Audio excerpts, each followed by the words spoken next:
more on the line than ever. It isn't necessarily just about the prize money. You're fighting for that spot at the Global LAN League.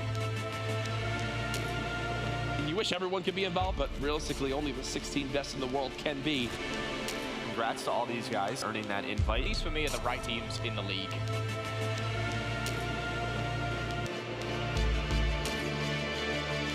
Evil Geniuses will have the final qualification position in the CWL Global Pro League. The best in the world are here to compete on North American soil. This is big. The Global Pro League is on the line.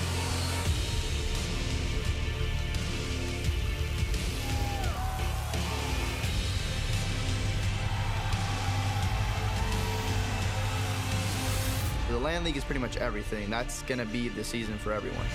This is what we've been working for. Every year there's only been one thing to play for, but now the LAN League is everything this year, to be honest. If we don't make the LAN League, it's like, dude, what are we doing? And it's Optic Gaming going into Ohio with the #1 seed. Red Reserve have done it. They've made it to Ohio. And it's Enigma 6 continuing their Cinderella season all the way to Columbus. 1 second in between Elevate and a spot in the GPL, and they have done it! 3-0ing Optic Gaming and uses his scores. Playing insane right now, and this is it, Jack!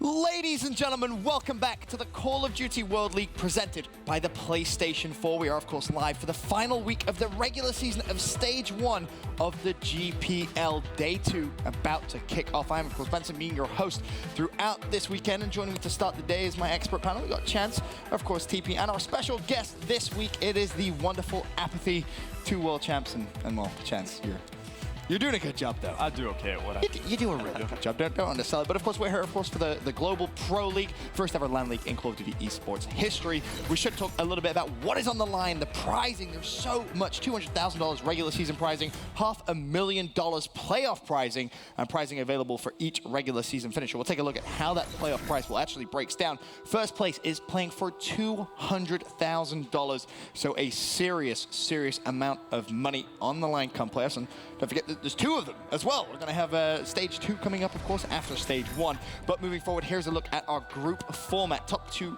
teams will proceed to playoffs. That doesn't make playoffs, but does secure a spot for Season 2, and of course, the World Championships in a few months' time. For 4th, it's going to be bad news. You're going to be playing through relegation to fight for your spot in Season 2. Speaking of relegation, of course, that's going to be at Anaheim, June 16th to the 18th. $200,000 prize pool. We love Anaheim events, and it really has become a staple of Call of Duty esports action. But back to this weekend's action, we can take a look at how Group Green is currently laid out. Sitting pretty at the top of the group, Optic Gaming, 2-0, a 6-2 map count as well. Then you have Enigma 6 and Red Reserve both tied at 1-1. However, Enigma 6 had that lead because of the map count. Team Elevate, not the best start for them, but we have seen teams like Evil Geniuses turn around those 0-2 days.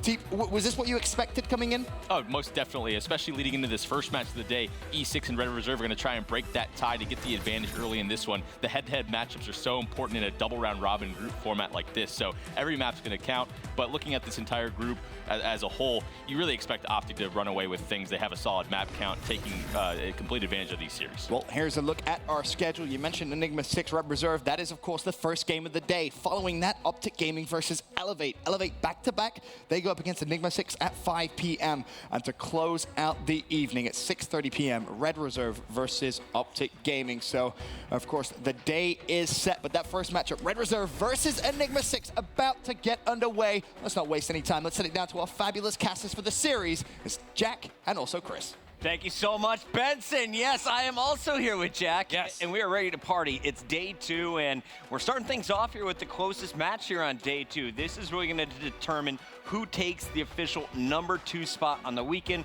Yep. Clearly, Optic Gaming sitting up top with a perfect 2-0 record.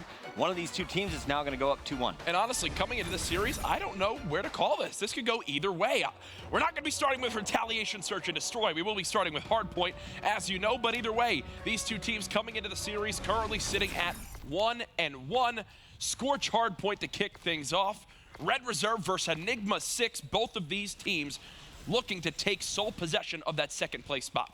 Absolutely, and here on Scorch, you are going to most likely see Proto going back to the E-Red. That's where he had a lot of his success for Enigma 6 on day one. When you saw him with the K-Bar later in the day, he kind of fell apart, Jack. So it will be interesting to see what's going to happen. Early on, Proto is going to be using that K-Bar. Cade on your screen, though, is the guy who had the hot hand early against Optic Gaming to close out the night. And one of the best things Enigma 6 have been doing so far this weekend, Chris, is their breakoffs on these first hills and hardpoint. The amount of times we have seen them wipe the opponent, immediately get an early lead in control of the hill. They do it again here from the less preferred side to get those early kills. Already up 24-1. Proto currently sitting at 3-0. And one of the most impressive parts of Enigma 6 for me is their positioning and the way that they play. They aren't the team that just runs and flies through the air, constantly out in the open. These guys know every nook, every cranny on the map. They will sit in a corner. They will punish you for running by without checking every corner on your way to the objective. Early on, 39 and counting to just 4 points in Red Reserve. They could find themselves down big early on. They are getting wiped off the map.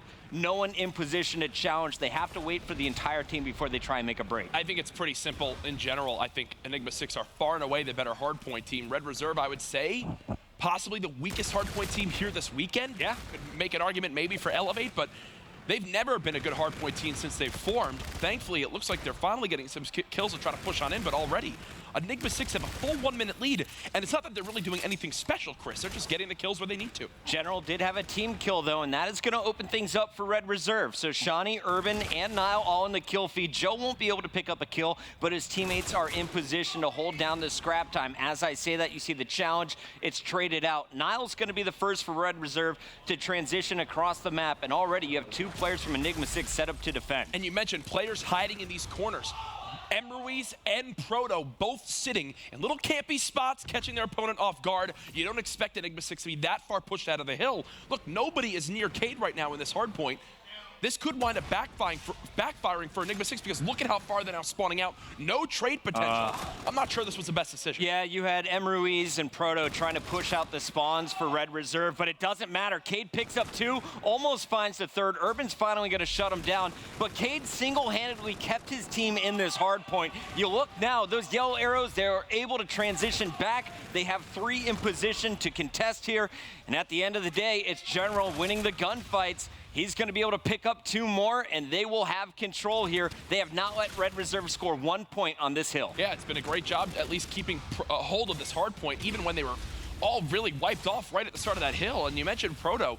He just stays alive long enough where his teammates can cross that choke point on that top bridge area. That's what let them at least trade this time with Red Reserve. They still have a 40-second lead, and look at your minimap. They're already rotated towards Drill. Beautiful job by Enigma 6 to keep on winning the rotation. And let's stay on board with Emruiz for a little bit. I enjoyed watching his gameplay, and the numbers don't always show what he brings to the table. He calls out so many players if you're watching him here in person. Keep your eyes on the man with the man bun. But also in the uplink games, take a look at how many times he's involved in a pass that later turns into a dunk. For now, though, we turn our attention to General. Coming into this tournament, everyone said this is by far their best gunner on the team. Yeah, that was a little bit of a sloppy challenge from him. He had cover right in front of him. Either way, Enigma 6 still with the first 25 seconds on this hard point. Again, Proto on another 4 streak. The guy's always been solid, it seems, on Scorch hard point. You think of the 3-piece he got yesterday to keep control of that Turbine Hill was already a top 5 play of the weekend. So far, every single hill in this game, Enigma 6 have won the first battles on, whether it's on rotation or on that first middle hard point. This right now has signs of it being the first time Red Reserve will be the team to get the first few seconds on a hill. Nile was on a 3 streak. He's cut down, but he has the most kills in the lobby. You need more out of Joe, though. Joe had a pretty solid respawn day 1. Currently double negative at 6 and 13. He is getting slaughtered. Maybe the E-Red, not the gun of choice. It seems everyone else in the lobby is running that K-Bar. Back over, though, to Enigma 6 as Emruiz is able to break through. General tries to fly in for support. There's 2 defenders, though, still on the hill. It's Nile and Shawnee causing problems for Red Reserve. Well, think of where Joe excels as a player. It's when they have control of the hard point and he's able to sit in it, sitting around it, play those corners, let them sprint into his close-range submachine gun. But because Enigma 6 have rotated early to almost every single hill, he's been having to sprint into pre-aimed ARs who will win the gunfight 9 out of 10 times. That's why he starts this game double negative. It's still hurting him here. What can Red Reserve do? They've got to win these gunfights now towards back Turbine, but it looks like Enigma 6 are already here. General has just been kind of designated as the hill mop. He is cleaning up all of the excess time. He's already over a minute of hill time. They need to help their team. Here comes the entire squad from Red Reserve. They're able to get the first pick, and Enigma 6 is going to have 3 players ready to pounce. Niall's going to fall first. It's all up to Urban. Great break, good patience from Enigma 6. Urban trades out 1, but at the end of the day, this is now a yellow hill. Yeah, and look at how far out the players are from Red Reserve. They're having to charge right across this top bridge. Proto knows where to watch. The guy's experience, and now when Joe is spawning this far away, he just spawned in, there was 35 seconds left on this hard point. Now he's not even halfway there. 10 seconds have already gone by. He's got to win a gunfight here close range. Only going to get 1, but still. That just shows how key these far back spawns will be on this hill, Chris. A 60-second difference again. Enigma 6 now with their largest lead of the game. Impressive job, though, by Red Reserve on the drill and then the center hardpoint. They made the game close. Turbine is where they're getting burnt, and if you remember the last rotation to Hangar, they simply could not break Cade, who was the one-man army keeping it for Enigma 6. For now, though, it looks like the spawn's going in favor of Red Reserve. Enigma 6 is going to have to try and break through. General gets the first pick on Niall, but Urban is there. Proto is going to be pinching while Cade hits the Skybridge. Yeah, they're hitting every single angle right now. They should be able to charge on through unless there's a miraculous play from Red Reserve. Don't think it's going to happen. Camo now earned as well for Enigma. Joe! A little break, but that's what I'm saying. Joe excels in those close range areas. But how rare has it been so far with the least amount of time on his team where he's been able to get in that hill? And Joe picks up a nasty double. General answers right back with the triple. He saw the Scarab coming out. He baits it out. And General is continuing to score. Enigma 6 coming up on 200 points. Red Reserve scared to challenge alone. And you just see the work that Proto is doing around the map. Keep your eyes on Arrow 8. Finds his 3rd gunfight in a row. Proto is not missing with this ERAD. No, and look at the difference in slaying right now between these two teams. Enigma 6, every single player positive. This is when they are at their best. There has not been a moment this entire game, from the first hill to now, where I thought Red Reserve had an opening to come back into things. They've kept control. Cade now with the FTL jump. Lucky he ran out of ammo for the side of Red Reserve, or else that could have been a nasty play. Out comes the Scarab for General, just scouting the hill. Gonna call out one player. Did he see the other who is flying high on the right? Camo coming into play for Proto, and Proto's gonna find Niall first behind a second player who's above him. Gets lost for a moment, but at the end of the day, this should be Red Reserve holding. Or will it be? Shawnee has to win one more big fight, and he will take down General. Red Reserve, where they gathered the most time so far, it's been on the drill. They're trying to do it once again. Red Reserve just needs to be able to hold out to that back turbine hill and finally win a rotation there. They've yet to do it. Oh! Nice shots by Urban. Urban, one of the few players who runs that secondary pistol, turns and shoots the weak player inside deck. He's going to keep the streak going now at 23 and 20, but I think this might be a little too late, Chris. Can I have a top 5 play, please? Yeah. Urban, wow. You're welcome, my friend. Welcome to the top 5. That was a nasty 3-piece, and he is continuing to string these kills together. Finally positive. He's on a 5 streak, close to these score streaks, but at the end of the day, they need to fight for this hill in the middle. Enigma 6 could win it on this hard point. And Enigma 6, they read it like a book. They see, where's Urban been? We know he was near that top bridge. We haven't seen him. Someone go pick up the flank. Up, they spot Urban. They shut him down off that streak. So no score streaks will come into play. Emery's more than happy to challenge this hard point, especially with his teammates pinching on through. Enigma 6 can still win off this hill, Chris, so Red Reserve have to keep pressuring towards bridge and can't focus on turbine quite yet. Some team kills coming in, but look at the spawns now for Enigma 6. Even if they give up all 20 points here in the center of the map, they're going to be set up for the new hill, and they should be able to finish it on turbine because we've seen Red Reserve incapable of breaking once Enigma 6 is set up on that hill. You've got some payloads ready to go for Red Reserve, but that is about it. They're still down by over a minute, and how good Enigma 6 have been so far on turbine gets all signs pointing towards this game being over. Look at how far out Red Reserve are now spawning. Enigma 6 from start to finish, the better hardpoint team on this map.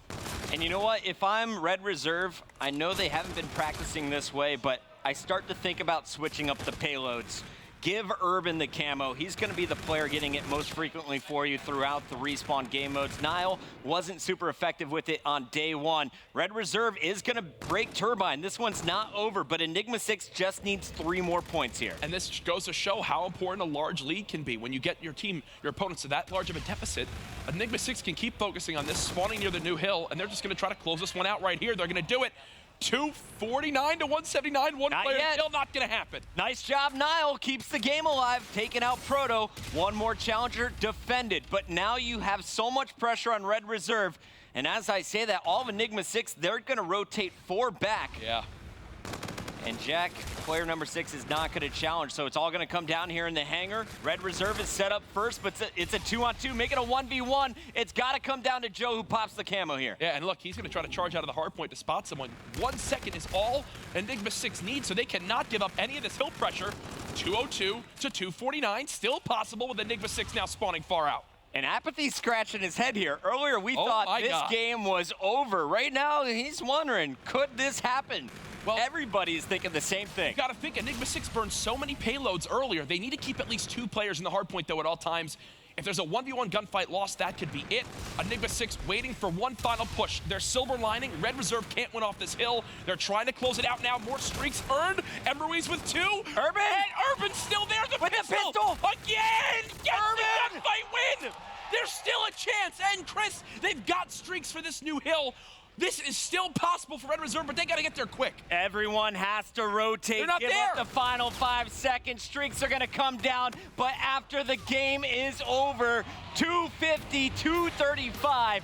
Hell of a comeback by Red Reserve, but it was too little, too late. I said it earlier on with the turnaround from Urban. When you're already down by 100 seconds, you needed that earlier on in the game.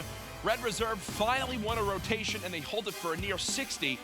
But right there, that's the thing. When you have only a 1 second window, they could not rotate that early. Even if they did, they were worried about a last second push from Enigma 6.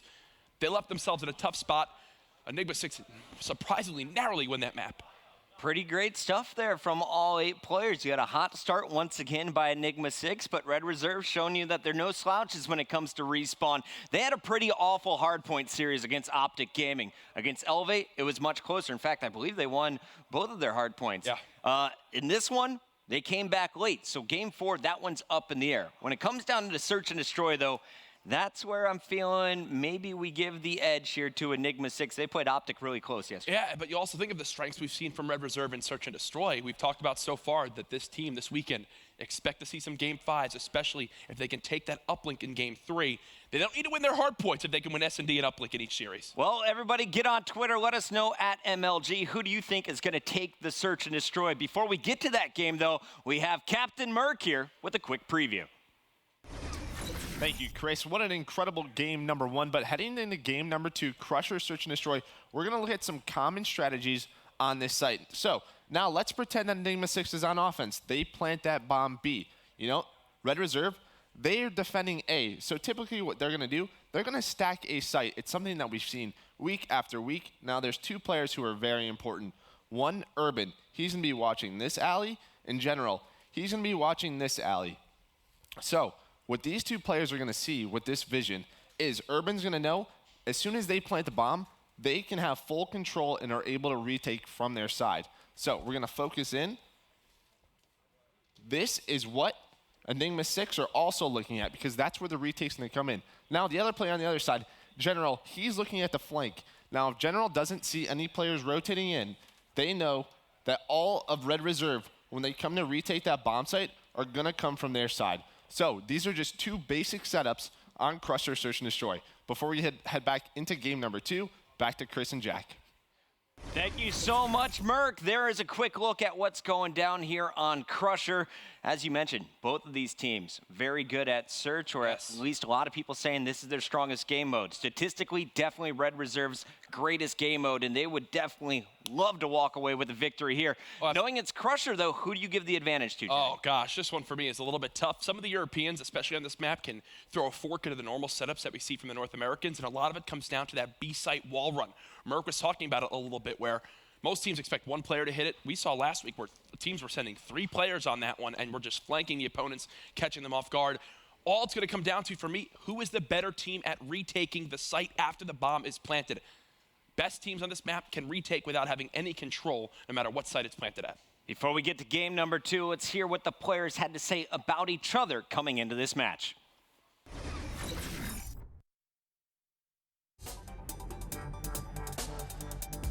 Enigma 6 are a very childish team from what I know, but I'm very confident with taking them. We beat them at Dallas 3-0, so there's no worries for us there. The keys to beating Red Reserve is playing our game. They're very unorthodox how they work together as a team. I think it depends on General. Like, I've seen him play, and he's a really good player, but if he just shut him down, it'll be easy for you. I don't really see Red as a problem for us. We will be able to take E6 purely because our teamwork is up there with the best in the world. Like, we've not got 4 heavy slayers, but when it comes to teamwork, we're up there. Here it is, the map is loading up. It is time to go. Search and destroy Crusher. This one, we see the snipers down the middle alley. You'll see some quick picks though over at B. Who's gonna have the better short range game? That's what it is all gonna come down to for me, Jack. I'm gonna be watching Proto a lot this map. He's my guy to look out for on Enigma 6. On the other side for Red Reserve, do we see Urban keep up his incredible search and destroy performance so far? One of the leaders of the weekend in this game mode. And I was looking at the top 5 KDs. When it comes to search, Rated's at the very bottom, but General's in my top 5. Sorry, Rated, I know you're watching upstairs. We're on board with Proto, though, and this is a guy who really impressed us against Optic last night. Will he be able to get some momentum once again? He spots 3 players to open things up, shots in 1. Just trying to bait him out for his teammates as M. Ruiz and General are ready to pounce. Look at this. This is all 1v1 gunfight setups that's going to happen in this round. You have a player at B, 3 near this A side. Proto just continuing to keep watch of middle map. The first gunfight, though, should come down for General up against Nile. He wins that one, and that will completely change how this round plays out from here. Now watch where Proto positions himself. Number 4. Goes to the opposite corner, knowing that everyone is going to run to that bomb site, picks up the easy kill in the player's back. But Urban is there to trade it out. So we're looking at a 3-on-2 in favor of Enigma 6. Bomb is going down. It's going to be up to Urban and Shani to break back in. So M. Ruiz just did a great play here, and I'll talk about it as the round goes on. Right now, it's a 1v3 for Urban, left all by himself. So what I'm talking about from M. Ruiz was he went to plant it, and Enigma 6's goal was going to be to plant it and push through to rocks and watch from that back garage area through that middle lane right there. But he gets a call out from General, who peeks forward and spots the players already on rotation. They immediately stop planting, reposition it where he can't be shot from that back garage area, and a little play like that winds up making that a much tougher round for Red Reserve to convert. Massive props to Enigma 6 for their first attacking round. Proto, he was the scout general. He got the first blood and set up the entire play. This time, though, it's Red Reserve on the attack, and early on, they all surge into A. Unfortunately, it's going to be Joe eating the first bullet. So they're down a man. Urban trying to answer back. Ruiz is going to win the fight versus Nile. Shani finds Proto, but now it's Urban and Shani in a 2-on-2 versus M. Ruiz and Cade. I'm surprised this is even this close right now. Thankfully for Urban, he did wind up spotting one player on that flank, so they had at least some knowledge it was coming. 2 versus 2, bomb still down, as Urban and Shani are up against Cade and M. Ruiz. And I think they're just going to forget about the bomb for a moment. They know Enigma 6 is going to be somewhere nearby.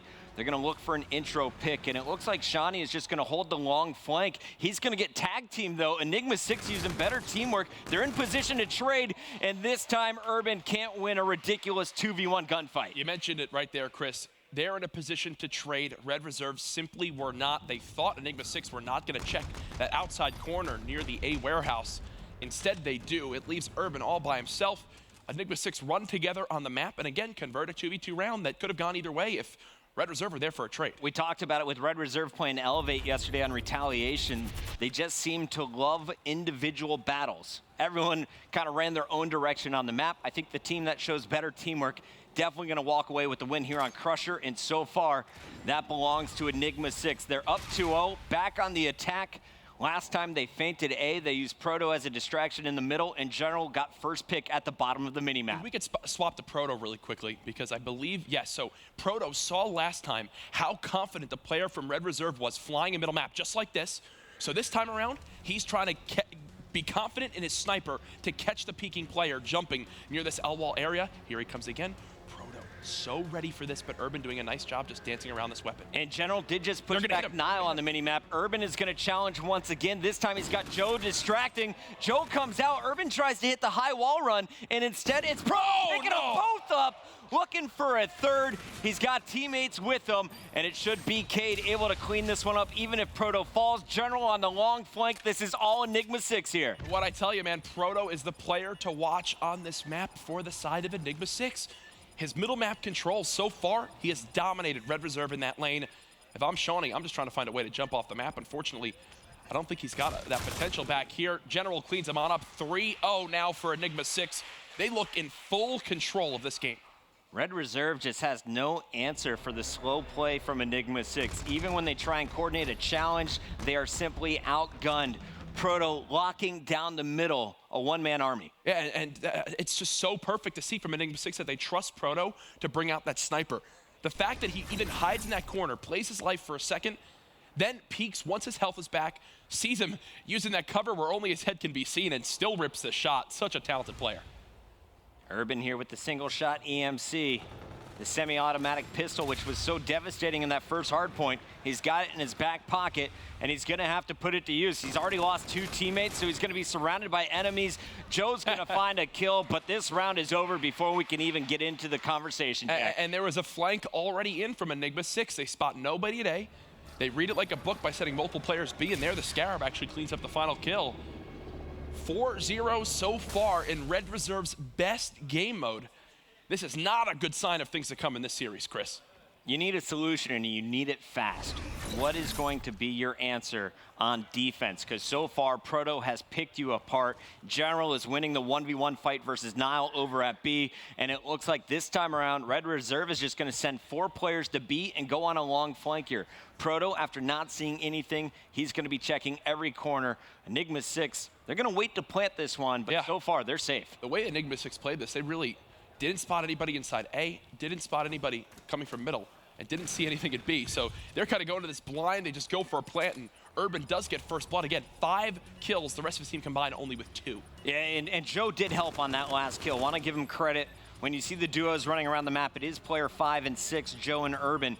Urban this time, though, is going for the long flank. Joe tried to go for the ninja defuse, but too many grenades. General and Emruiz causing problems. Shawnee tries to answer back, but it's a 2-on-2 once again. Urban's going to trade out, so it's Shawnee versus General in the 1v1, and General just has to keep Shawnee off the bomb here for 6 seconds. He just called it a Scarab in a 1v1, but thankfully the stun of the Scarab will also help ensure that he cannot get back to the bomb in time.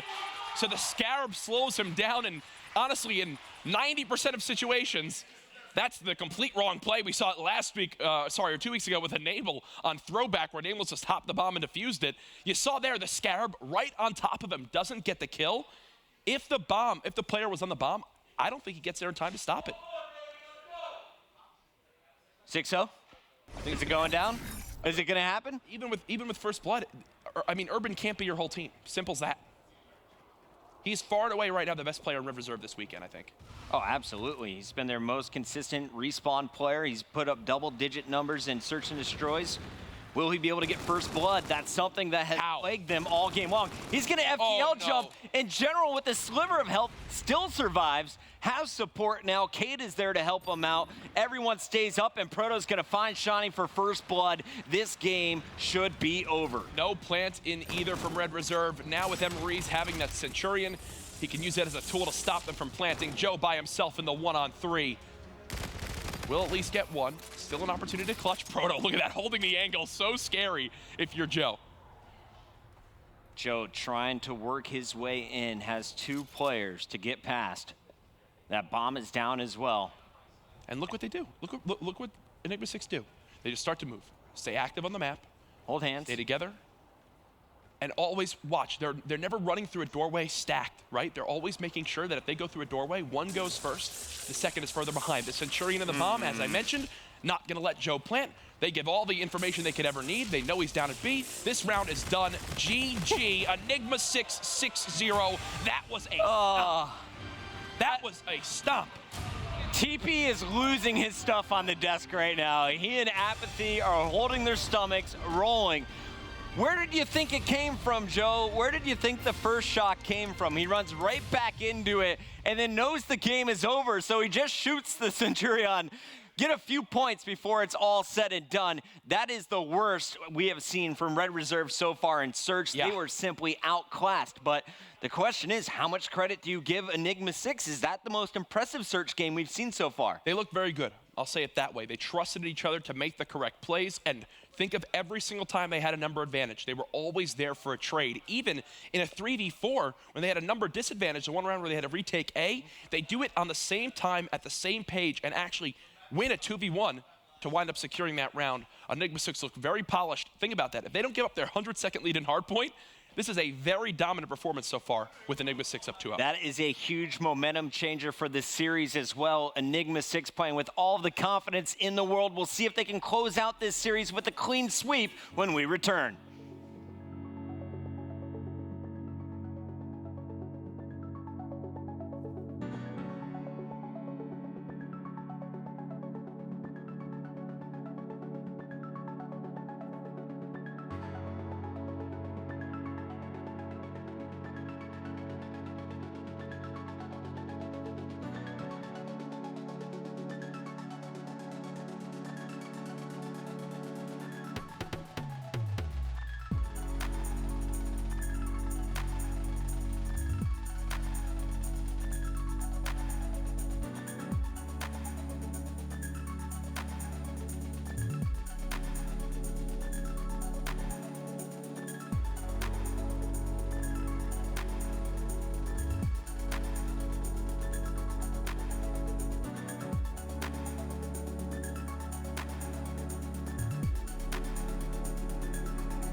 Ladies and gentlemen, it's time for our first G Fuel key player matchup of the day. This one between Red Reserve's Nile and Enigma 6's Cade. These are their stats heading into the series. And right now, it's Cade and crew up 2-0 over Nile and his squad. Nile putting up quite the fight in uplink, but Red Reserve have yet to secure an uplink win so far this weekend. They need to right now if they want the reverse sweep to happen. This has been your G Fuel key player matchup.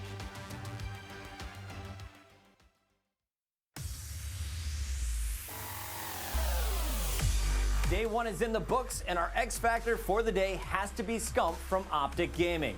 After an incredible performance in their first match against Red Reserve, Scump never let off the gas pedal, taking it to Enigma 6. Now Scump heating up. There's 3 in a row, 7. In game number 1, he fell behind early with a 1-11 score. But to close out that game, Scump led the team to victory, heating up, picking up 4 pieces, and finishing on top of the leaderboard. Minutes will come back and win map number 1. To close things out, it was a battle between Scump and Formal to see who could finish with the most kills on Throwback Hardpoint. Scump dominated in all the respawn game modes for his team in day 1 and is definitely a player to look out for the remainder of the weekend. Congratulations to Scump, our first X Factor for the Green Group. Make sure you tune in tomorrow, though, to find out who is going to claim the title for Day 2.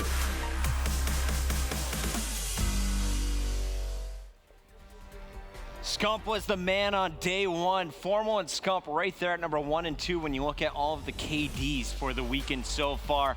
But there's another guy to look out for here today on day 2. He goes by the name of Proto. And it might not always be in the statistics, but he's having a hell of a series so far, Jack. Oh, most certainly. And you love to see it. These Enigma 6 guys, they've been friends and teamed together in different events and different faces for years now. So they know the ins and outs of how they like to play. They've obviously got their coach here in the crowd. They had been warming up for, I think it was a few hours before this match happening. So they look hot right out of the gate. And now they're up 2-0. They've yet to drop an uplink so far this weekend. Red Reserve have yet to win the game, though. Or practice. They were upstairs hanging out with the boys from Elevate, just talking, watching some soccer before this tournament kicked off today. Meanwhile, Enigma 6 is screaming at each other during their free-for-all. So it seems that one team is definitely warmed up. But look out for that guy closest to the camera. Urban has been pretty darn consistent throughout this series. He just needs a little more help. Yes, and think of map counts as well, folks, as the weekend goes on. Coming into today, Enigma 6 had a 1-map lead, but now, overall, Red Reserve sitting at 4 and 7. A sweep right here could be a huge story as the weekend goes on. It's just like Luminosity and Epsilon last weekend, right? Yep. Kind of had a clear idea of who was going to take the number 1 spot. The battle is for number 2, and if you ask anyone in the room right now, they'll tell you that Red Reserve has the best chance of taking down Enigma 6. But they're 0-2 in the hole. They got to win out right here, or at least take some maps to give themselves a better chance as the weekend goes on. We're opening things up with Urban in that EMC. He's going to be running directly for the drone, waiting for the fight. Here comes General and Cade. Wow, and immediately, with the help of his teammate, they cut down 3. They're going to grab this drone right away and try to push the agenda, and I like this a lot. They're bringing it towards this construction side. They're going to at least try to go for a 1, maybe a dunk here for Joe. There it is. 21 seconds is all it took for the dunk from Joe to go on through. Cade, number 7, trying to play that one really smart. He just hid behind a wall, shot Shawnee in the back, almost disrupted the score, but at the end of the day, it's Red Reserve with about a 20-second score. Here comes the counter, though. Enigma 6 throws up a 1-point play. And if you're wondering how that even happened without them getting really any kills, it's because Urban actually pushed towards gas. And when he did that on the bottom left of your minimap, he forced the spawns for Enigma 6 on that back statue area. So they were already in position to grab the drone. You saw how late Urban got there. There was enough time to settle for the 1. I think Enigma 6 get a little bit lucky there with that point they get on the board. Enigma 6 keeping this one close. General fighting for control of the drone at the end of it all. It's going to be the drone sitting alone as we're looking for another team fight. Drone in the hands of M. Ruiz, but he's gunned from the back. It's Urban. Jeez, man. Chasing them down, and Urban has been all over our kill feeds in doubles. He is getting multi-kill after multi-kill, and this could turn into points. Joe is running the drone. You had Shawnee as the lead blocker.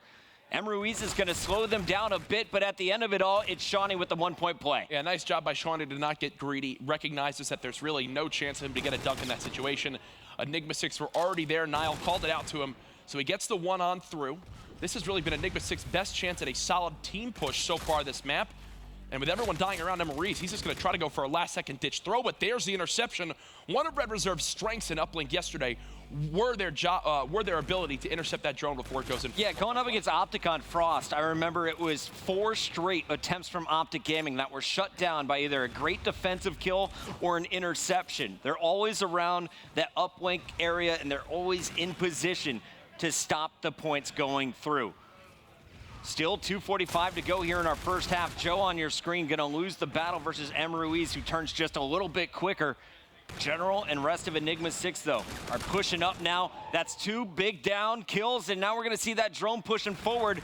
Proto trying to distract him to the left. How do they keep giving up those kills to General twice there?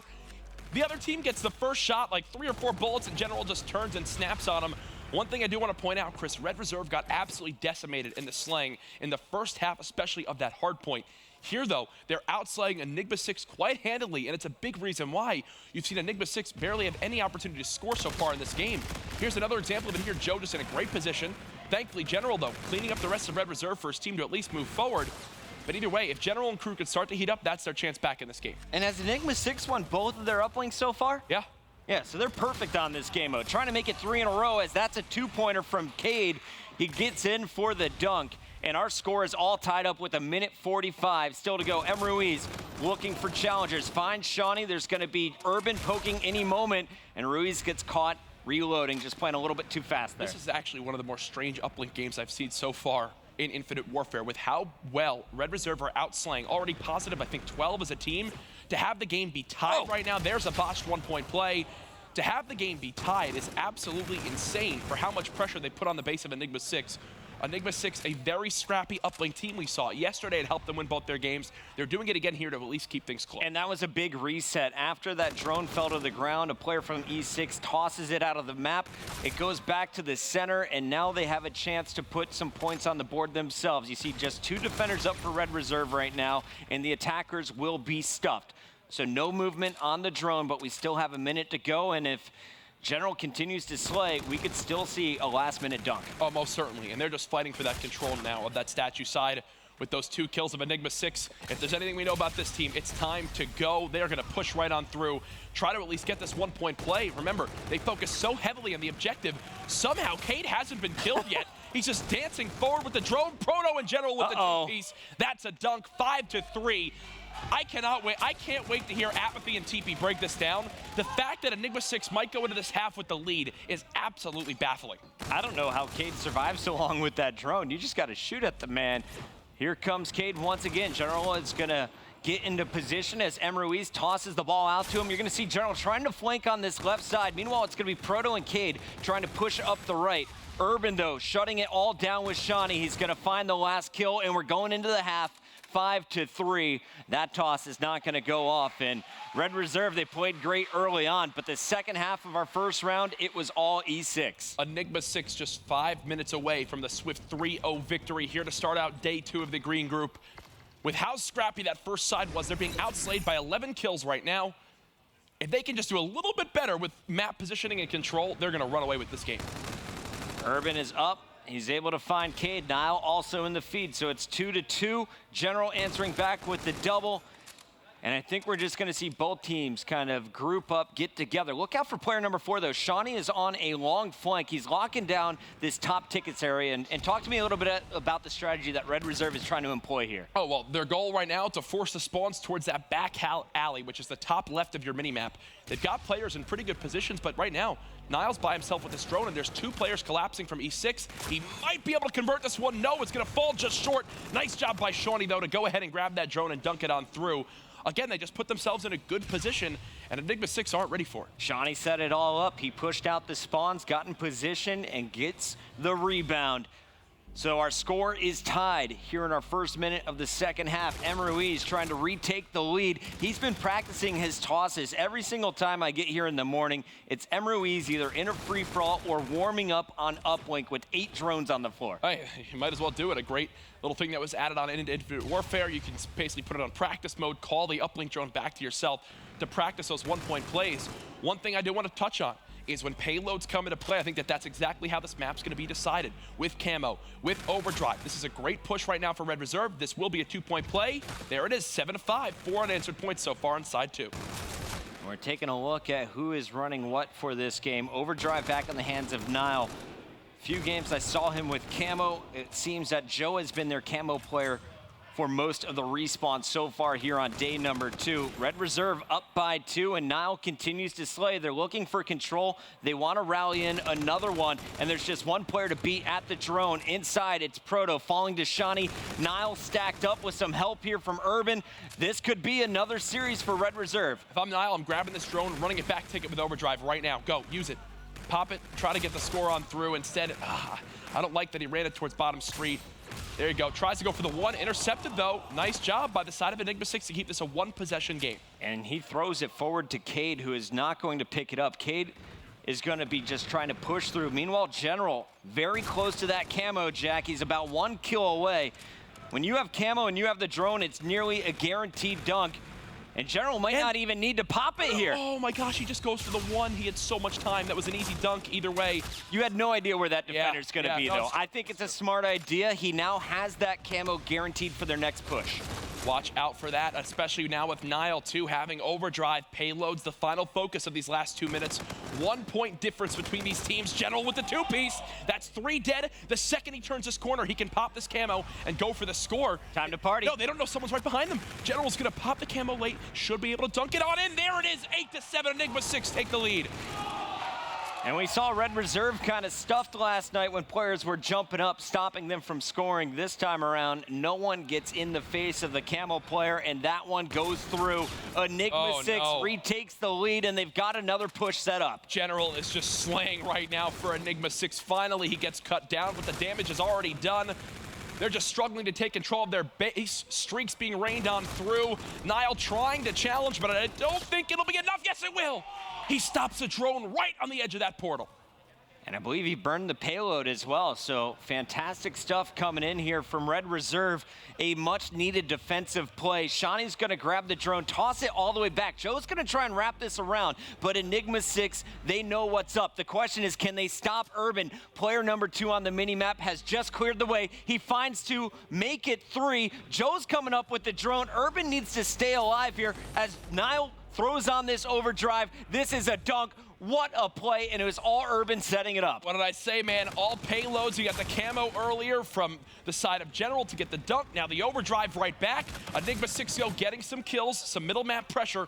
They've got to stop Shawnee, who's 1 shot. 3 dead for Red Reserve. Here's the opportunity to tie the game. So much pressure on Urban here. Can he get around the corner and get the kills? No. The interception, it's no good. Tie game right now. If it ends right here, Jack, we're going to overtime, but that 3-piece from Proto could seal the deal. Can Enigma 6 turn this into points? And look, he's flanking again. They don't know he's here. Proto keeps the streak alive. Now at 4. Drone moving forward. General can pass it to Proto. He's got an open man. The dunk to go through. There it is. Enigma 6 take the lead with 10 seconds left. It's just a 1-point play. A dunk will win the game here for Red Reserve, but you got to get to the drone first. It's thrown back. It's in the hands of Enigma 6. It's reset, and this series is over. No camo earned for Joe is the difference in that game. Not having the most important payload in uplink loses the chances for Red Reserve to get that final score. I'm calling it now. You got to make this switch. I don't care if you've never practiced with camo. Give the camo to Urban. He is getting the payloads time and time again. He's constantly dropping the most kills on his team. And Red Reserve, they simply did not show up in this first series. They're looking like a different team on day 2. But mad props to Enigma 6. Yep. They kept the games close, and they never let it down. Enigma 6 remain perfect, and uplink, they get a great 6-0 S&D victory over a strong search and destroy squad from Europe in Red Reserve. Another thing to point out as well, when we look at the big picture at the end of this weekend, look back on all the matches, right? This is going to be one we talk about, especially if it comes down to a map count, a head-to-head between the likes of Enigma 6 and Red Reserve. They just gave themselves a handsome lead now in that second place spot. Absolutely. It's going to come down to map count, but only if you're able to beat Enigma 6 in the rematch and you're coming in with the tied series score. So far, the top 2 teams in our tournament are the NA squads. It's Optic Gaming and now Enigma 6 who locks in that second place. Well, there's a lot to look forward to today. I know up next we have Optic Gaming versus Elevate, but before we can get the breakdown of this series and that matchup, we've got to hear from General himself with Maven on the main stage. Thank you, gentlemen. All right, so you come in today 1-1, tied up with this Red Reserve squad. How important is that 3-0? Because that puts you in a really, really good spot. I mean, at the end of the day, we're just here to make our own destiny, so we're not trying to rely on other teams winning or losing against them. So we had to come out with the fire and try to 3-0 them, and that's what we did. I'll tell you what, I saw a tweet from Enigma 6 the other day, the I do it all thing for you, and I was like, all right, okay, some confidence there. But then look at this game. You had what? You had the most kills in the hard point, 2.5 minutes in the hard point as well in the objective. You had the most points there in the uplink as well. Talk to me about a little bit how you're set up for success and how you perform on this team, because it seems you were doing everything. Well, ever since AW, I've always had a role where I just had to get a lot of kills, and whether it be in the objective. So coming from, just raw talent and just trying to get kills as many as I can. So at the end of the day, how I describe my play style, I just have to do whatever is necessary. As people think that's cocky, it's the truth. Like, I have to do what I have to do. No, I'm with you. I think a player in your position, you need to have confidence. You need to have that. I like it. I like it. You performed really well. I mean, you saw that in that series. You were incredible. So looking forward to your next series today. What's the thought process here? I mean, you can't down at all. You got the 3-0. How do you guys think about the matchup with Elevate tonight? I mean, we're going to be confident versus them. We just have to switch up just minor things. Don't be down by 100-2 in the first map, and just work on our team consistency because that's our problem right now. All right, well, congrats on the 3-0. Great start to start the day. Ben, guys, break it down on the desk. Thank you very much, Maven. Great to hear, of course, there from General. What a series he had. E6 start the day strong. It was a very important 3-0 as well. Obviously, you heard the casters talk about it in terms of head-to-head and how that's going to count for E6. That was a fantastic result, really must say. But we'll break down the series now, of course, starting with map number 1. I mean, there was an interesting ending, but before we get to the crazy ending, you noticed that Turbine Hill, it was crucial. It really was. Every single time I've seen E6 play Scorch, for whatever reason, General is just a monster on that hill. He gets to that power box, and teams just don't know what to do against it. They try and get those trades off, but for whatever reason, General is able to buy his team 5, sometimes 10 seconds, and that's what leads to them being so darn dominant on it. I mean, there you see the scoreboard, 81-57. E6 definitely getting a lot of points there on that Turbine Hill. But apathy for Joe, it was a very, very slow start to the game, but he did pick things up towards the end, though. Yeah, so Joe had a really, like you said, a really slow start, and we saw it yesterday when Scump also started 1-11. And usually in this game, when you're playing 3v4, it's so difficult because he's losing key gunfights, he's losing trades, which just gives the other team control of hills and spawns. So you saw how he picked it up towards the end, and they almost brought it back, and he was a huge reason for that. But it wasn't enough in the end. And then for more players on Red Reserve, Urban is a monster. He's one of the only players I think we've seen that runs a pistol on any class he has. If he has the ERAT, he'll keep a pistol in the back pocket. Same thing with the K-Bar. And there was 2 different examples of it in this game where he picks up 2 kills, runs out of ammo, gets that fast swap to the pistol, and picks up a 3rd. And it had quite a bit of a large impact on the game. I was going to say, how many times did you see him kind of get that clutch kill? I mean, I think it was 2 3-pieces he gets, and he managed to find that 3rd kill with the pistol, so it's definitely working for him. But the ending to that hard point, it got a little interesting. Streaks come into play. I mean, what went wrong really for the Europeans? They did such a great job of getting those back-to-back hills at Turbine over towards Hangar. Joe was able to get those streaks at the end. We were kind of critiquing him that he should have used those a bit earlier to maybe get that drill rotation, but E6 only needed 1 second. Even if he does delay them getting in that hard point for just a few seconds, I don't know if they had that enough time to get over there. Right. So it was just tough. It was mostly E6 able to get themselves just close enough to win, so they just had to get into the hard point to win it. Very true. And then, of course, we go over to map number 2, Search and Destroy. And this is when Enigma 6 kind of shifted into a completely different gear. They take map 2 6-0, dominating fashion. M. Ruiz goes 8-2, a 4KD for him. It really was a good map for M. Ruiz. But I think one of the key things to know, Apathy, was E6 in their first bloods. They were just getting them all. Yep, they got almost every first blood every round, and they won it. You know, you saw General first round, late flank, get first blood on the B side, I believe, and they just rotate a bomb, and it's an easy 4v3 with bomb plant, and you know, it just helps them win the rounds. As long as they group up and play as a team, once it's a 4v3, it's easy.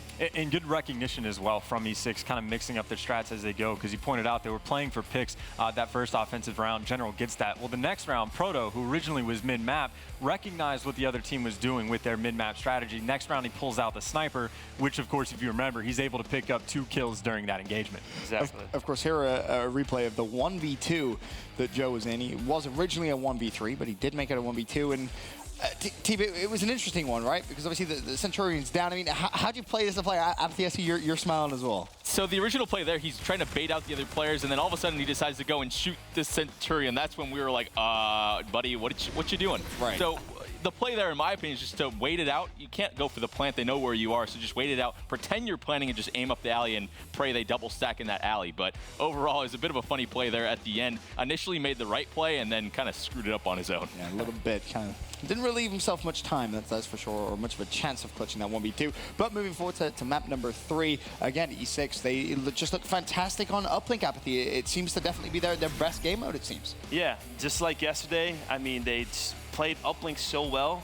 Red Reserve will sometimes have someone in their base slaying. They'll give him up, and then they'll just play ball control and play middle exactly what you want to do in that situation. They just played perfect. Yeah, and something else E6 does, at least specific to Precinct on Uplink, is a lot of times you have that 4-man stack on Statue, and both teams just kind of go head-to-head and fight each other nonstop. Well, every single time they were attacking towards Glass, E6 would always send one player towards Gas to come out on the flank. So it's not everyone just needs to focus in that one single direction of Statue. It's now Red Reserve is forced to worry about multiple different angles that players are going to be attacking from, and they were very successful with it. General with a fantastic map, 32-20. He finishes. E6 take it right at the very end.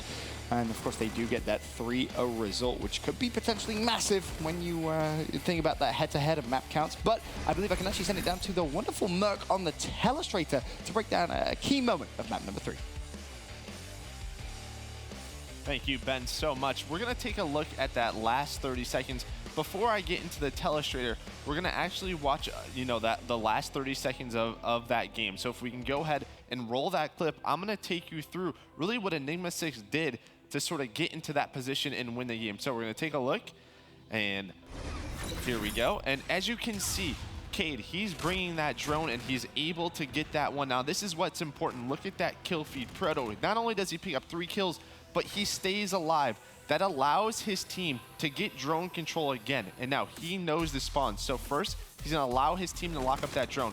Picks up one and instantly turns back around. Now you're going to have General bring that one in. Look, this last play right here, he's able to get some shots in, and that allows Enigma 6 to win this game 10-9. An incredible play by Proto, and really just a clutch situation. That's what you want to do on the side of Enigma 6. So we're going to take a look. Enigma 6, this is the setup that they want.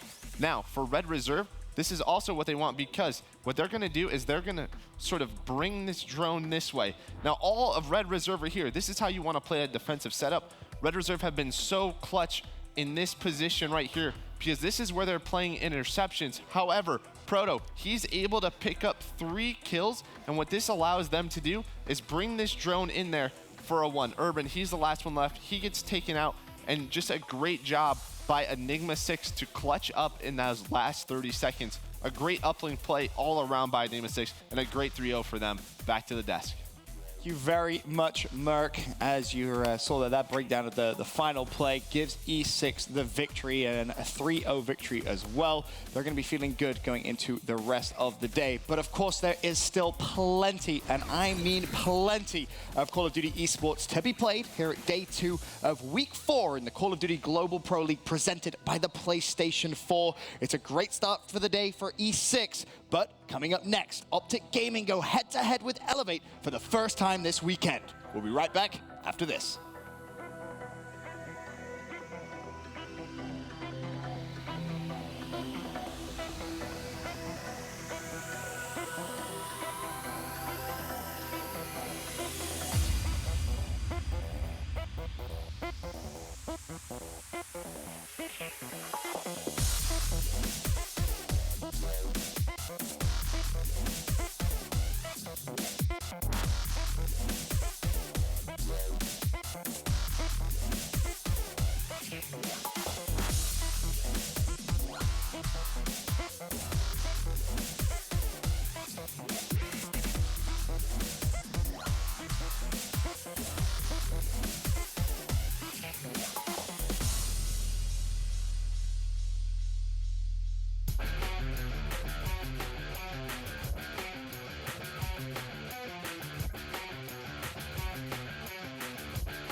What I know about Optic Gaming as a team, they're a very clutch team, but very honestly beatable.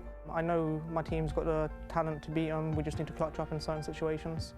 This is, one of the 3 major events this year, so that's going to mean a lot, but we want to try new things this weekend. What makes Optic such a great team on this game anyway, it's basically slaying power. They've got 4 players that can always turn up at any given time. I've probably been, dedicating like 10 hours a day to this. Watching myself play, watching other teams play, so it's been a true grind. We're going to be focusing a lot on perfecting our hard point and, winning every single hard point we possibly can. As long as you stay calm and composed and just talk to your teammates, have good communication, you can easily win. Something just clicked in my head saying, I need to get better. Even though we're the best team in the world, that's the only thing I wanted to do.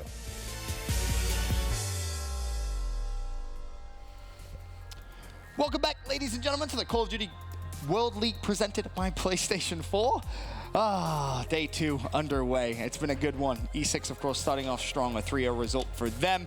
But up next, we have Optic Gaming in action. It's their first time playing against Elevate this weekend. I'm excited for it to get underway. Aple, I actually wanted to kind of start this discussion with you. From what you've seen from Elevate, what do they need to do in this series to stand a chance and potentially cause one of the biggest upsets so far? I feel like just consistency overall. You had monster games from certain players here and there, but I feel like if they all just get on the same page and they all play well, I feel like they can, do really well. All right, well, let's take a look at the maps for the series as well, because this is obviously going to be pretty crucial, and I want to get both of your opinions really on the maps. And is it going to be favorable? I mean, a Scorch, Hardpoint, Crusher S&D, Precinct, Uplink, is this going to be a 3-0 mark? Yes, absolutely. But if there's any chance, I think it's game number 1 for Elevate. Their hardpoint was pretty decent yesterday. If Zed and Watson are able to pick it up, I saw some great plays out of Rated and Reedy. But, Crusher and Precinct, I just think that's the bread and butter of Optic Gaming. They've been so good on those maps the entire year. So if Elevate's going to do any damage, it's definitely be on map number 1. I'm with Merc, man. It's going to be a 3-0. Unless they find a new Call of Duty related deity to pray to, I don't think there's going to be much hope for them in this.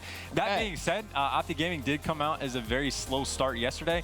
That slow start only lasted for about 5 minutes, and then they completely turned it around. But there's hope, maybe not a lot, but something. I mean, the slow start was what, down 120 points, and then they still come back and win the map. So well, Scump was a huge reason because he started slow and he picked it up, like I mentioned earlier. If a player starts slow, it's tough at times, but as soon as he picks it up, the team just brings it back almost every single time.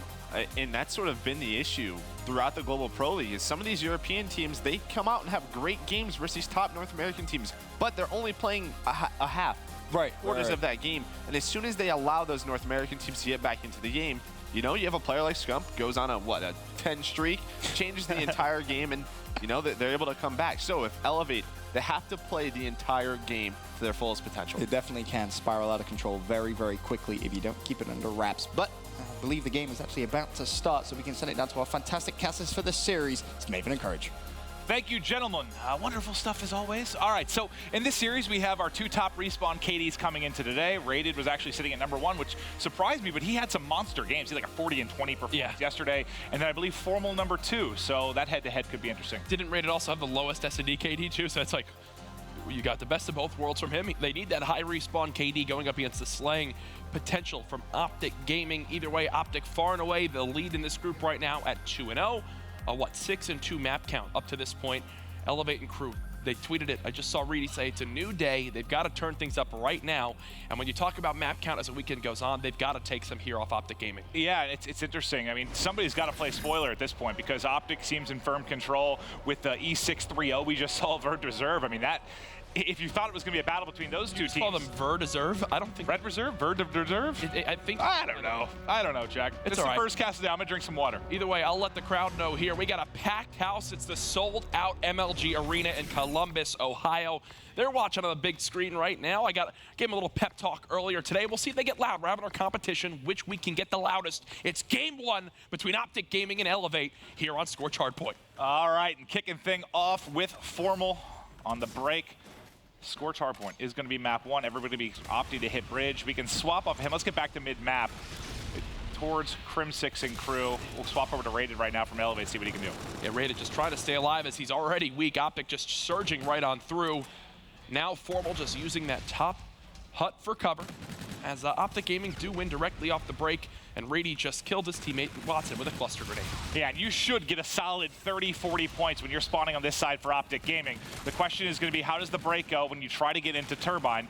You see on the left side of your map, the 5-7 popping up, getting going right now is Scump now starting to erupt. He's got 3 kills in a row, sitting at 4-1. A nice start for him. And now these are going to be the crucial kills. You see at the top of the map, number 3 hitting 4-2 at the bottom with Scump and Karma. Yeah, they're going for this big pinch. They have no idea Crimsix is here. He somehow snuck by Watson from the side of Elevate. And just like that, Optic Gaming break on through Scump.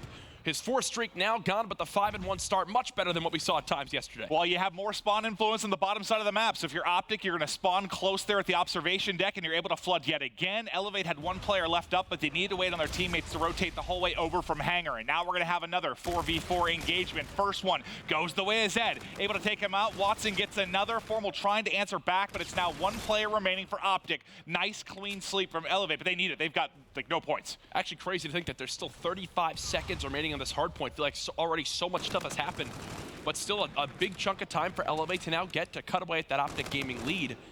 You gotta like what you're seeing right now from Raiden. We mentioned it's high respawn KD, showing it here as he's just letting Optic Gaming players run straight into his sights. Yeah, and respawns again, he was beautiful yesterday. Solid stuff here. We'll see if he can build towards some streaks. Still quite a ways to go to get to Trinity Rocket and Bombardment, but there he goes. Cut down, 2 kills coming in for Optic Gaming. Scump trying to tack on a 3rd. And Scump still just staying aggressive, cool down a little bit from that hot start. 4 deaths in a row from him. As now Optic Gaming will sit up in this top Hangar hardpoint. As everyone from Elevate trying to hit bottom middle map, they're trying to go for those spawns, and Optic are completely ready for it. Look, Karma's just dancing around.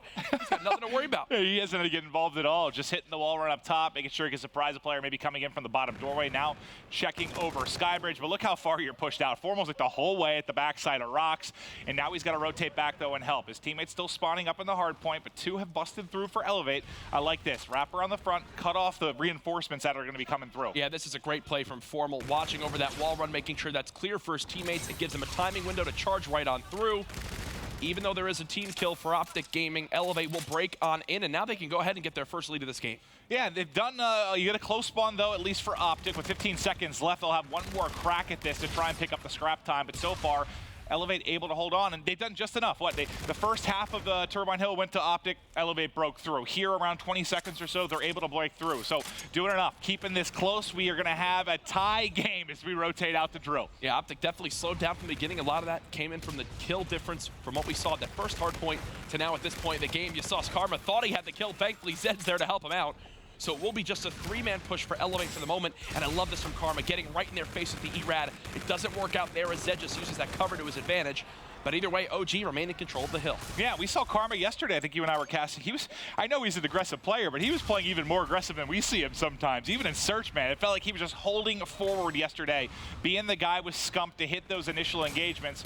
We'll watch him throughout the course of this, but it's wow, some beautiful shots onto the head of Zed, trying to wrap in behind 1, but unfortunately pinched from both sides. And that's a perfect example, right, of a gunfight that Formal is just better at than almost anybody in competitive Call of Duty. Few players can hit shots like that on someone pre-aiming from that back box area.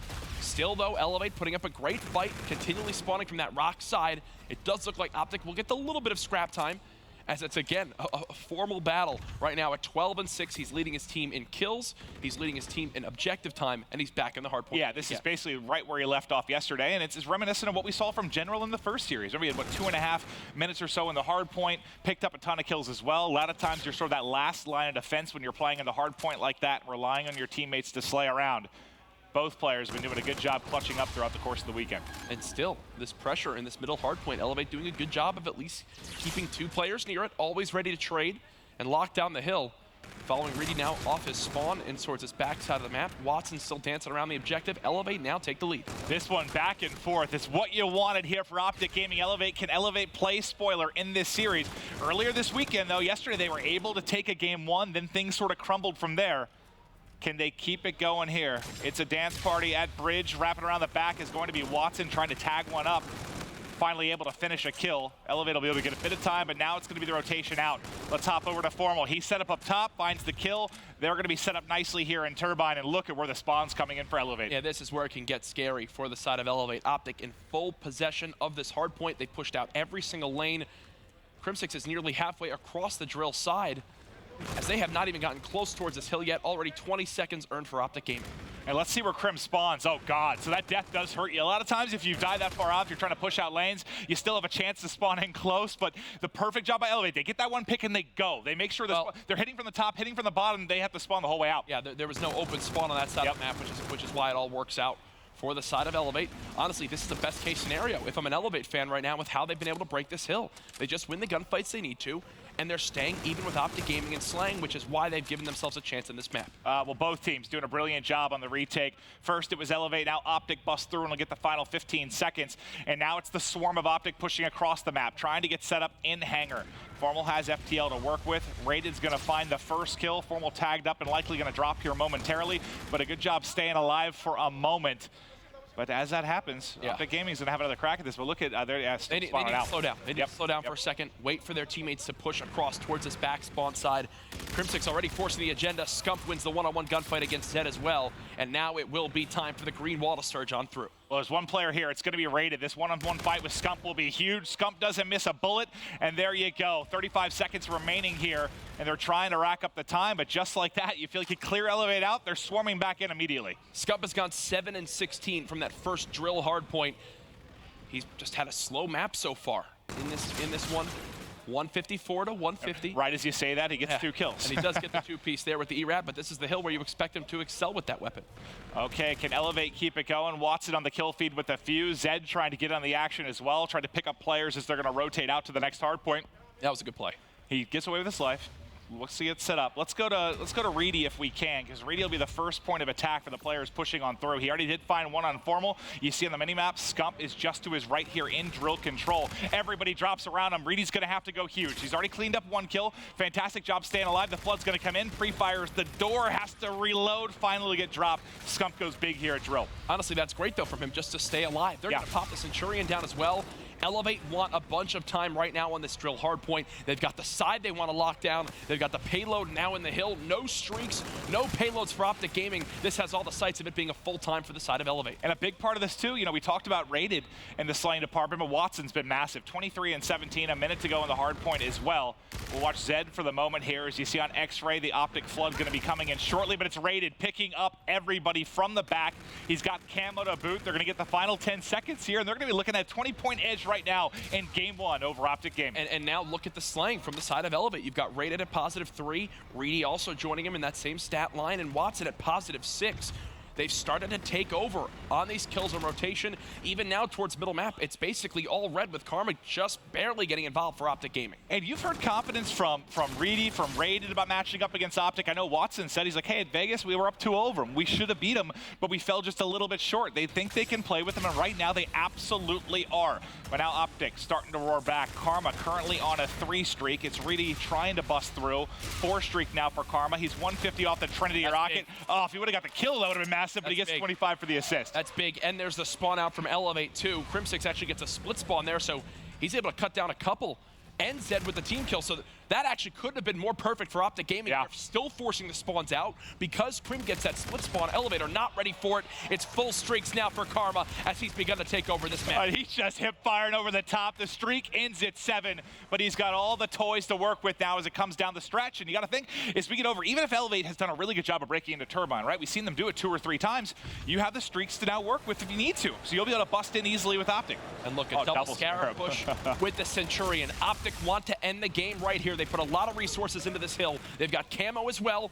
Elevate need a perfect push if they want a chance to break this hard point. It's Karma trying to push out. He's gonna get I don't think that's needed. I don't think that's needed right there. Last time it happened, but they still, I was going to say they should have the top spawn, but look at where the 4 and 3, look where Crim and Karma pop the whole way across the map, and this is now 2v4. Karma's been very vocal about this, where the first people to die wind up spawning out in these gunfights. It's just, it's not ideal, but Formal somehow gets... Oh my God! Formal, a one-man army right there. The bombardment gets dropped down. Optic, they want the scrap time, though, as they push 3 more towards the hill. Karma trying to get in. The close-range gunfight going to go the way of Reedy, but it's traded immediately by Scump. But look at the minimap. You're going to have, what? You're only going to need 8 or so points if you're Optic with the rest of this time. This hold from Elevate on Hangar has to be flawless. Yeah, and they are in position. They still actually have a Centurion across the map as well that Optic Gaming players are running right by. 241 to 210. Rated, the player we're watching right now, trying to hold the spawns. Gunfight, so going inside the hard point. Scump with reactive armor with one, and that should do it now. Elevate spawning on out. Optic Gaming, it was not pretty, it was not easy, but they're going to take... The FTL jump got him in. Reedy just able to get in. Take map number 1, 250 to 213. Nobody else there to back him up, though. But that's been a couple shaky game ones we've seen out of this Optic Gaming side. You know, we saw it in the series yesterday versus Red Reserve. Now with Elevate starting a little bit slow. Well, I mean, that's an example of the potential of this Elevate team that when they were formed, so many people were excited about. These are not bad players on the side of Elevate. Obviously, they mentioned the under practice they have. At times they can butt heads, but this is a very talented European squad when they're all on the same page. And sorry, now the slow start was versus E6, but they were down, what, 100 or so points, had to fight back here. It was just back and forth. We had a ton of lead changes, brilliant stuff throughout from both sides. But what was the key player for you? I know Formal had that crazy kind of 4 or 5 piece, but didn't really lead to a lot of time down the stretch. You think towards the end of that map, especially, it always just seems like Karma finds a way to be that little light that his team might need when the rest of his squad isn't there. And with the 7 streak he gets, they wind up dropping down the Centurion. Did have a questionable play pushing out that catwalk lane when they really didn't need to. They had everybody ready to go and watching. He did it twice. He did it twice. And well, Krim happened to once, Karma had happened to once as well, and they ended up spawning all the way in like the back hanger corner. It's a long trek then across Scorch. Most certainly. Well, Optic Gaming, we know them for their prowess as a team in really every single game mode, and they've been pretty dominant up to this point here in the Infinite Warfare season.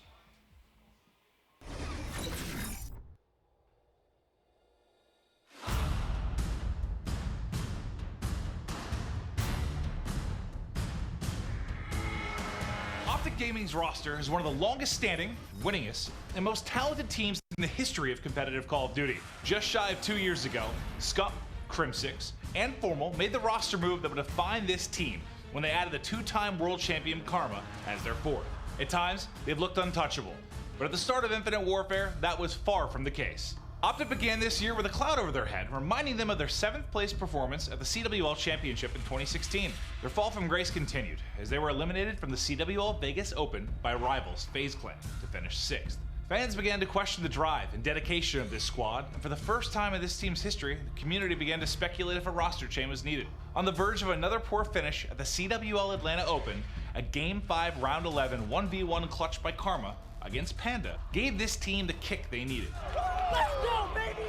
Since their incredible losers bracket run to finish 2nd, Optic Gaming have won back-to-back major events to not only regain their title as the undisputed best team in Call of Duty, It's all Optic Gaming! but secure the #1 seed in the North America Pro Points battle. Heading into the CWL Global Pro League, Optic Gaming have all the momentum in their favor. At one point, between Paris and Dallas, they won 23 straight maps on LAN. During that run, they looked as strong as they've ever been as a lineup, which is definitely saying something, considering all of their championships they now have as a team. On top of that, the reigning MVP, Scump, is looking to hold on to his title from Dallas, where he put up a ridiculous 1.17 respawn KD and a 1.22 S&D KD. Optic Gaming are a force to be reckoned with. A lot of their recent success has come from their improvements in Search and Destroy. At the CWL Dallas Open, they won 84% of their maps in that game mode. This is in part because they have arguably the best player currently in competitive Call of Duty, in Formal. There goes the jump though! The FTL jump, too strong! And the man with 30 major LAN championships, the most all time, in Crim6. Crim6 lights up the kill feed. Tune in May 12th to the 14th to see how Optic Gaming performs in Stage 1 of the CWL Global Pro League. And we are back. You see the road here for Optic Gaming. Maybe there was a bit of a rough patch between champs last year and then to Vegas, but since then, they've been lights out. Oh yeah, it's been smooth sailing, and that's where they are currently in this group now. A 7-2 map count, the best of anybody. 2 maps away from a 3-0 start, beating everyone that would mean in this group so far. They're looking quite solid, about to head into Game 2, Search and Destroy. And this, for me, is absolutely a must-win map for Elevate. We saw some brilliant moments in that map, but Elevate towards the end just fall off just a little bit. Optic make big individual plays to secure that one, 250 to 230. We had pretty solid games just from a slowing standpoint from Watson and Rated, but Zed and Rady lagging a little bit behind, and that's what's tough. Will that work? And do we see teams getting outslayed and winning hard points on occasion? Sure, but against the likes of Optic Gaming, not usually going to happen. They're going to punish you. I want to see Optic Gaming just work together as a 4-man unit on this map. Many times when they send someone off by themselves, normally in the past it has been Crim6 towards that inside A site. they just wind up throwing rounds away because they just don't have enough pressure towards that B area. Also keep an eye on Formal potentially with the sniper, who will be the one to try to contest him in middle map as this game develops. Reedy, I would imagine. Maybe we'll see him pull it out. Either way. White flag. He's waving the white flag even though he's winning in the series, so. I surrender. I'm sure that's what his opponents will be doing if they try to push the middle lane here. Let's see how he is able to play off the break. If you're Elevate, you have to be expecting him to pull it out. You saw him sniping quite a bit yesterday. On throwback. Yeah, they're not even going to tease middle. It's a 4-man hit very quickly at the B site. Expect a very quick flank here from Elevate. So there's pros and cons to sending Crim6 to A by himself, because at times he can be 4-man hit and overwhelmed, but at times when he does stuff like that, he gets full knowledge that there is nobody here for Elevate, and they're able to get a quick plant because of it.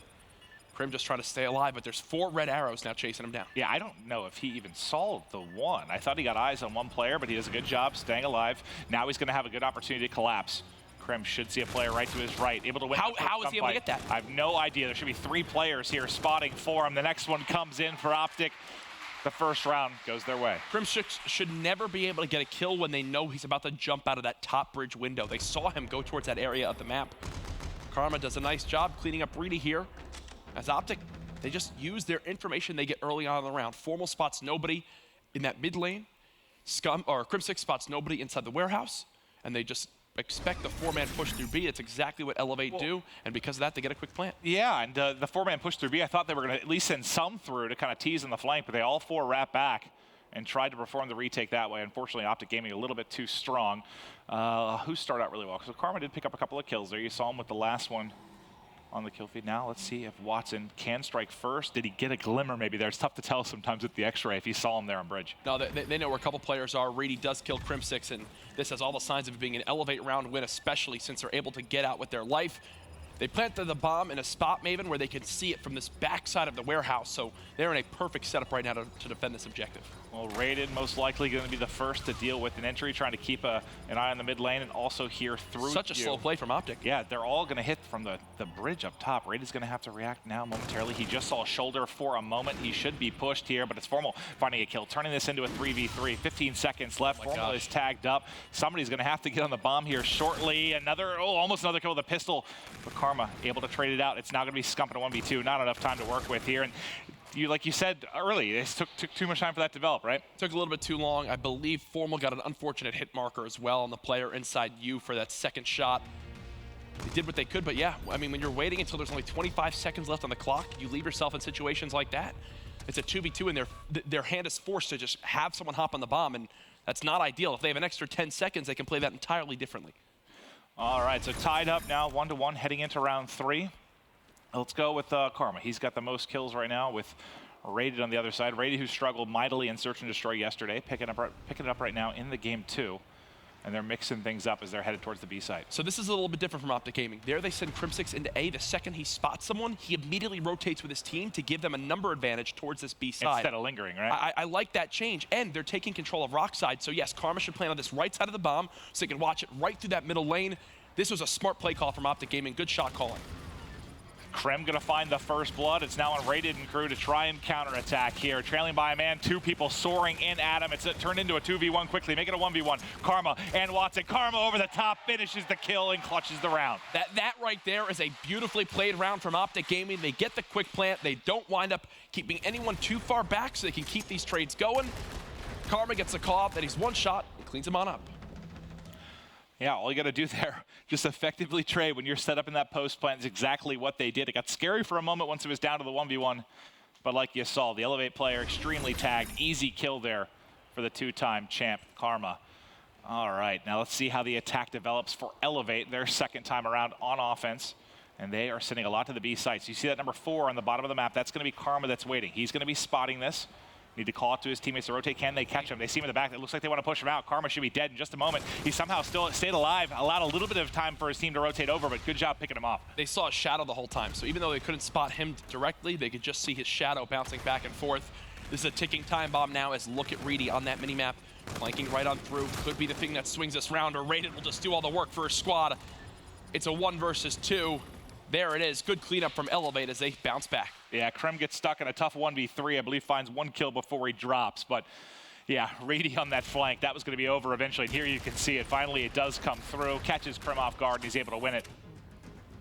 Smart plays right there from Elevate. Well, yeah, you go on the late flank and catch Optic off guard. And at the beginning, I mean, you know there's typically going to be one player playing at the back rock, just trying to spot. They push it out and get that early kill. They had advantage from the get-go. So now what do you do with your Optic gaming? You've shown your hand a couple times now on offense.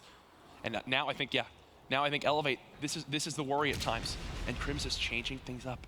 Yeah, look, they're just going to I love this. And catch us off. I love this. Free two-piece. There it is, Crim 6. He reads Elevate like a book. He's done the same thing in the first 3 offensive rounds. This time, he doesn't peek and shows himself. Instead, holds in a corner, and Elevate try to push on through to overwhelm him and rush him in a 4v1. Instead, it's Crim getting away with 2. Those are the mind games, but even after the big play from Crim, you still find yourself in a 1 versus 2 somehow for Karma. He has camo, though. This is very, very winnable.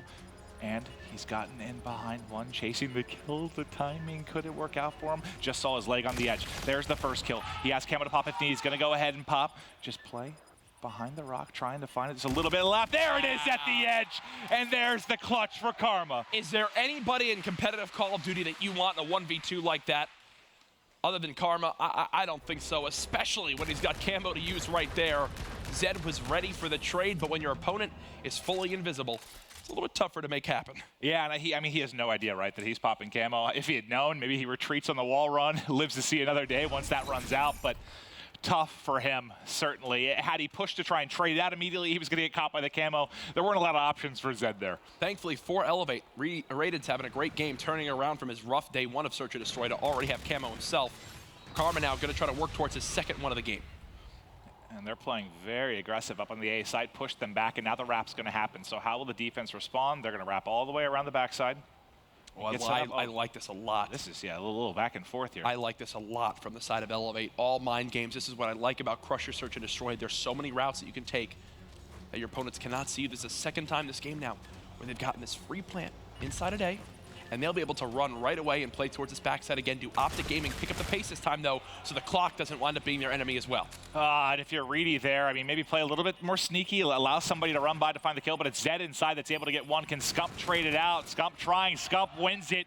Now, all on Watson in a 1v3, 25 seconds remaining on the clock. He's able to win the first fight at mid-map. Scump drops. He now has to take out Formal and Karma. He's trying to get to the edge. Oh, he has to get him off the bomb. If he gets 2 more bullets there, probably doesn't matter as he's going to get traded out, but nice effort from Watson. Formal was ready for it, gets the headshot as well. Watson was not getting away. Optic Gaming changed things up, and think, last time in that 2v2, that's a way different story, because Optic Gaming, that was a 10-second difference, right? Let's say Watson does kill Karma right there on the bomb. Formal has more than enough time to hop on himself. There, though, if Optic took that 10 seconds like they did last time, even if Formal got that kill, he would have had enough time to go and defuse it with how little time there was left on the clock. Okay, well, here we go. Round 7. Elevate down a couple of rounds. Some team shots, I believe, coming. No, unless he got tagged from the, the top bridge. Okay, Krem watching you. Karma working on the plant. Look at how close he is to Trinity Rocket as well. He'll be just 150 away. I think they have to retake the camo here from Reedy. Yeah, Reedy's going to wind up, or Raid is going to wind up pushing right in with camo. Great job by Elevate to just overwhelm Optic. It's Formal by himself. Easy, easy job. That's what happens when you have camo. Smart use right there. Yep, so both players using their camo effectively for Optic and for Elevate. And Elevate now just 1 round away. And they played them very tough. I mean, the hard point, back and forth, tons of lead changes. Here it's been, Optic's never been able to run away with it in the search either. Nope. Playing them very tough. But God, I swear, that's just a story of a lot of these EU teams over the course of the past few weeks. They will play everybody tough. But when it comes down to those final couple moments, it has not been going their way.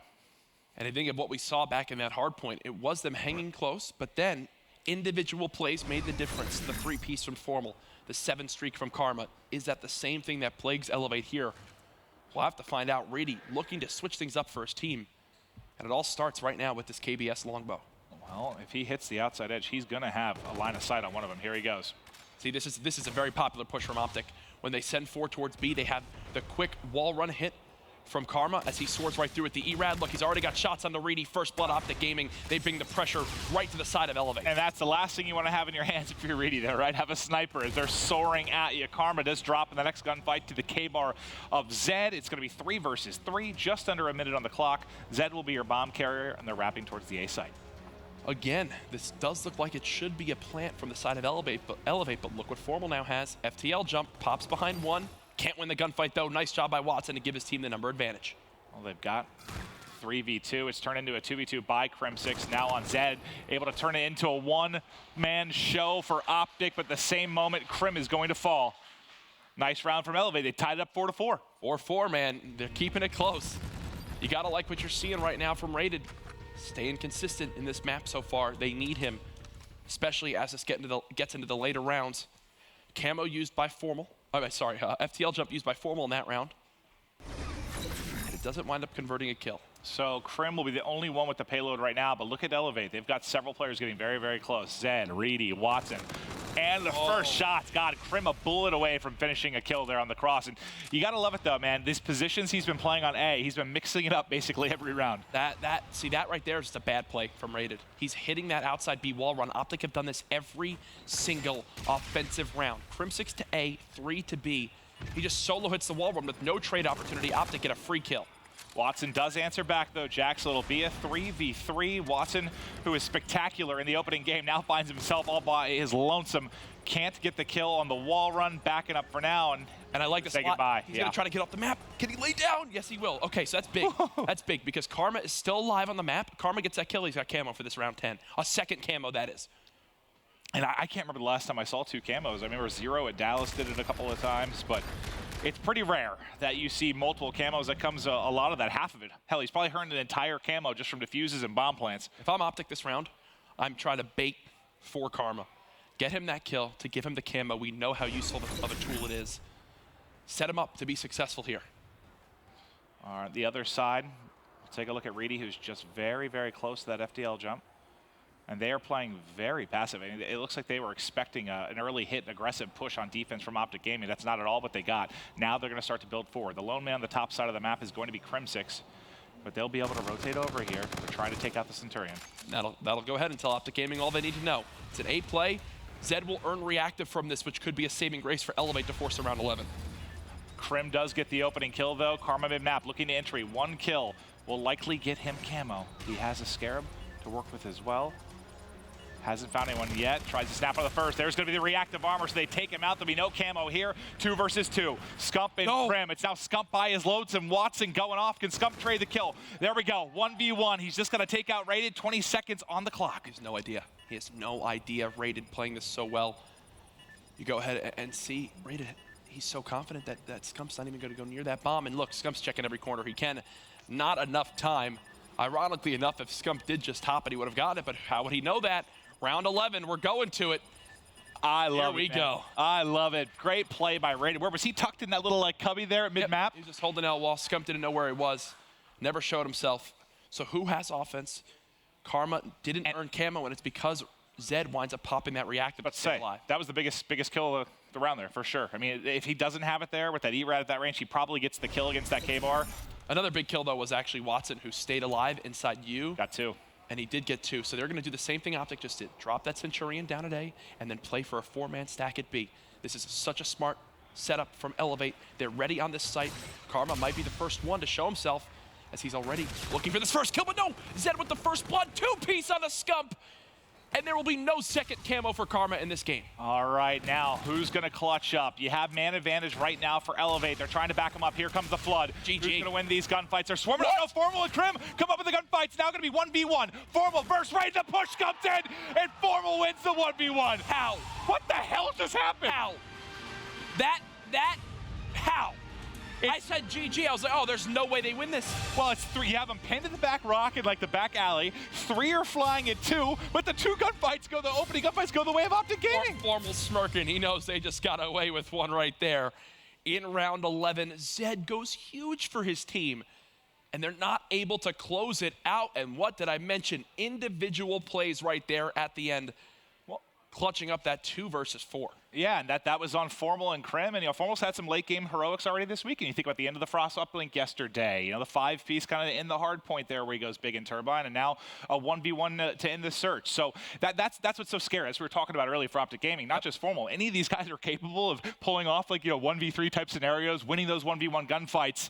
God, it's just like you feel like you always favor them in those spots because they come out on top more often than not. Crazy to see. And now Optic Gaming are 2-0 up in this best of 5 on the verge of a potential sweep. That would drop Elevate down to 0-3, not the start at all that they wanted to have in this group. God, it's what, a 250 to 220 type game, round 11 here. Elevate so close, but so far still searching for that first win. We'll see if they can find a map here in the uplink after this quick break.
Here is your G Fuel key player matchup between Elevate and Optic Gaming, with Optic currently sitting at 2-0 in the map count in this matchup. One thing to note though, coming into the series, both Karma and Zed, not quite where they want to be statistically. We always know though, Karma, stats don't matter for him. It's the plays that he has that get the job done. But Zed, with the breakout year we saw from him last year, was typically the one leading the numbers for his team. Expected though that he is struggling with how Elevate have played so far this weekend. They need to turn things around right now if they want any chance of the reverse sweep in this best of 5 versus Optic Gaming. This has been your G Fuel key player matchup.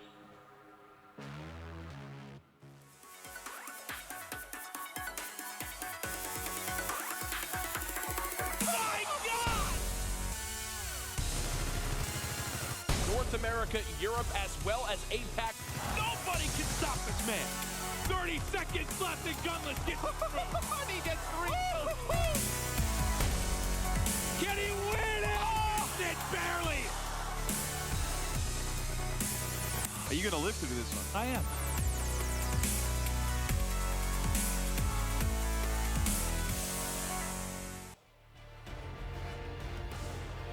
Not only do we have a 500,000 playoff around the corner, But we've got Anaheim, baby, and I can't wait. Like I was talking to the Optic guys outside yesterday, and we were just like talking about how much money there is. Like if you were able, imagine if you won Stage 1 playoff, Stage 2 playoff, and won champs. Like there is so much money in these next couple months. If you get top 2 in your group this weekend, in any of the weekends, you qualify for $2.7 million in tournaments for the next 4 or 3 months now at this point. So yeah.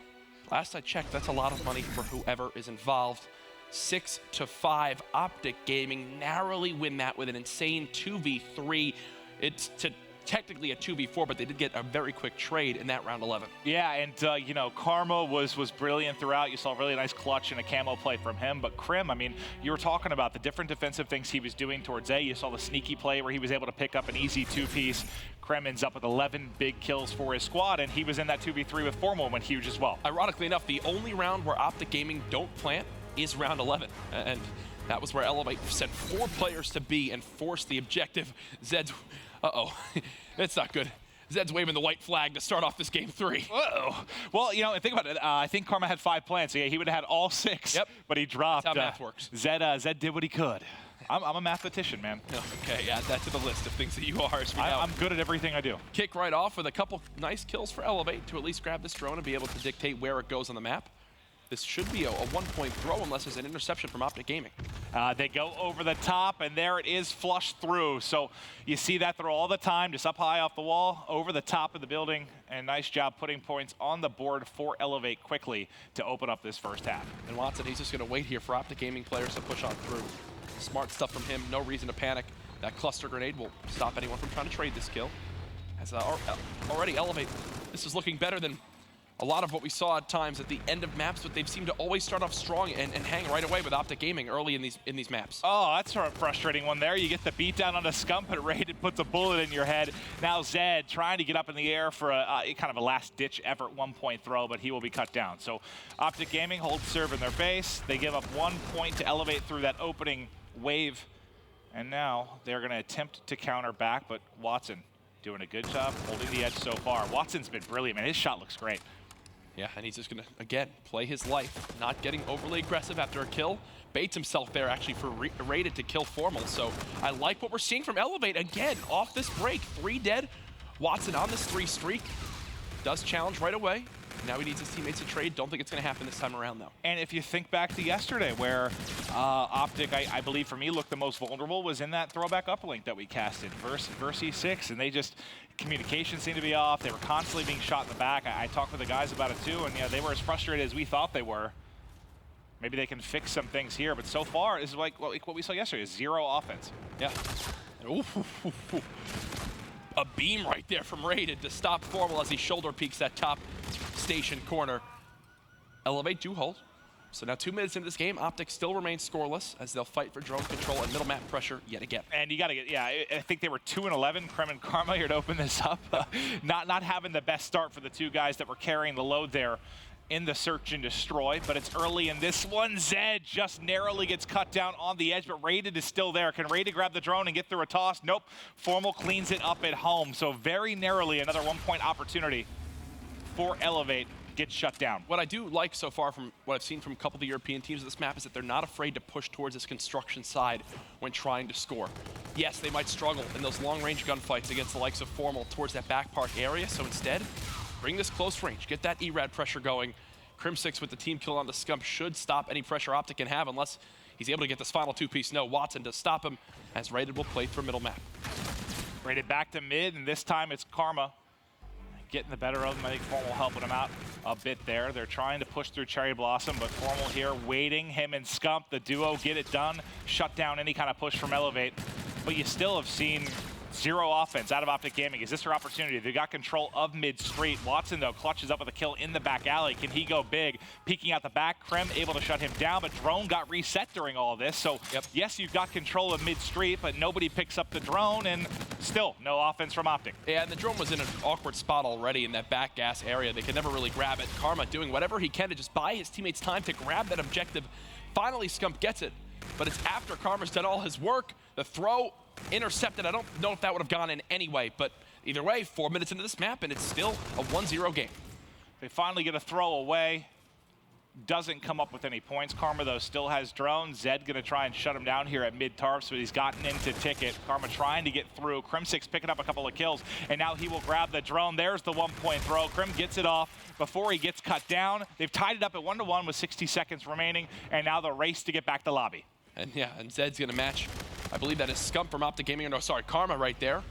As they will go ahead, grab this drone and go for a 4-man play. So far from Park, they haven't really got anything going this entire side, and I mentioned they just look better when pushing construction. Reedy going to keep that pressure towards that side of the map. This should be at least one! How? Someone's got to finish him there. You need to get points. Reedy's going massive. He kills all three. Now, but surely it's tossed all the way back behind Statue. They just have to get it up. The dish should come in. No, he gets cut down, so it'll be a deep one-point throw. And there you go. I mean, Reedy was just, there was no one even looking down to respond to him as he killed all three. It was nearly a double interception there from Optic Gaming. Reedy, I'm sure he was wondering how that was even that close for how many kills he just put on the board for that push. Either way, Crimsix, so many times this map we've seen 2-3 pieces from him to make it impossible for Elevate to try to push with this drone. And at the end of side one, just like we've seen in the first few maps of this series, it is a very close game that can be won by either team. But do we see the same thing that's plagued the European squad so far, which is failure to close out maps? Well, it seems, I'm just curious if something's a little bit off maybe for the comms for Optic. Krim and Karma started really slow. Karma hasn't really picked it up. I don't know if it's one of those situations where he's kind of getting baited right now. I know they joke back and forth, but he's been trying to, I believe, be the drone guy, but no one's really, it just seems off, man. Like any of the pushes we've seen from them are not very coordinated. It looks real scrappy. They don't seem to have a lot of control. Well, we've seen Optic that last half go twice towards that top station side, and both times raided with his NV4. There was no one there to answer. And anytime they try to push towards gas, it just never really kind of got things going. Nice first blood from Crimsix. This is the start you wanted to see from Optic. 3 dead, grab the objective, all 4. Now they can go for their first solid push of the game as a team. Yep, and this is guaranteed points here. There's only one player in the back. They want to go for 2. There's the dunk. Karma puts it through, and we'll see if he heats up a little bit through the second side. They've got a 1-point advantage now. Karma finding more kills. Him and Krim, again, the slow start. They both really started to pick it up. Krim leading all Slayers right now at 16 and 12. Karma trying to get behind and pick up Rated there, but he does have his buddy Krim to clean it up. And again, 3-4 dead. Optic will go ahead and push forward. Oh no, the drone just reset. There might be time now. There might be time now. Krim is actually gonna pop overdrive to make up for that lost few seconds. Reedy just double team killed. What? Reedy just a 4-piece from Reedy where half of it is his own team. What the hell just happened in the Elevate base? That's now what, 4 team kills this map for Elevate? I mean, you see one all the time. Like someone gets weak, they put a bullet in, but not usually a 2-piece team kill. No. What was that? Takes some skill to do. Crimsix still commanding middle map. He's looked great with this NV4 so far. It's 3 dead again for Elevate. Only 1 player off spawn. Formal did use that FTL jump on that push, so Optic to get that dunk, use FTL jump as well as overdrive. Yeah, and this is like, I mean, been the opposite of what we saw in the first half where there wasn't a whole lot of offense. It's been all pressure now from Optic. They've been set up in power positions. Krim on the statue can do so much damage. Karma trying to flank in through that mid lane, but does get cut down. There's still a few players alive for Optic, but all the kills now going the way. That's everybody dropping. Elevate now has full control. Somebody's got to get the drone. It'll be Zed wrapping back to pick it up. Reedy doing the damage here at mid-street. This is a very good opportunity to get a 1-pointer at least off the board. It should be up and away now. There's the toss. I think a little short. I think Optic were there to intercept it no matter what. So again, Elevate remains scoreless inside 2. So far, that's been 2 minutes of play, and look at the payloads. Right now, nothing available for either side, and that's got to favor Optic Gaming in the long run. Yes, just having that lead here. Scump, though, going on a bit of a tear. 4 streak right now. He's getting close to the Trinity Rockets. Has 1 more at the edge, able to clean up the weak player. Scump. 5 streak. Just trying to get some streaks here. 1 more gunfight to win. He needed 1 bullet, I believe, in Rated there, and he would have been able to pick up the Trinity Rockets. Dude. Rated is shooting lasers. I'm telling you, man, that's like the 3rd or 4th time now I've seen him just snap right onto Formal and shut him down. This could be a completely different map if he's not able to get those kills. But even here, just that first entry from Scump onto Watson, again, the 2-piece. I don't think there's any reason to challenge him right there in that lower tarp area, especially with an NV4. Yeah, and I mean, Scump's just going on a flare right now. as he's definitely erupted. We've got 2 minutes left here. Karma back to lobby. He's going to be a nice flanking position. There's one. Another at Tarps will get called out to him. Can't get to the edge. Teammate hasn't cleaned it up either. Karma just trying to play his life at the moment. And this is smart from Karma. He's dancing around, just bought his team a few seconds to get in the positions they want to get to, and the drone resets. So Elevate will have to retrace their steps, go back towards middle map. 90 seconds remaining from what could be potentially a 3-0 sweep from Optic Gaming. Okay, well, Scump trying to get behind. Does the drone pass get off before that? Yes, 1 point. Only trailing by 1. It doesn't look like any payload's going to be available except for maybe Rated down the stretch here, and Watson, if he starts to pick it up. Karma still working on this camo. He's going to go high off the wall run. He's going to get shot in the back, I would assume, as soon as he picks it up. Almost snaps under 80, though. This has been a bad map so far for Karma from what we've seen from him. 14 and 24. It's quite rare you don't see Karma achieve the ability to get that camo, but we've been, especially in an uplink. Think about all the times we've gone on with him. He's usually been trying to hit flanks, flank, be annoying. So even though he's not picking up a lot of kills, he's at least shifting some focus there for the Elevate defense. Formal with the ×4 multi-kill. Yeah, and Formal just tries to keep the drone alive. Throws it back down, plays his life to just get the drone in the Elevate base. Do not let it reset quite yet. Raiden has camo. That right here will be the ability for Elevate to come back and potentially win this game with the last second dunk. For Optic right now, your best defense is your offense. Keep that drone, keep going forward. Don't allow Rated to get into a position. There's the pick. There's 3 down now for Optic Gaming. Rated's here Rated's got it. He's got camo. You got to stay alive. Got to play your life. You need somebody to look over him. There's the first pick. Watson's got it. 18 seconds left on the clock. It is starting to develop. He doesn't get forward. He doesn't get forward. Formal does it. The 2-piece. Camo dead. GG's all around. A nice hold by Optic Gaming as they get the 3-0 sweep to start their day 2 at a perfect 3-0 record. Wow. And I'll tell you what, man, we saw E United do something similar to Luminosity last week. Is the best way to shut down a camo player?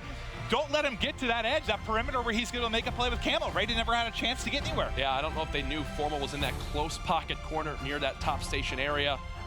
Elevate now dropped to 0-3 in this group as Optic Gaming continued to push right on through. 3 very close maps. You cannot take that away from Elevate, but 3 times where a couple different gunfights could have made them the 3-0 series victors in this situation. Oh, 100%. I mean, there's probably, you could look at like the final 15 to 30 seconds of gameplay in either of those, and it could have gone Elevate's way for sure. So they play them tough, but that's the part that hurts, because a 3-0 is a 3-0. Yes. You don't get any maps there. I'm sorry, but close is not enough. But maybe does that build some kind of confidence for Elevate, knowing they played them that hard? I don't know. Maybe it does. It's not the start they wanted either way. Maybe it tilts them even more because they knew how close they were. And they got 3 maps yesterday, right? Yeah, because they went to 5 games with reserve. They got 1 in their first series. So they've got some maps under their belt. God, 1 or 2 there. That would have been huge. Yep, most certainly. And that's, again, something to look back on. This is another series to reference as the weekend goes on where, if Elevate do a little bit better here, close out some of these maps, maybe force a game 5, we have a different story. But for now, that's a tough loss. Optic Gaming still look very, very solid. And Krim, the man that dropped the 11 kills in the search and destroy and went clutch with Formal in the 2v3, is on stage with Christopher Puckett. Thank you so much. Krim and I were just joking here. You mentioned he dropped 11 kills. He pointed out I also died 11 times. But Krim, this series was much closer than a lot of people here in the crowd thought and a lot of people watching online. How do you feel coming off of it? It was a 3-0, but every single game was tight. Yeah, I think we just got a little overconfident from yesterday, and Elevate, they were the last in the pool, so we thought that today might be an easy day, but clearly every single one of those maps was close, so got to start warming up for our next match. Now, I promised Chance I was going to ask you this next question. Game 1, you guys started off a little bit slow, but towards the end it was very tight, and Rated popped a camo over on the Turbine Hill. I know Scump was able to get the kill. Were you guys aware of the payloads being used? Do you know how that play broke down? I don't remember that at all, to be honest with you, so sorry to ruin your question. I mean, they were talking about it. I don't know who killed him. I think it was Seth or Damon, but we got the kill. I wasn't there, so I don't know where I was, but... Now, just talk to me in general about your guys' gameplay. We've seen the strength and some hard points. We've seen some struggles on day 1 in Search and Destroy, and another very tight uplink here. What do you feel is currently the team's greatest strength right now, and what has been your weakness so far this weekend? I think definitely hard point. Hard point's definitely our strongest, and that's sort of what we wanted to aim for this weekend. And it's just, our S&D's good. we know it's good. So we're just, trying new things, practicing different stuff. And the one thing that we can practice that you can't really steal strats on is hard points. So. Last question here for you is about your opponents. Now, we saw Elevate. They went down 0-3, but this is arguably the toughest any of the 3 teams have played you guys. What is the strength of this squad? We're going to see them playing Enigma 6 next. What should Enigma 6 be looking out for, if anything?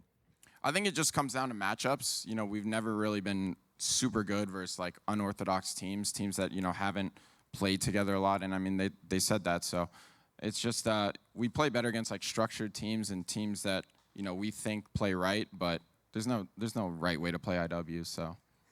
EU playing the game a different way, but you guys are playing perfect so far. 3-0. That's Crim 6 and Optic Gaming for now. Let's send it back to the desk with Benson. Thank you very much, Puckett. Great to hear from Crim 6, of course, and Optic Gaming. Congratulations to them. The perfect start. They managed to defeat everyone they played so far. No real surprise there, though. I think it's fair to say what many of us expected. We'll talk a little bit about that series, though. Of course, they come out and they get that 3-0 victory. But map number 1, Merc, it was pretty back and forth. Elevate, they stayed with them for the most part, to be fair. Yeah, absolutely. It's what we talked about. If there was a game that they could stick around on, it was definitely Scourge Hardpoint. They did a very good job. And something that I thought was a little bit interesting was just Hanger and Turbine. Those Hardpoints, to me, they split them. Look at that number 2 and 3. And the biggest thing to me was Optic, they were setting up, but then Elevate would break pretty quickly, and that's not something you see all the time. So a huge surprise and a great job by Elevate to always disrupt those Optic Gaming rotations. Of course, you saw there in that graphic as well, Formal has a fantastic map, but I believe we can send it down to the wonderful TP on the Telestrator to break down map number 1. Teep. Thanks, Ben. Talking about that hard point, Elevate did such a good job for most of the map of locking down that turbine and keeping it even at Hanger. But the clip I need to break down for you guys first as we get this rolling is how Optic was able to clutch up in those last couple of moments time and time again. Here they are. We see them on the rotation, focusing on this on the rotation from Turbine over towards Hanger. You see in the bottom of your screen, Karma picks up the first, gets traded out by Rated, but look at who's right there with him. Formal picks up that kill right away, and as soon as he realizes that they have numbers, Scum can just hit the front door, has to isolate that 1v1 gunfight, and that's how they just make it look so easy. Breaking Hanger isn't the most easy thing to do, but when you spread out your setup like that and isolate those gunfights, Elevate probably should have set up a bit tighter in the hill, but they aren't able to do it. So let's break that down as we explain why they make things like that look so easy. So starting off on the rotation, the person you need to highlight first is Karma on the bottom of your screen. He gets to this back rock area over here and isolates that first gunfight versus the player in the back. When he's able to get that, that allows the rest of his teammates to flood up the map where they want to go. They look at the kill in the kill feed. Scum hits wall run. Crim hits that top alley right there. Another isolation 1v1. Crim gets the kill up here, which opens the door for Seth to get to the front door. And also, Karma getting that kill opens up the door for Formal to get around the back. So they insta get that trade. Karma gets taken out by Rated. Boom, right there. Formal answers back onto Rated. He's able to block this spawn over towards the back. This back area is where you're trying to get to. Once you get that, you're basically set and solid. That allows Seth to just run through the front of the hill, get that last gunfight in the hill. Optic does it time and time again, making it look so easy. That's how they're able to close out that last hard point. Back to you guys at the desk. Thanks, Teep. Obviously, he says Optic make it look easy. Teep makes analyzing it just sounding even easier, that's for sure. But obviously, Optic, they take map number 1. Then we move over to game number 2. And we kind of heard it from Crim6 Chance. Optic, they know they're good at search and destroy. They're now kind of, testing out some new things. And you saw that as well. They're not afraid of changing their strats. Yeah, they employed quite a few different things. They would play B passively, where they leave a player back rock, scout for information, then back up if they know there's fours. One time, they just 4-hit B on defense and played as aggressive as possible. Saw a lot of success with it. Even on offense, they were mixing up. They hit A a couple times, and then once that, they knew they were going to get red, then they let Crim play very, very passively, let players run past him. He picks up 2. Meanwhile, the rest of the team is at B. Of course, Karma making plays with Camo was always going to be huge as well. He's, he wins rounds for him there, and ultimately, I think that was the biggest difference maker. But yes, they mixed things up. And speaking of Karma, Apathy, he was the one player that you kind of came over and you were like, hey, he just won them that game. He just won them that map. What impressed you so much about the way he played? Well, Karma, on top of planting bombs and getting the kills, Camel, like Chan says, is really, really, really important in Search and Destroy. It's basically an easy round win. and then he clutches a 1v2 with camo, and then towards the end, he almost gets it around 11. Unfortunately, he did get first blooded. You know, one of his teammates weren't watching the cut, but they do win 2v4. But I really felt like Karma was a big reason why they won, especially with the camo use. And obviously, you mentioned that 2v4, Merc, that last round. I mean, it looked great almost there for Elevate to start with, but then Optic, they just seem to do it time and time again. They clutch up. Yeah, it just seemed like Elevate isolated 2 different gunfights, and their timings were off. They had a guy stuck in that back corner. You saw that grenade go off. He was obviously weak, but Elevate, their timings were off. One guy hits inside, one guy hits outside. That's 2 1v1 gunfights, and the last guy, I believe it was rated, but he was stuck in the back by himself. They have to wait for one another. They know they have that guy in a 3v2 situation. It should be an easy clutch, but just a few mistakes, allowing gunfights for Crim6 and I believe Formal. Formal is able to clutch up that last 1v1. Yep, he manages to take that round 11. That gives Optic Gaming the 2-0 lead. Then, of course, we go over to map number 3.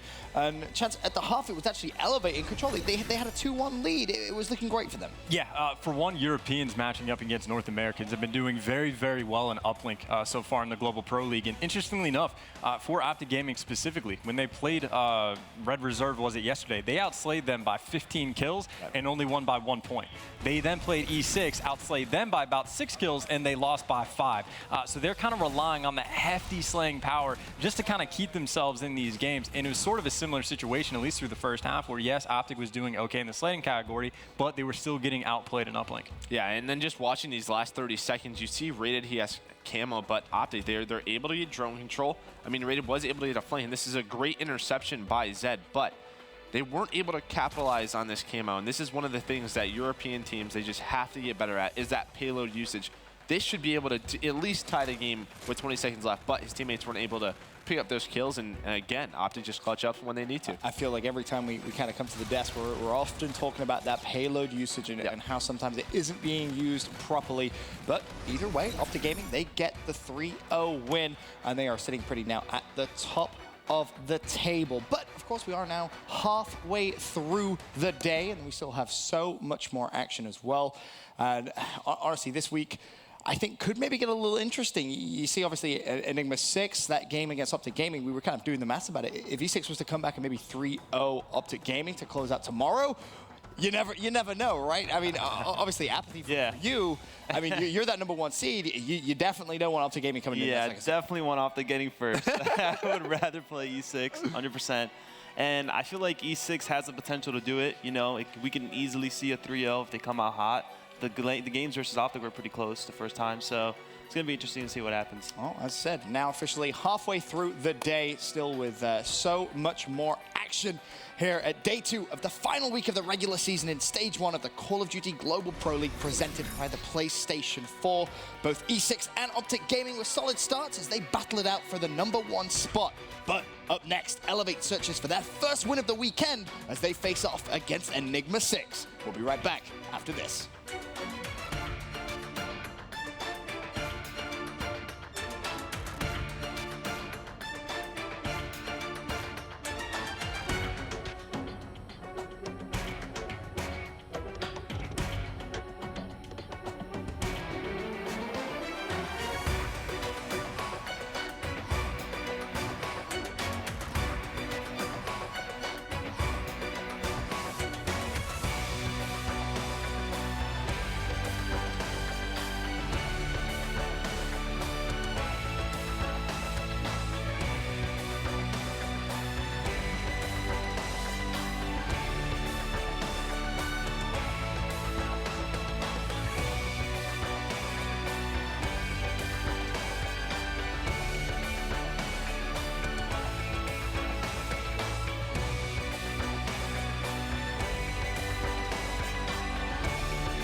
more on the line than ever. It isn't necessarily just about the prize money. You're fighting for that spot at the Global LAN League. You wish everyone could be involved, but realistically, only the 16 best in the world can be. Congrats to all these guys earning that invite. These, for me, are the right teams in the league.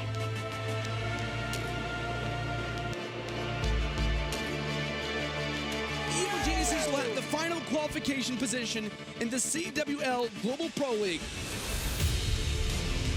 The best in the world are here to compete on North American soil. This is big. The Global Pro League is on the line.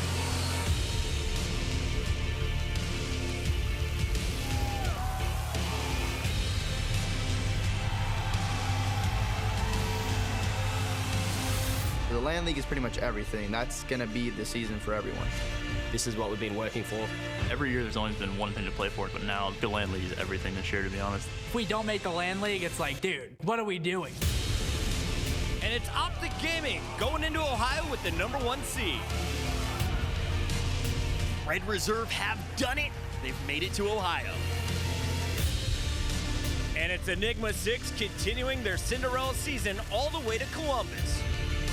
1 second in between Elevate and a spot in the GPL. And they have done it! 3-0ing Optic Gaming and uses his scores. Playing insane right now. And this is it, Jack.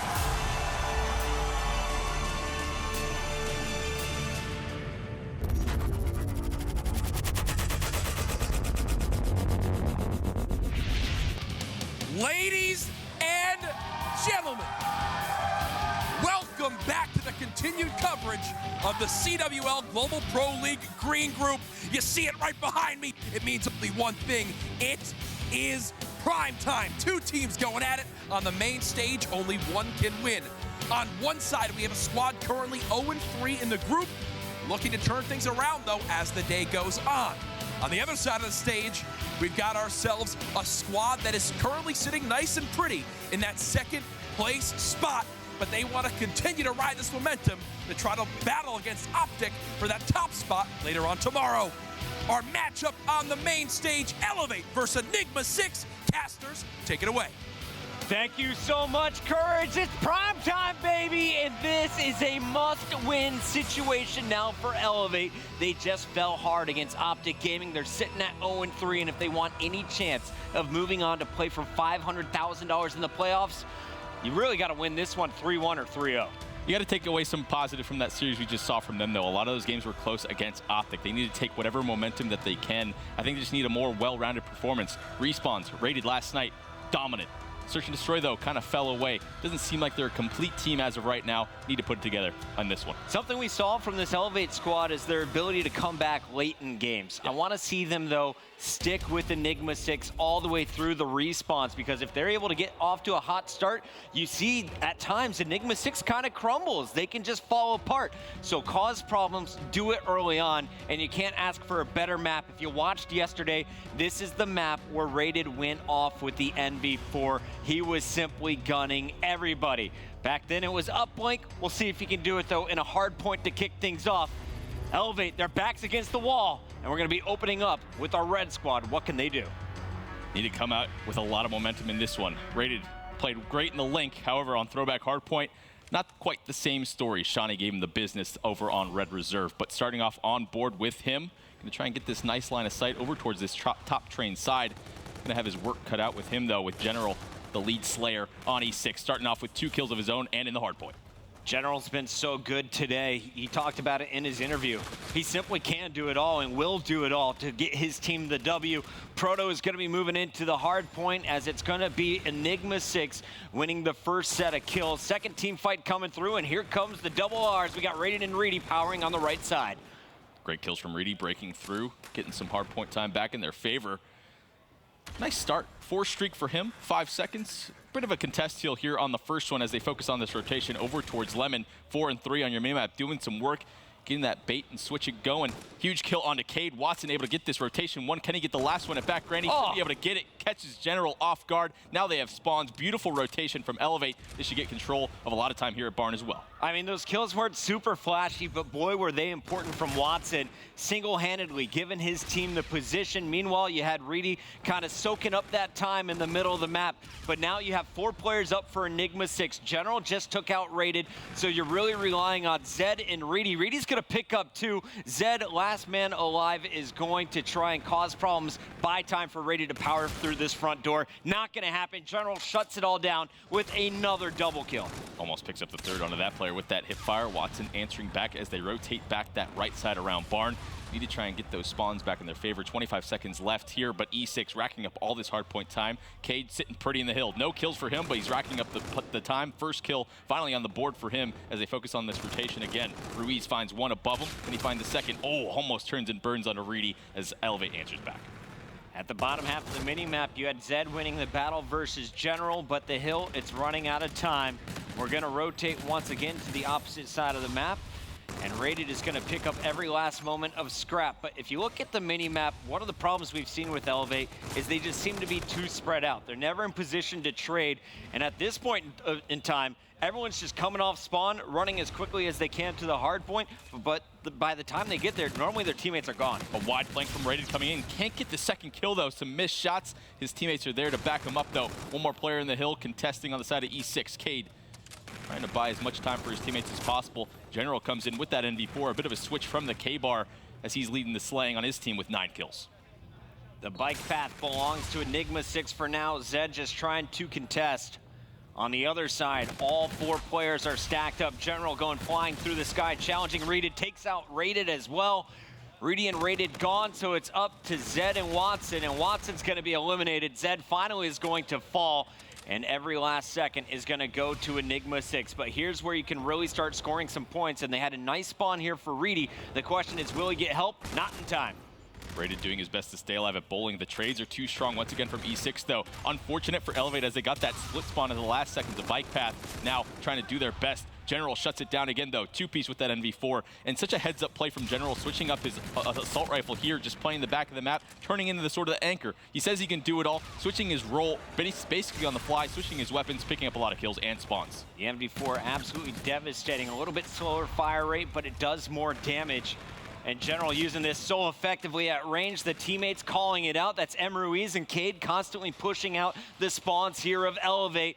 This is a fantastic hold so far on the baseball field. It's just our first round of rotations, but in the first half of the game, this is all Enigma 6. Just dominant gameplay once again from General. 7 streak for him, has these streaks to work with. Snapping onto that player in bowling. Can he get the second? Ooh, almost. But he's going to have these streaks on the rotation again. I don't expect him to use it towards middle unless they're trying to just end this game super fast, but expect it over towards bike path on second rotation or maybe over towards baseball. Proto on your screen, trying to move up the map with the E-Rad. That's where he's been most effective in my eyes. So good at short range, and he loves to play at a fast pace. On the other side here for Elevate, they've just been looking for kind of individual battles. Haven't seen anyone shine outside of Reedy's early start. You look at kind of the kill column, Zed, he's about positive, but Rated has been a non-factor in this one. Double negative, they need to get the captain going. Huge play from Elevate, though. The Trinity does come down from General. As I say that, Proto answers back with a melee for the 2-piece. Reedy trying to play his life as he buys some times for his teammates to get back up towards the middle of the map. Rotating up towards Lemon now, almost picks up that player, but every single time it seems like it's a 50-50. General able to win it. Cade finally answering back in this game. Rough start for him, almost even now.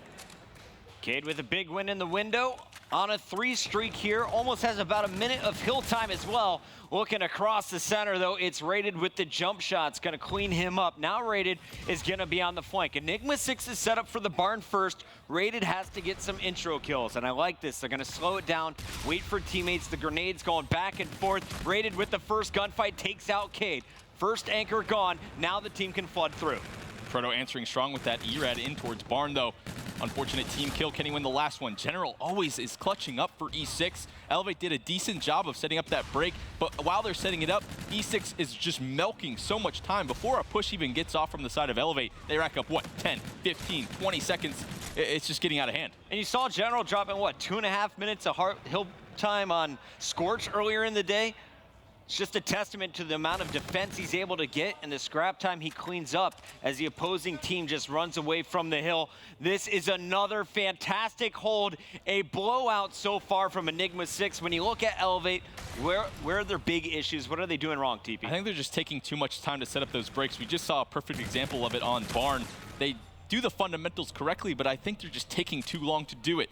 We switch on board with Watson now as he picks up a couple of kills as they milk some time, but remember, General has that bombardment in his back pocket. He used that Trinity rocket to stop that congestion of time over towards middle, which is a really smart play in my opinion. That's why they have a 100-point lead. Cade with the 2-piece, answered back with 2 kills here from Elevate. General is going to take over the hill time. His teammate trying to get out of dodge. That's Proto pushing up.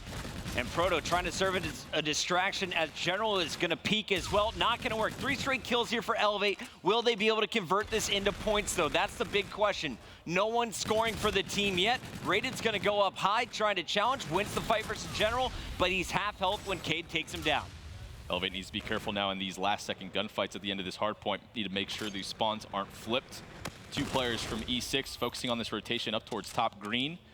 As they focus on these gunfights, Reedy wins the first, Zed answers with the second. So a good hold from him on the rotation, picks up the second. Good movement. They have a chance in this game if they're able to hold this entire hardpoint time, but I'm really expecting this bombardment to come in. We get the sound indicator, picks up 1 with it as his teams flood in from blue, and you know the spawn out is happening now at the top side of your map. 2 and 4 from Elevate so far out. Rady going to be the last line of defense. Catches 1. Can he get the second? Yeah. Shots from him, but the spawns have broken. And he actually just got some help from Zed. So if you get Proto here, who just popped camo, you are able to take over the spawns. Instead, Proto coming up big, picks up 2 kills. At the end of it all, it's Watson holding strong. Baseball field is where you can pick up so much time. There's 24 points remaining here. Will Elevate lock it down? No. Another break. This time it's M. Ruiz who wins the final fight. Just so tough when you have that much utility on the other side. Proto pops that camo at the best time after picking up a kill, gets the double. The bombardment makes them get out of the hill. Ruiz using this the statue to the best of his ability, picking up that double, getting close to the Trinity as well. 225 away, has the Centurion as he goes on this wide flank. I like the play from him. His other team, you see him at bike path, picks up 1 there. Gonna keep flanking, keep on going around, take your time, focus on these streaks. A great play from Ruiz here. And he has his Centurion. Where does he put it down? You wait for the barn and you just throw it in the middle of the map? I think barn, unless they do have complete control of this one. But you want to place it in a corner of barn so when they do try and contest, it shocks them, slows them down, gives you that sort of an advantage. Proto picks up 3 in this sequence of kills, just going absolutely off. We've been highlighting General a lot on the side of E6. Proto has been the player for me. So much aggression with this E-Rad, picking up so many doubles. Look at the shot right there. Snaps on that player, Reedy over towards Train. Great stuff. In their first match of the tournament, I said it was all Proto. Second match, you saw General shining a little bit, and then here to start the beginning of the day, everyone from Enigma 6 came to play. I mean, M. Ruiz, he's your objective guy. He's now 26 and 20. They are simply winning the slaying battle. General is now +10. You got Proto at +4, Cade at about even. They are blowing Elevate off the map. They are now 25 points away from putting Elevate in the 100-point club. Looks like a bit of an accident popping that reactive there. Looks like the camo going to be coming in from Rated, picks up 1. Can they get the spawns though? Zed answers over towards that topside baseball, but Ruiz going to be the last one alive again, holding the spawns towards Lemon for his team. They're going to be able to win that race. Zed has reactive, pops 1, but only gets 1 in the hill. E6 still holding strong. This game should be over soon. Here comes Rated. He has to wait for Zed. Needs a second gun for this fight. The Centurion's still up 1 by 1. Elevate throwing themselves at the hill, and they are all falling. 250 to 65. You play optics so close, and then you get blown out by Enigma 6. Looks like maybe some composure lost on the side of Elevate there. Just weren't really doing many things correctly. There were situations where E6 had those individual plays to bail them out of a poor situation, but man, that's unacceptable to only get 60 points. You simply didn't see the kills that you needed from the boys from Elevate. Watson having another off game. He struggled in the uplink versus Optic. His numbers not great here. Reedy was off to a pretty solid start. You saw flashes of brilliance from Rated. He was way negative, brought it back in the middle of that game. And Zed even had a pretty good slaying game. But overall, you looked at the end of the game numbers, the second half, that's the whole story. They didn't get anywhere near the baseball hard point. Everything that Enigma 6 was doing, well, it seemed to be right at the right time, other than that one reactive. Yeah, definitely. I love the way E6 was stacking those hills. Yes, Elevate was spending a lot of time playing fundamentally correct, but when you're getting all the kills, you don't really have to play the fundamentals if the other team's off the respawn. Just milking so much time in situations where Elevate was in a good spot, but it didn't matter. So there you have it. Game 1 is in the books. The 100-point club gives Enigma 6 the lead in our best of 5. But coming up next, we're going to Search and Destroy. The map is Breakout, and we have Joey D. Luca. Yeah, Murky, Joey D. Ready to break it down for us. Go ahead, Joe. Thank you, Chris. And Search and Destroy Breakout is a map that you might not have seen. It was just added right before the Global Pro League started. Elevate, they've played this map. Enigma 6, maybe not so much. They might have practiced it at home, but we're going to go through. Enigma 6, this is probably a basic defense that they're going to play. They're going to have Proto wall run to A. They're going to have Cade watch over him. Ruiz, he's going to watch middle in general. He's going to make sure that there's no pressure on the B side. Now, Elevate, what we saw a lot yesterday in their game versus Red Reserve was this is what they like to do. Reedy, he likes to take an ERAD and wall run all the way to A. Rated goes behind him and likes to watch over him, very similar to Proto and Cade. Now, the other two, they like to put a lot of pressure on middle of the map. So when you're attacking the showers, you have to focus in on this area. Really, what you're going to want to watch is if Reedy and Rated are able to take out Proto. Just one of the simple, strategies that Elevate like to use on Breakout, Search and Destroy. Watch out for those shower pushes with those ERADs. Back to the casters for game number 2. Thank you so much, Merc. So there is a look at Breakout. Search and Destroy is coming up next. And if you watched last night, you saw the battle between Elevate and Red Reserve. Now, in that game, Red Reserve got off to a nice start. But Elevate, they learned. They adapted throughout the Search and Destroy, and they ended up, causing problems late in that game. Tell me a little bit about this Elevate squad. When you watched them the first time around yesterday, what was their strength on this map? I think when they did turn it around on that breakout yesterday, it was mostly the way Reedy was playing. We saw he was getting in those 1v1 altercations against Red yesterday over towards showers. When he switched to the ERAD and became more of like a lurker, if you want to call it that, he's really good at finding those timings up towards loading middle through showers to get to the other team's base and just make it annoying for them. So if he's able to replicate those changes that he did, I think they're going to have that same success. Granted, they did lose the map, but that's when they started turning around in their favor. They learned a lot their first time around. Well, here they get to play it on day number 2, this time against Enigma 6. Before the game kicks off, let's hear from the players what they had to say about each other leading up to this match.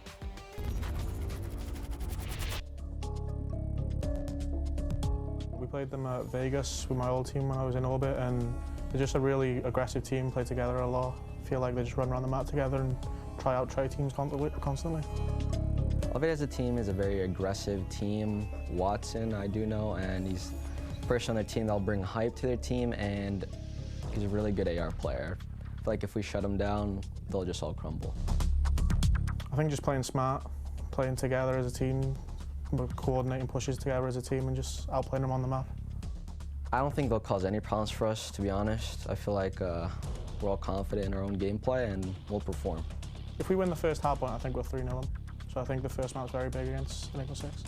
Keys to beating Elevate will just have to be remaining consistent while we play, and like Jordan said, not shooting circles. It's time to get it going. There you see the countdown. Game number 2 kicks off in 6 seconds. We're starting things off here with Enigma 6, who just opened up with a big win on Throwback Hardpoint. They dominated the respawn, but Search and Destroy, this is a totally different beast. And it looks like to start things off, Enigma 6 is going to be targeting the top bomb site over at B. Team push coming in as they work over towards Cave right now, trying to clear out this area, trying to isolate that one player in the back. General with this NV4 has been absolutely amazing. Spots that first kill onto Reedy. Now just buying time for his teammates so they can get this bomb and most likely just back up. Some nice team shooting going down. You saw that player just a bit weak. And a nice spot laying down under the truck. Unfortunate team kill to make this a 2v2. Yeah, everything was going well there for Elevate. General doing a great job staying alive. And here comes the pressure. Watson's going to get up close and personal and picks up the kill. That brings it down to a 1v1 because at the same time, Proto traded out with Rated. Now, Proto on the long flank, going to spot the player at the bomb.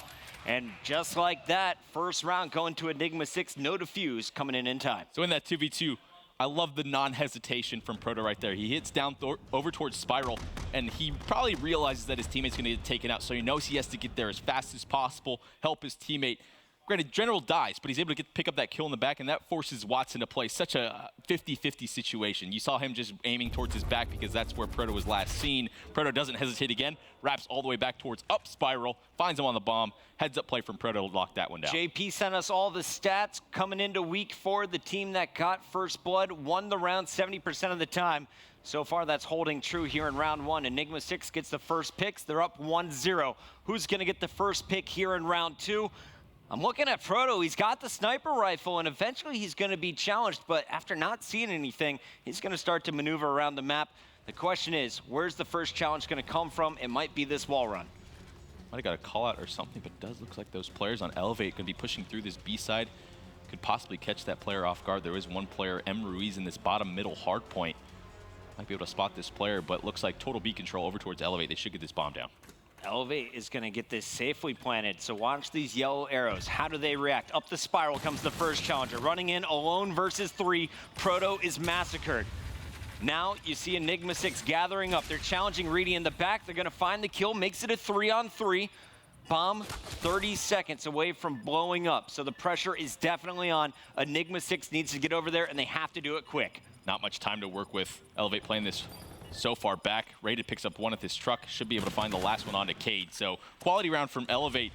And man, that round really came down to timing. Proto had that sniper. As soon as he turned away, those 2 players pushed up on the B side. A bit unfortunate for him. The big thing I want to say, though, is E6 messed up challenging those 1v1s late in that round. I do want to give props to Reedy as well. He's the player that kind of baited the action over at A, got the attention of 2 players. That call out probably made to Proto, who is looking to see if he could help as well. And then Elevate pounces on it. The other 3 players immediately going towards the objective. We now look at round 3, though. It's all tied up here in Search and Destroy. And leading the charge, once again, you got Proto at the front line. A high wall run coming in from Cade. M. Ruiz on your screen is trying to back up both players, but already it's Reedy down Proto with first blood again. And now the bomb planted on the safe side. They have the spiral watched. This is gonna be tough for Elevate to break. Yep, even number situation once again. Reedy playing in that close corner on the bomb site, gets caught out. But all E6 needs to do is back up and force the push from the other team. Just lock down this little room. They should be able to do it. Proto trying to catch the timing on this player. Ooh! Missed shots. Watson gets a huge kill, but gets taken out by his teammate. 2v2 situation now, not much time. We've seen so many team kills so far today. There's another big one from Zed. He's gonna get gun going for the defuse, and Enigma 6 wins another attacking round. If you don't kill your teammate, I think that's an Elevate win there. I don't know if that was just a panic or if he had a line of sight onto another player or what exactly happened, but Watson wins that initial gunfight that he probably should not have won, especially with an NV4. He gave Proto the wiggle. Impressive, yeah. Proto missed some shots, but they basically throw it away. They hop on the bomb right away. Zed just kind of screws up that round for his team. Round 4 underway. It's Elevate on the attack. If we can, I would love to see what the game plan is here. You saw Proto pulling out the sniper. He's going to be watching high over at B. Elevate is going to spread 2 and 2, Rated with the bomb in hand. Rated getting pretty close to this camo. Reedy gets the first blood with that sniper. And that was over at the wall run, by the way. So he was peeking into the showers, able to get an early pick. There is still one defender there, but after the first blood, it's going to be Elevate. Looking for a second kill. They're going to spot it. Nice shots from Cade, but it's traded out instantly. Still a man advantage here for Elevate, and as I say that, Watson gets caught out in the middle of nowhere by M. Ruiz. Just a huge mistake. And then M. Ruiz decides to call out this Scarab to gain some sort of information. The Traded should be able to come in, but no, he's facing the wrong way. Rated takes advantage. Now Proto stuck in the 1 versus 2. Done. Nice shots into loading, but no. Proto makes it out with his life barely. 30 seconds left. He has a chance to get this one back. How is Proto alive right now? Rated has been a melt machine with that NV4. And now Proto's got an opportunity. The bomb needs to be planted. One player protecting it. Bomb goes down just in time, and Proto is not going to get away with round 4. Instead, we're all tied up. Both teams winning their offenses so far. Very, very close one. If Proto's able to pick up that bomb planter, has a nice shot, but Reedy helping out his teammate sliding in to get that trade before anything weird happens. But There's so many situations in this breakout that are really confusing. Why are these players getting caught out in this 1-versus-1 situation when they have numbers? It doesn't really make sense. Watson could have made that kill a lot easier. Well, Elevate was telling me, honestly, yesterday was the first time we ever played this. Fair enough. Reserve, they had one game of practice leading up to that match. So this is really Elevate's second time playing breakout S&D. Seems they're learning as it goes. Reedy was able to use the sniper very well on the attack. This time around, though, we have Proto on your screen with the K-bar. Picks up a kill, tries to get out with his life. Meanwhile, the bomb did go down over at A. 3 defenders still in position here for Enigma 6. Cade is going to wipe 2 players from Elevate. It's all on the shoulders of Watson. Can he pull off this 1v3? Has to find this player on this outside wall run first. Might be able to win it. He catches the timing, so he has a chance. 25 seconds left. Decides to hop on this bomb. We'll see if Emery's going to get through loading. See if he can spot it out. He does. Some shaky shots, but closes out that one. Whew. Whew. I like the play. I like the hopping on the bomb in that sort of scenario. You get that kill very quickly. You know, it's a 50-50 at that point. Right. You don't know if that player's going to check so fast. So I like the play from Watson there. It just doesn't work out. And it worked for Zed. If you remember round 1 against Red Reserve, Zed just jumped on the bomb over at A the very first round, and they were able to pull out the win. No Ninja defuse this time around. Nice check by M. Ruiz. Once again, the attacking team wins. Will the pattern continue? Here comes Elevate, and they're doing a 4-man stack top of B. Let's go to Proto. He's the lone player from Enigma 6 with eyes on this site. Hit some crazy shots yesterday. Might be able to do it again. Spots out the first. Going to make that call to his teammates. Expect the rotation to come in, but no. Reedy. He's got a big boy stick of his own. Nice shot. Now the bomb going down. Raid's going to find a second. Just 2 defenders left here. And this is going to be so hard for Enigma 6. They got to fight up Spiral into 4 crosshairs. Rated is going to run around the corner of the map, spots out Cade. And it should just be a matter of time. Cade's going to throw himself off the map, try not to feed any more points. You know the specialist abilities are going to be coming in later. When are these payloads going to come into play? That's the big question for me, Teep. Yeah, I think I need to see Rated use this camo pretty soon. He's had it for a few rounds. He didn't really have to use it, but gives you that chance of earning another one and securing hopefully a round to take the lead. This momentum shift is going to be important in the middle of this search, and these defensive rounds are pretty poor, to be honest. That one was just unfortunate. You got out-sniped. It happens. Yeah. Really hitting a nice shot, but I'm going to see if whatever defensive team's going to adapt to get more middle map control. Props to Elevate. They got the first and second pick. Skill-based gunfights, one in favor for them on the attack. Will they be able to do it on defense? So far, Enigma 6, they take control of the center, but Zed's gonna find General. Proto with some nice timing, catches Rated in the back. He's getting fired upon, staying alive. Uses the grenade, but he's still being chased by Watson. Reedy didn't catch that player on the late flank, but he actually makes it out. It's such a weird situation going on. 2 versus 2 situation. Looks like the player's gonna hop the bomb right away. Has some cover from Watson. Both players on the wall run. Proto answers with the first. Can he get the second? No. Zed sticks it, gets the round. Huge play. I'm not sure why E6 positioned themselves so far away from the bomb. You can't, no line of sight. Interesting play there. I think they were just trying to group up to where they could trade, but if Watson doesn't get this first kill, that player on the wall run gets in there just in time to catch Zed, I think. So props to Watson, staying alive, doesn't chase Proto, instead finds a target over at loading, and then is able to get in, cover his teammate who gets the bomb defused. The first defensive round goes to Elevate, and now they have the lead. They're back on the attack. This is where they can pull away. Reedy was able to get their first 2 bloods on the last 2 offenses using the sniper. Will General peek him once again? Getting a little bit close to peeking this corner. Trying to find something to his team. Nothing spotted yet. A bit of a slow round. I like the switch up from Elevate. See if they can catch a mistake from the other team. Looks like only one player. Emery's in the same setup in the bottom mid hard point. Watson has Centurion if they do get this bomb down, Rated with camo. And Enigma 6 has shown a very similar strategy every time on defense. As you see, the kills are traded out. We now have a 3-on-3. General is behind enemy lines, and he is going to help out M. Ruiz pick up the man advantage. You got Reedy and Watson left here for Elevate. Both players with payloads. Reedy's FTL jump, not super efficient here in search, but Watson, he's going to pop his, expecting a challenge. Is there anyone here? Doesn't look like it yet. I like the call to rotate over, but Watson gives up the line of sight. His bomb carrier might get taken out. The FTL does get popped from Reedy. Watson now stuck in a very tough situation. Only a few bullets left in the clip. He is gunned, though. Proto with a nice win. Now round count 4 apiece. Proto earns the camo and another bomb defuse to help someone else get some points as well. He salutes the success, my friend. Watson, his payload turned blue. Didn't use the Centurion. Was very confused by that. Don't worry about it, though, because the FTL jump is gone for Reedy. So that puts a lot of pressure on the remaining payloads here for Elevate. He talked about the camos from Rated.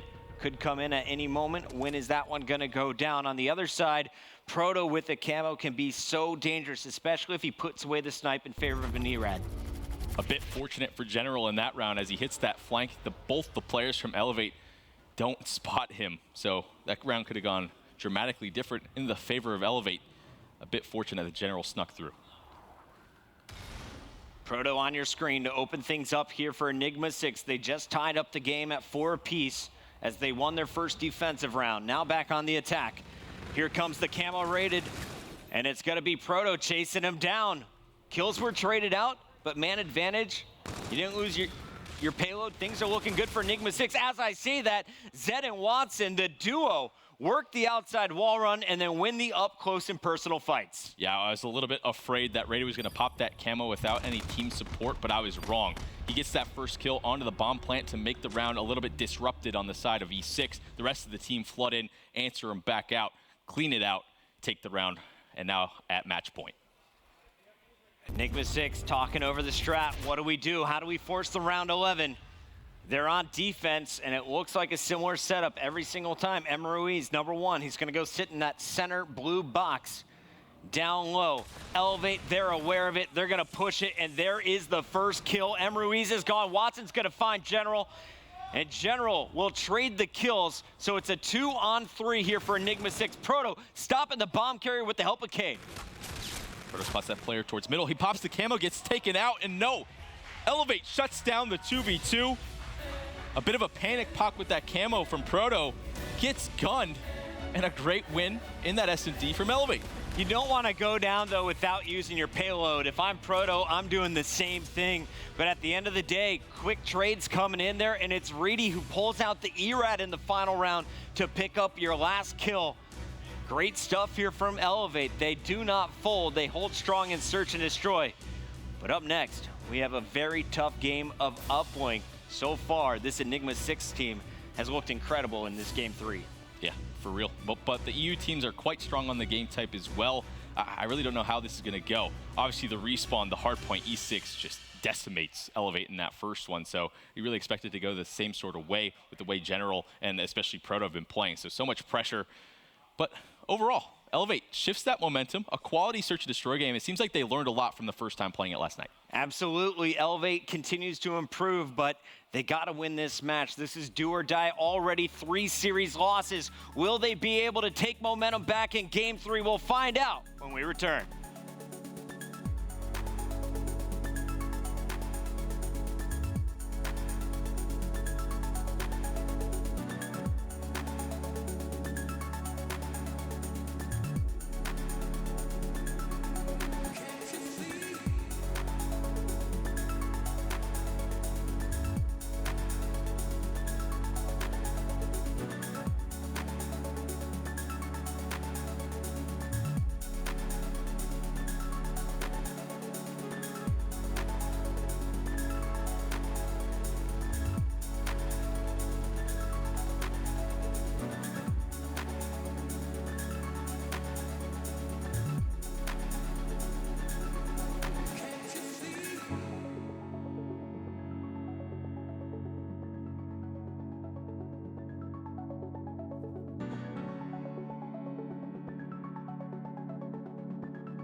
Welcome back. Here's a look at your G Fuel key player matchup for game number 3. On your left, we have Rated from Elevate going up against General from Enigma 6. When you look at their uplinks, these two players have been stars, especially Rated, who jumped out to the #1 KD on day number 1. Keep your eyes on both of these players as this one kicks off. Once again, this is your G Fuel key player matchup.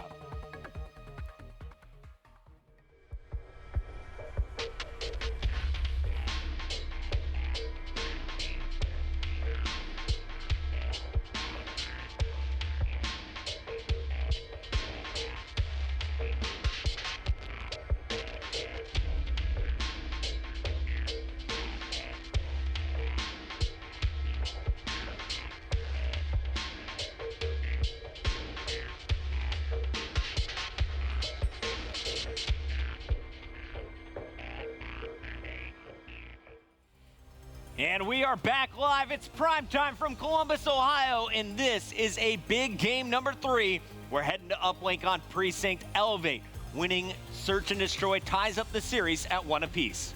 Going into this Precinct, I think it's going to be largely on the back of Rated to have another game we saw in the link yesterday where he dropped, I think, 40 kills, right?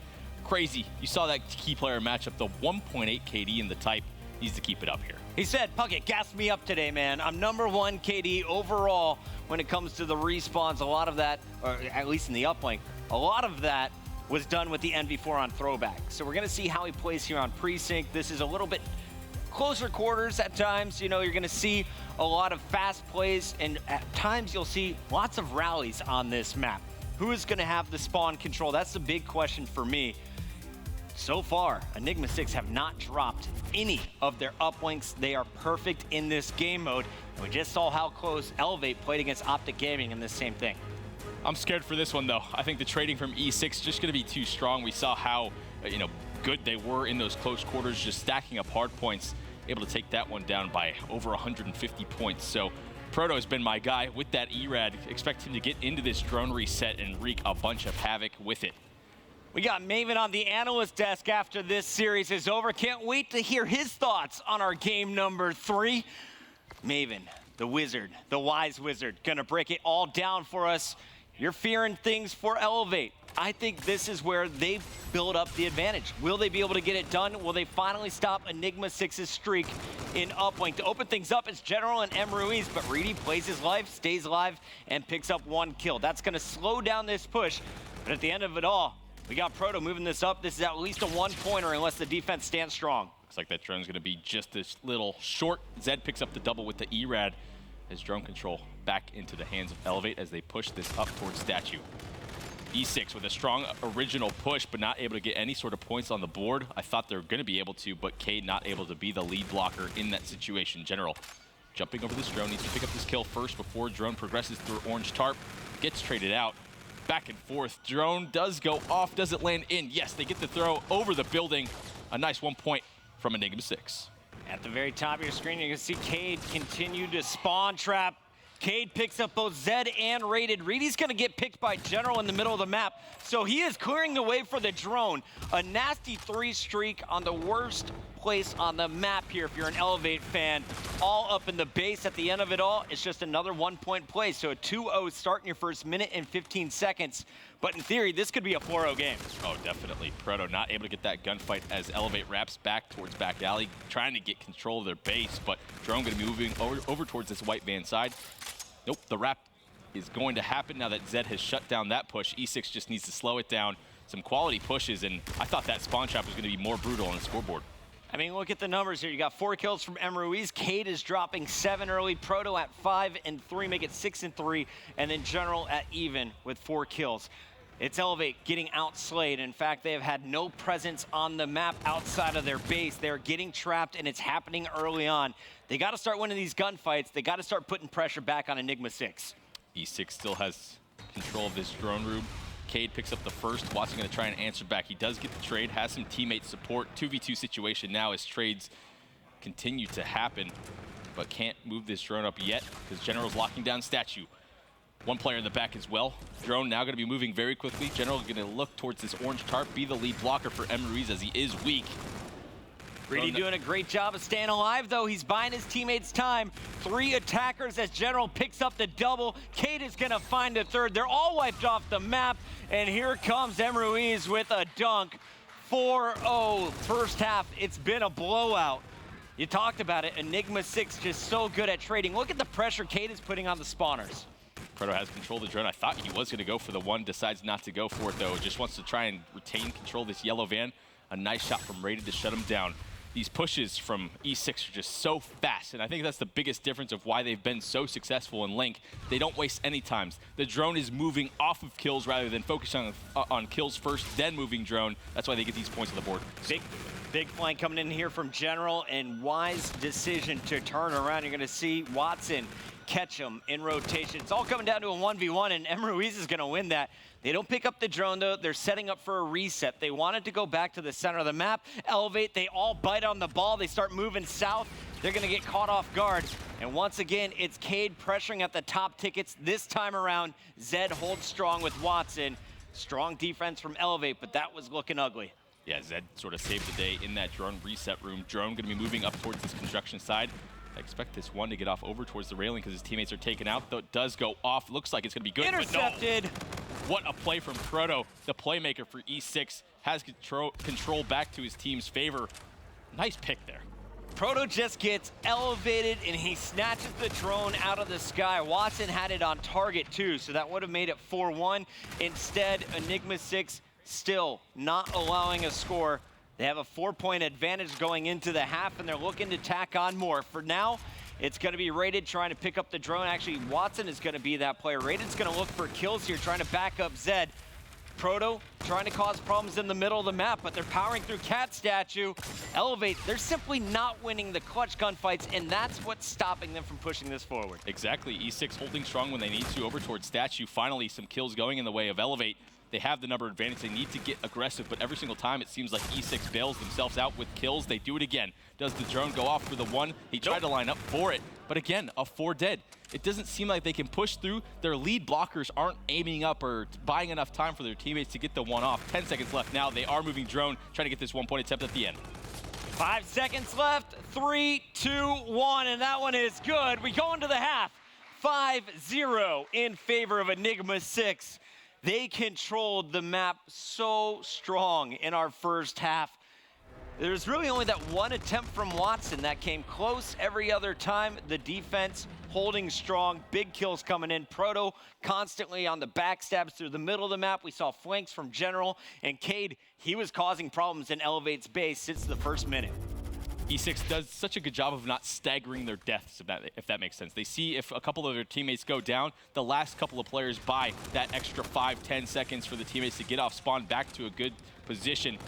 Starting off here, though, in the second half, trades going down in the drone reset. Cade finds one on his head. I'm surprised he got that kill. Drone moving up towards Statue as General's just going to buy time for his teammates. Yeah, General's going to pull out the drone to his side of the map, wait for his teammates to come off spawn. Here they all are. So 4 up now. General's going to throw the drone forward.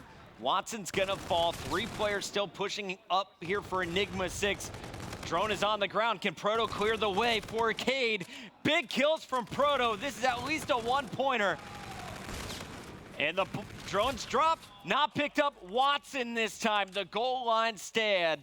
Reedy is going to pick up the drone and move this one up, but honestly, I think Enigma 6 should have converted some points there, team. Oh, definitely. I think the throw was missed, or he was trying to pass it. I'm not sure exactly what happened, but regardless, Watson saves the day, stops the bleeding just a bit. Now they're putting on some pressure with the Scarab. Rated picks up 1. Watson just playing his time, but Emery's in a pretty deadly spot. I don't know if he's going to be able to challenge this gunfight effectively. General's flanking, but is it too late? Good hold at the front. It's Cade again. A dirty double. The defense holds strong for Enigma 6. They're back on the attack. Watson, your time to shine again, buddy. You look at the kills. Rated has turned it up in the second half. He's now +7. You got Watson about even. Zed was doing work at the end of our first half, but he has been silenced here on side 2. Enigma 6 again with a 4 down. They have total control of the map. I'm not sure how General made it past, got a 2-piece. Now he's waiting for the drone. The one does go off. A nice passing play from E6 to get a quick point on the board. It's those heads-up situations. General makes his way past the team. They don't need to focus on kills. They get the pass and one off. That was a sick play. And I didn't even notice it, but Zed was actually up in the top right corner of your map. He was waiting around a corner, prone, expecting someone to just run past him. Instead, General slips by the cat statue, waits for that toss, and converts it into points. Here comes Elevate, though. They're on the back lane. They just had it cleared out by Rated, and they will convert it with a 2-point play from Reedy. Still just a 2-possession game. This could go either way. Elevate is showing some life, but they need Rated to stay red hot. Payload's going to be coming into play, though. This is where you expect E6 to pop them and get even more of a lead. Proto has the overdrive at the ready, but gets taken out. Lots of pressure coming in on Watson, though. Picks up the first. The FTL comes in. Cade takes him out, though. Drone is stopped, so a good defensive stance. Looks like Elevate going to be very close to earning a lot of payloads of their own. This game could get pretty interesting. Proto on defense, knows everyone is going to be pushing together. Trades out one, injures a second. Watson defending the drone. Now it's going to loop this up, but they got to get past General. If they do, he can pop this overdrive. Big fight versus Proto. Proto continues to challenge. Where is the help here from Elevate? They are simply too slow to trade the kills. Proto even gets the drone, pushes them back cat statue, and now you look, it's all Cade and General in the kill feed. That can't happen. Can't happen. Those trades need to happen right away. The slide, do anything to help out your teammate. Elevate doesn't do it, and now the pressure coming in from the side of E6. The overdrive going to be coming into play on the hands of Proto. The drone does go in. 5-point lead for them, minute and a half left. Elevate, not looking strong. Cade is going to go cover the new drone. We got a battle going up against Reedy and Watson. Watson is going to get the help there in time. Rated coming out on top, and it'll be Reedy grabbing the drone. One player at a time, slowing it down. Proto again, shots from the back, but it's Rated with the camo. That's always a guaranteed dunk. And this will bring it back to 3 points. It's still a 2-possession game, though, and you're running out of time. Just 62 seconds left on the clock. Thing to look forward to, though, does Watson still have his overdrive? Yes. So you got to get the drone in his hands, and he's got to speed it through for a dunk if you want a chance in this game. E6 just needs to try and delay as long as possible. Don't let the drone get in the hands of Watson. E6 has the statue control. Elevate trying to hold strong. Zed loses that gunfight, though. One player alive in L. Watson barely wins that one. Should get traded out. One player left alive. It's Proto. Picks up the second, and Elevate just can't get these trades ever, it seems like. Proto's still up, too, man. He's grabbing the drone. He is causing so many problems. We talked about the stats not telling the whole story. Proto has set up his teammates for so much success in this game. And something we haven't seen in a long time. Look at that, the 15-second reset. We haven't seen that since Black Ops 3, I think. So that's going to lock down this game. The drone reset is coming in. There is 10 seconds, but like you said, 2-possession game. This one's over. E6 keeping that uplink record nice and pretty. A quality game from them. Perfect 4-0 when it comes to uplink. Enigma 6. They started off hot. They had a big advantage going into the second half, and they just hold too strong on the defensive end, constantly stopping the movement from Elevate, pinches from all directions, flankers at all times. Proto, the stall efforts were really, though, in that second half, that was the MVP performance for me. Just heads-up plays, just calm, collected in those moments, taking that drone. I didn't even know you can get the reset up on that building, so obviously practicing these situations when need be. E6 very prepared in the game type, making it look fairly easy. E6 undefeated, we touched on it. Perfect 4-0. Elevate, at times it looked like things were gonna work out for them, but the big takeaway for me was the lack of trading. They need to fix that. In all respawn game modes, you need to have a teammate there in position to trade out, especially if you're trying to move an objective forward. They get another chance, though. We're going to Hardpoint game number 4 next. It's going to be on Breakout here after seeing our Search and Destroy Breakout. How do you think these two teams are going to fare? I think E6 is going to fix the mistakes on Breakout, specifically not get down in such a pit in terms of the scoreboard. So I really think they're going to close it out here and get the 3-1. Enigma 6, they had a fantastic season so far. They broke out from the open bracket in Vegas, and ever since, they've been playing in groups. Let's take a moment and see how they got to the Global Pro League here today.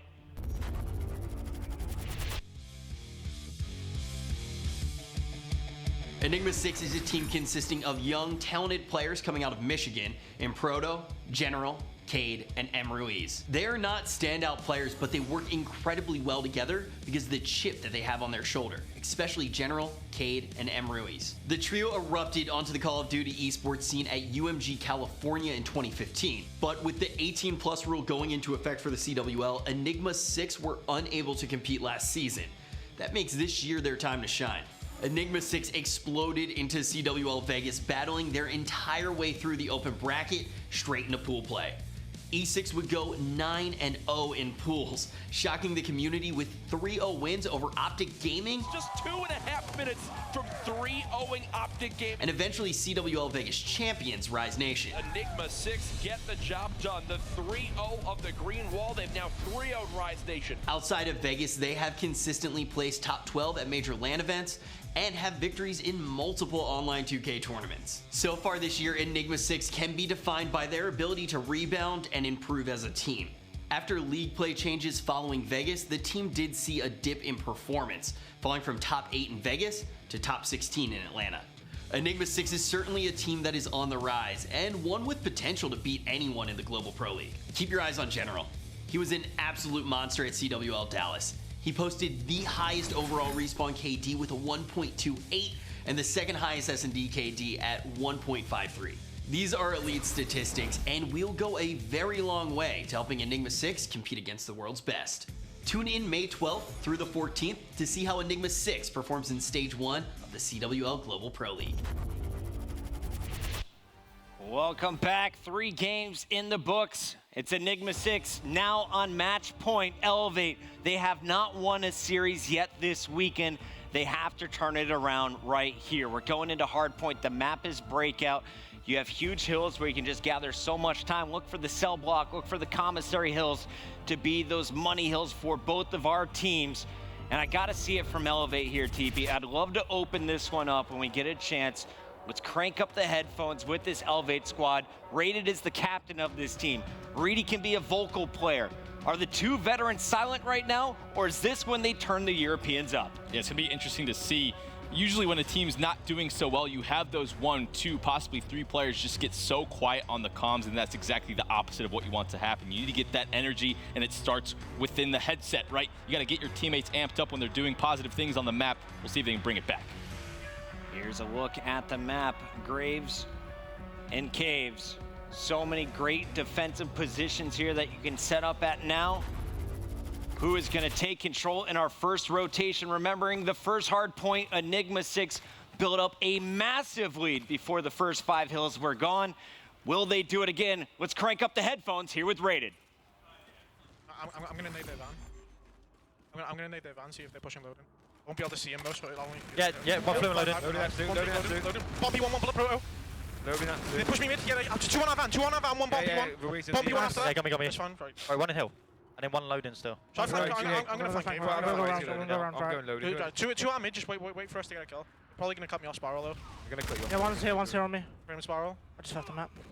It's all good, Spiral on me. One bullet Spiral. It's fine. Focus up. Loading, 1 bullet. MV4. There's one inside our little cubby, I think. Multi-challenge me. Right, that's one helipad again. Run nade this guy off the hill. One loading. Hey, pro absolute loading. Okay. We tried. One in Hill, 1 bullet, Reese. Dead. Nice. You got the hill, nice. One more, their truck, Reese. Nice, Reese. Good fucking shit, baby. I'm going on hill. Yeah. Honestly, John, try hit front. Yeah, I'm going for it now. Yeah, try hit front, come on. All of us just fucking go. Wait, just go. One's weak at the back right. I think with 1 bullet. Okay, front door. Quiet. Front door weak. Front door really weak. Just contest the front. One's weak, one's very weak. I fell in the hole. Nice, I got 1. Where you can. Try wall run so we can come front. Try wall run so we can come front. Nah, you got me. Absolute on the right. Absolute on the right and absolute on the left. Both weak, 1 bullet. Could be top window. Can't see him. Goes mid on me. Pro, 2 bullets weak. Coming from mid now, I'm coming from Probably going to go top laundry. Pro. Pro's goes mid in the green van. Can't you be pros out dead. Just go mid to hill. Top laundry. Snate it. Don't worry, focus. Just get to know. Just rotate. We just get 60 on this and we're back in this game. Yep. TB, you see the frustration. Nothing went right there for Elevate on our first 2 hills. They opened up, they lost the first gunfight. Second time around, Reedy falls off the map, so you're automatically down a man. Then they try and break, and you could see Raided's even looking at Reed's screen and communicating for his teammates while he's making the wall run. But Enigma 6, they have played this perfect. They were rotating first. They're winning the gunfights. There was nothing Elevate could do. Elevate's really making it easy on him, though. That communication was a bit depressing to me. We saw Reedy fall off the map, but mostly on the rotation. You heard Raiden make that call to just, screw it, just hit front. Well, no, that's not a good strategy to do. You need to take the time and focus on the areas of the map to block the spawn. You need to take a second to get your team to regroup. They made that hold too easy. Yes, E6 is picking up those kills, but Elevate had a chance, kind of threw it away. Elevate now, though, has an opportunity to score. They finally broke into Graves. They win a big team fight. Will they hold it? Raided and Reedy in the feed, causing problems, but it's Cade's pistol who is going to answer back. So one more challenger. It's going to be the General. He wins one, but loses to Watson. Scrap time should be going here to Watson and Elevate as they'll bring it back within 40. But a fantastic early lead for Enigma 6. And the question is, are they going to break through on their first attempt on the commissary, or is it going to be Elevate tying up this scoreboard? A good hold, though. Elevate gets a large chunk of that time back and have control early. E6 stacking up towards the middle of the map. Need to focus on these huge gunfights. Elevate does, but no. Cade gets that gunfight towards the back to get spawns for his teammates with that pistol. There is one player alive, getting some shots down towards middle. Should get taken out here in just a second. Yes, Ruiz is there, has teammate support. A good grenade. It looks like a trophy actually picked up that one. Picks up the last kill on the wall run. Great plays from Ruiz. That three-piece breaks. It was Ruiz and Cade, man. Cade gets that big pistol kill in the back, as you touched on. You saw those yellow arrows popping up on the left side. Everyone from Elevate had to hit the wall run. And when you know where your opponent's coming from, it's just so simple for Enigma 6. They gun them down. They build up to another 60-point advantage here. All they have to do is hold one more push, and then we're going to be moving this hill once again. At the end of our first round of rotations, though, TP, what's the big takeaway here from Enigma 6? What are they doing right? Focusing on the certain parts of the map that you really need to. Yes, winning those gunfights makes the game a lot easier. You can see they're massively positive besides Proto, but regardless, Elevate needs to slow it down and focus on the rotation to cell block. They threw away such a large lead at the beginning that they probably could have contested a decent amount as long as they took their time. So Elevate doing a great job of it, roaring back in this scoreboard, only 40 points down. They could get a lot of this time as well. Big fights going down, and at the end of it, 3 kills going in favor here of Elevate. It's Elevate climbing the leaderboard right now. 30 points left to score in the middle of the map. Enigma 6, they're still getting the favorable spawns for our next point, but they could lose it if Watson gets behind them. Watson picks up one, looking for a second. Ruiz is going to be there. And it looks like Ruiz is going to challenge from loading for the final 15 seconds. Our scoreboard, it went from a blowout, a 60-point advantage for Enigma 6. Now you look at it, Elevate is out of the 100-point club for the first time in this series, and they could even take the lead here as we move over to cell block. So this is the rotation I wanted to see. Unfortunately, Watson gets gunned by General in the back. There is one more person in line, though. Raiden needs to take his time.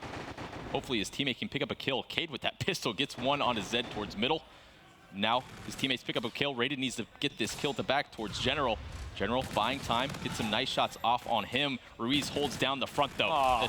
The push is shut down. Watson the last one alive, but they do get the spawn. Fortunately, you see those players spawning up from Elevate in that back building, so Watson there for the trade. Finally, a saving grace. They need to get in though, because E6 racking up all this time. I thought for sure that you were going to see Elevate spawning far out. Instead, it's going to be a first challenge. Now the spawns are pretty far. Proto lighting them up on a 4 streak here. Had a pretty rough start to the game. He's working towards even, but his teammates are just doing such a great job of killing here in our first half. You can see they never gave up control of the cell block, and once again, they've built up that 60-point lead from a 5-point game back up to about 57. Enigma 6, they know how to pull away. And such a good play on rotation. His teammates get caved, so General allows him to flank around the back. He does get taken out, so Elevate focusing more on these kills, and they're stacking up better. These trades are much faster from Elevate, which is nice to see. It allows them to get some hard point back in their favor. They played cell block well. Unfortunately, E6 was just so strong, picking up multi-kills every single time. Elevate is in the hill for now, but I'd love to hear from Enigma 6. How are they going to break in? Let's go over to Cade and crank up our headphones here with E6. I'm watching over you guys. I'm watching over you guys. When you guys should come back. Okay, I'm coming back with you, Jordan. Come back. Yeah, I'm backing up. Two mad base. Yeah, actually, hold up. Alright, help him. Yeah. There's spiral, guys. There's spiral. Jordan, watch middle first. Watch very quick. Absolute. Watch an absolute. There's two. You guys need to play your life. You guys need to play your life. Let's go, Mike. One more kid, one more. Fucking go. You got that shit, baby. It's all four. It's all four. I'm going down. Push out middle. I'm inside you, but you. Okay. I'm pushing out middle. Spiral. Actually, I'm in this whole time. The top. Shut up, bro. I'm literally folding. Nice. Off me. One more. Two middle. One loading. I gave up cave. I have full new guys. All you have to do is just push middle. Yo, loading guys. Help him middle. Yeah, I'm looking. Yeah, top of yellow car, I got him. Yo, he's on the yellow. I have to watch cave. I can't help the kid. Yo, he's behind me, Nick. Oh, I bottom box. Keep opening the middle. Keep opening the middle. Bottom box. Loading in bottom box. Loading yellow car dead. Bottom box, last guy. He's absolute. I got him. Nice. 50 off streaks, get him. 50 off streaks. Spawn back helipad. Top keeper now. Yo, he's in laundry. Or shower. Shower. Nice. I'm stacking hill with you for a second. Nice, yeah, me too. I'm coming to hill. I'll push you through. Okay. I'm in the front. Showers. They're smoking it out. So can someone help me middles? I'm gonna 50 off streaks. Watson's so weak. There's two there. I'm calling my car. Clear car in. Nice job, Jordan. Nice holding that down. Yeah, I'm 50 off streaks. I saw back hill. Jordan. Nice, Jordan. Nice, baby. Leave me. One right door. I got, I'm 50 off bombardment. One's on shot. Play. Bait me. Yeah, I'm playing for spawn, Jordan. I'm playing for spawn. Left door. Do it. I got full streaks. Nice, Mikey. Yep, I'm on for showers. That's the one already, Mikey. I got him. Nice. I'm in fourth. I'm one shot, Nick. I'm one shot. You see it right, Nick? No, I died. I'm pitching, guys. You gotta kill me. I got one. Yo, I'm gonna bombard. Fine. I'm gonna bombard. All the way back Main Street. Do it. Alright, yeah, I'm bombarding right now. Hey, we got this one second. I'm bombarding. Wait, everybody already hit it. Someone needs to go showers. What a difference in the energy there as you listened in with Enigma 6. The comms on fire. M. Ruiz dropping the bombardment will clear out Elevate. They are now 7 points away, and this is going to be it. Enigma 6 with another massive beating in hardpoint, 250 to 129. That commissary hold was absolutely dominant. Elevate was pinned into showers that entire time. And you noticed that communication when we did that listen in where they know when to rotate. They realized that one player needed help. Cade was just buying time in that top window. They get the rotation, and then they just pin the other team for the rest of the time and then force the spawn out at the end. E6 dominant in those hard points. You know, I loved listening with Cade, the energy from the man, but you know, talking to the E6 president, he was saying, really, our wins, they're going to depend on how well Cade plays. But he wasn't the only one showing up. General is always dropping big numbers. The MVP, though, might have to go to M. Ruiz. Every single time you saw Cade in the kill feed, you saw M. Ruiz right there with him. Both players topping the leaderboard. They focus on those rotations, especially commissary. That's the one that was so lopsided in that one. They focused on the fundamentals first, and when your team's shooting like that, there's many times where you're just seeing so many assists on the screen of the player that we're watching on E6. Just looks so much faster. It gives you so much comfort. And most of all, they're giving their teammates encouragement when good things happen. It's very huge. Pretty impressive stuff here from Enigma 6. We now know that Elevate is out of the running for a spot in playoffs. They start off 0-4, another tough series here, going just 1-3. But at the end of the day, we got E6 coming out on top, and we got Courage there with Proto. Thank you so much, Chris. Yes, another great series for Enigma 6. They're now 3-1. Another big victory there, putting you guys a solid 2-0 over Elevate this weekend. You guys look to continue to cruise. Hardpoint, definitely one of your strengths right there in that series. That map got close, but then the doors blew wide open. What changed that made that possible for you in the end? Honestly, General was in hills, and he was holding it down really well, got all of our hill time, kills. He was doing it all, basically, and helped me individually because I wasn't doing so well and got me to play the hill. See, that's right. Your teammate there to back you up when maybe you don't have the best performance. Good to see, but everyone's performing well for you guys in Uplink. You're undefeated so far this weekend. Was this something you guys practiced? What's just working for you in that game mode? We're just naturally good at Uplink, and we have really good teamwork to back that up, so that's just why we haven't lost. Well, it definitely shows right now at 4-0, but you've got 2 more matches to play tomorrow. Obviously, you guys currently sitting pretty in second, but I think we can all agree you have your sights set on that first place spot. What changes are you going to make from the first time you face Optic to this one tomorrow where you might be able to take the series off them? We're just going to adapt, and hopefully I don't shoot circles. We'll be good. There you go. That's Proto. He's showing up this weekend alongside E6 as they're now 3-1. They're done for the day, but I know our analysts have some thoughts on that series. Thank you very much, Jack. As you heard, E6, of course, 3-1 in the group after a 3-1 win right there against Elevate. It was a good one. We'll break it down a little bit. We've got Maven on the desk as well. Welcome, friend. My analytical skills are very rare, but today you get a special treat. Dude, I've been impressed. You've obviously casted both these two teams twice, I believe it was. So you know a ton of information about them. I know you've been Hawkeyeing in, and you were giving us some good intel as well on the desk when the game's going on. But we'll get into it. Map number 1, of course, it was the hard point.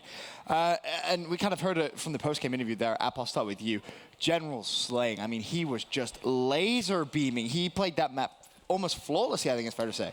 Yeah, definitely just an incredible performance. I mean, this guy is getting basically what he said, doing it all. You know, getting the hill time, getting the kills, holding down the lanes with his MV4, and he's just doing an amazing job. Well, it's become like a meme to a degree. You know, they had the tweet that went out talking about him doing it all. I spoke with him in the interview. He's like, yeah, man, I fill wherever I need to. I saw him yesterday get 2.5 minutes in a hard point. Here, he only gets 19 seconds, but turns up in the slang. It's like whatever they need the guy to do, man, he's just going off. It's huge to talk about that barn hill as well. 112 seconds to 11 is pretty brutal. And one of the things they were doing this pretty well, again, just to talk about General, is he would be that last guy to get inside the hill. He always wins those final gunfights. But then, as his team is coming off the respawn, as soon as they're nearby, he gets out. He goes back and he's going to kill as many things as possible. He lets his teammates give the hill time on this map specifically because of how efficient he can be with that MV4. And you heard how confident he was. Part of me thinks it's just like, when you remember when Krim a long time ago, he was like giving the keys to winning gunfights. He said something like, if you think you're going to win the gunfight, you're going to win the gunfight. It's half the battle, man. You're going to see when he's taking these,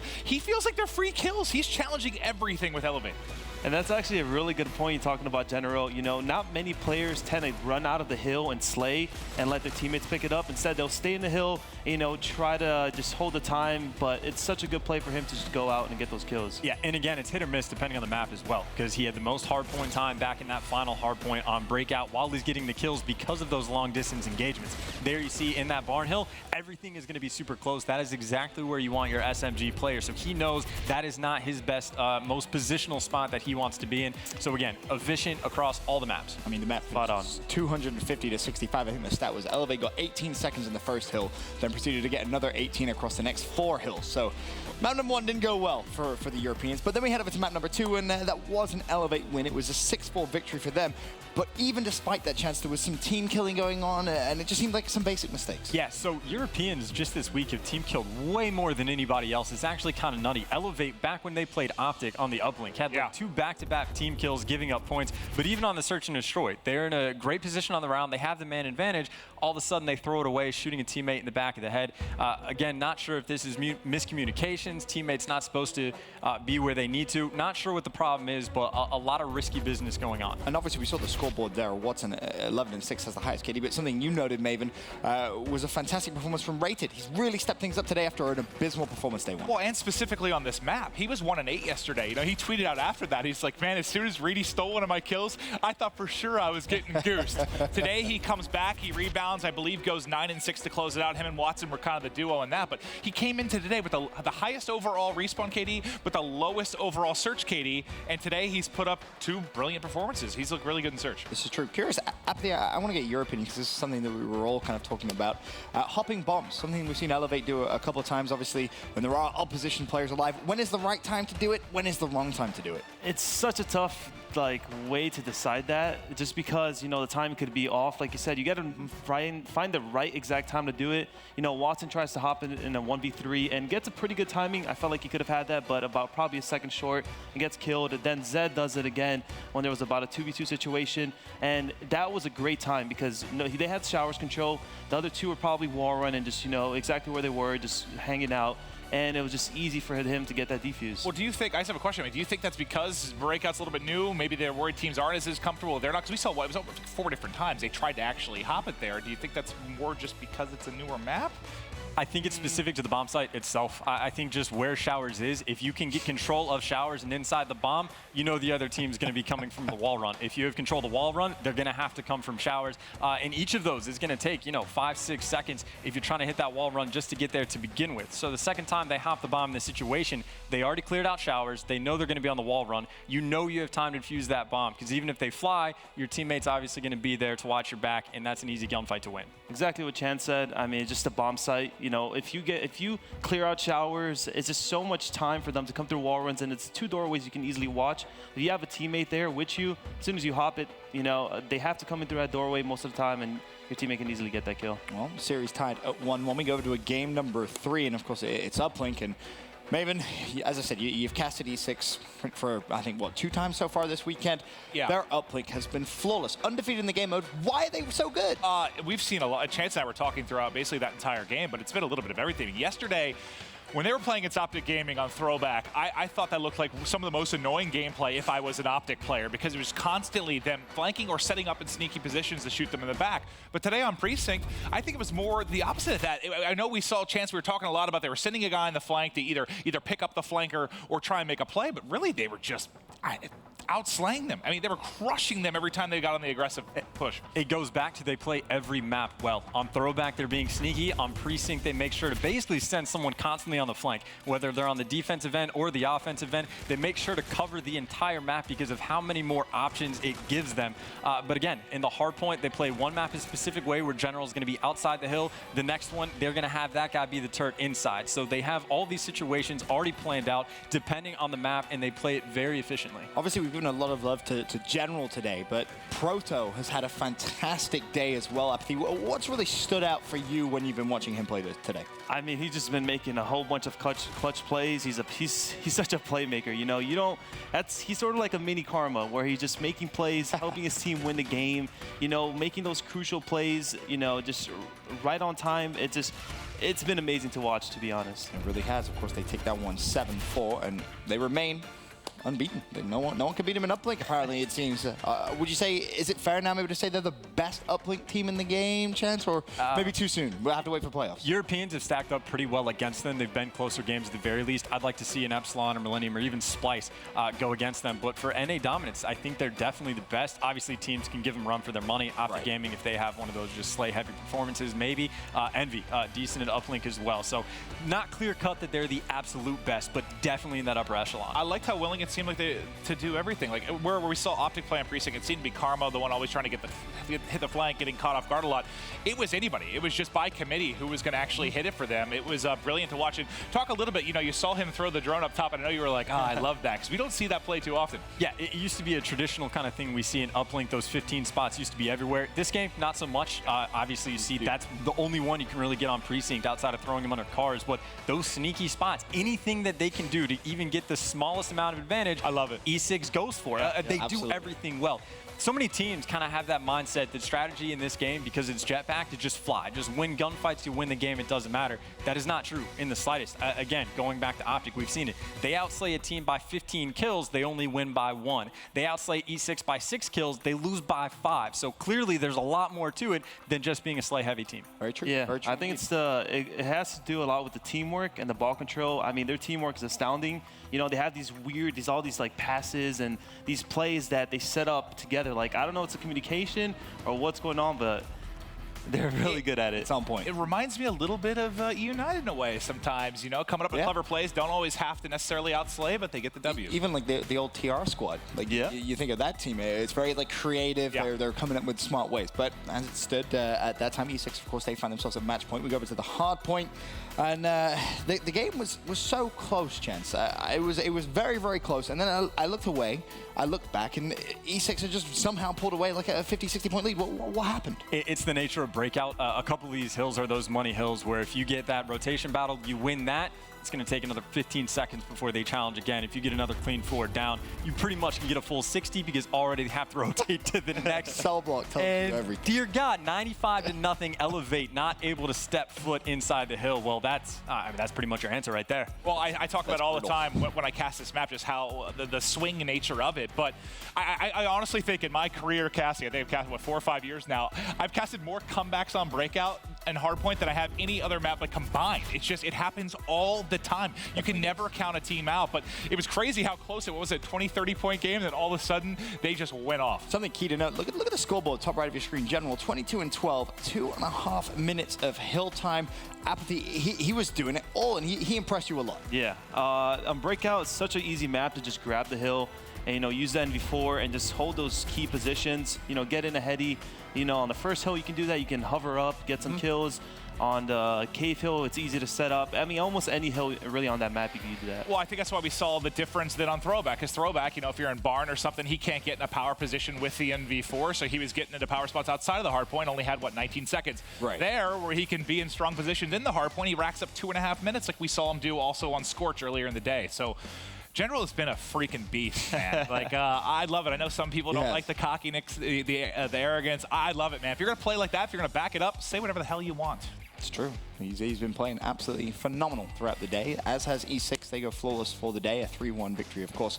But moving forward, we should talk a little bit about the score streak game. Clint, I know you love it, but Merc is fantastic. It's my first time up here for this. Is it really? I think it's my first time on the desk. They don't usually let me do That's true. I'm banned from the Telestrator. I'm banned from analysis. Telestrator. It's not. I think you do a fantastic job. They let me up for a hot mic. Thanks, buddy. I got you. Anyway, let's talk a little bit about the score streak prediction game. Of course, we asked you guys some questions throughout that last series. You can play the score streak prediction game on MLG.tv/COD for those of you who would like to play. How many points will the winning team win by in game 1?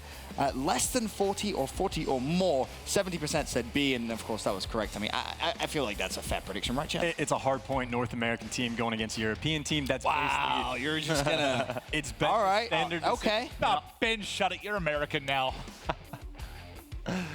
I barely hear your accent. We love you. Gone. We're glad to have you. Yeah, thanks, pal. All right, let's take a look at question number 2 that we asked throughout the series. I believe it was, which team will be the first to get 3-round wins in game number 2? I mean, 78% said Enigma 6. Guess what? That 78% was correct. I mean, I feel like that's a free win right there. Yeah, I mean, this was, you saw, how could you not go that route if you saw Enigma 6 just dismantle Red Reserve? You had to think it would be rather similar here against an Elevate team that's been struggling. Moving forward, in game 3, we asked which player on E6 will score the first uplink in game 3. Here were your answers. 24% said M. Ruiz. It was a throw that came through. A lot of people said Proto.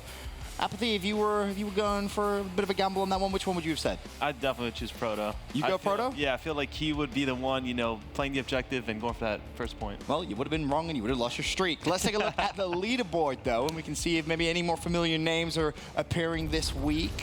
We'll see at the top, it's going to be Rocky Hardy, 11. Wow. I mean, talk about breaking away from the pack right there. You got, what, so many 7s, a couple of 6s, but imagine getting 11 of those correct in a row. I feel like that's not an easy thing to do. No, that's incredible. I certainly wouldn't be able to do 3 in a row. You'd be able to do 3, Clint. I trust you. I don't believe in myself at all. Maybe 4? Of course, we still have one final game to play here at Day 2, Week 4 of the Call of Duty Global Pro League, presented by PlayStation 4. Up next to close out the day, Optic Gaming look to go back to the #1 spot in the group. Standing in their way, it's Europe's Red Reserve. MLG Primetime returns after this.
More on the line than ever. It isn't necessarily just about the prize money. You're fighting for that spot at the Global LAN League.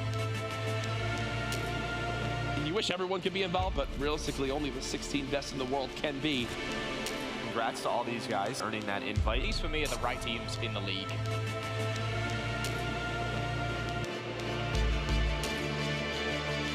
Evil Geniuses will have the final qualification position in the CWL Global Pro League. The best in the world are here to compete on North American soil. This is big. The Global Pro League is on the line.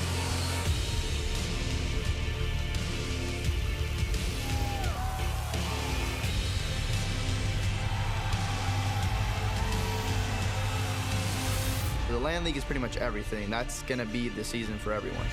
This is what we've been working for. Every year there's only been one thing to play for, but now the LAN League is everything this year, to be honest. If we don't make the LAN League, it's like, dude, what are we doing?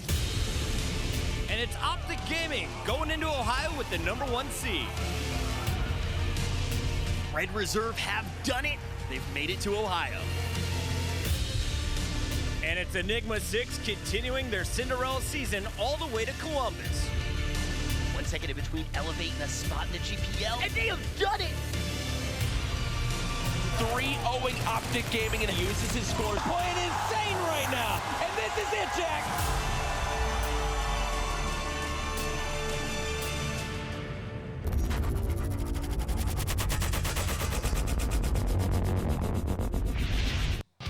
It's prime time, baby. Welcome back. We got the last match of the night here in our green group. It's time to find out. Will our #1 seed remain unbeaten, or will it be the Europeans stealing a big upset tonight? Introducing first, give it up for Red Reserve. Shawnee, Joe, Niall, and Urban have played so many great games this weekend, but this match is going to be their toughest one yet. They're going up against the unbeaten #1 team in the world.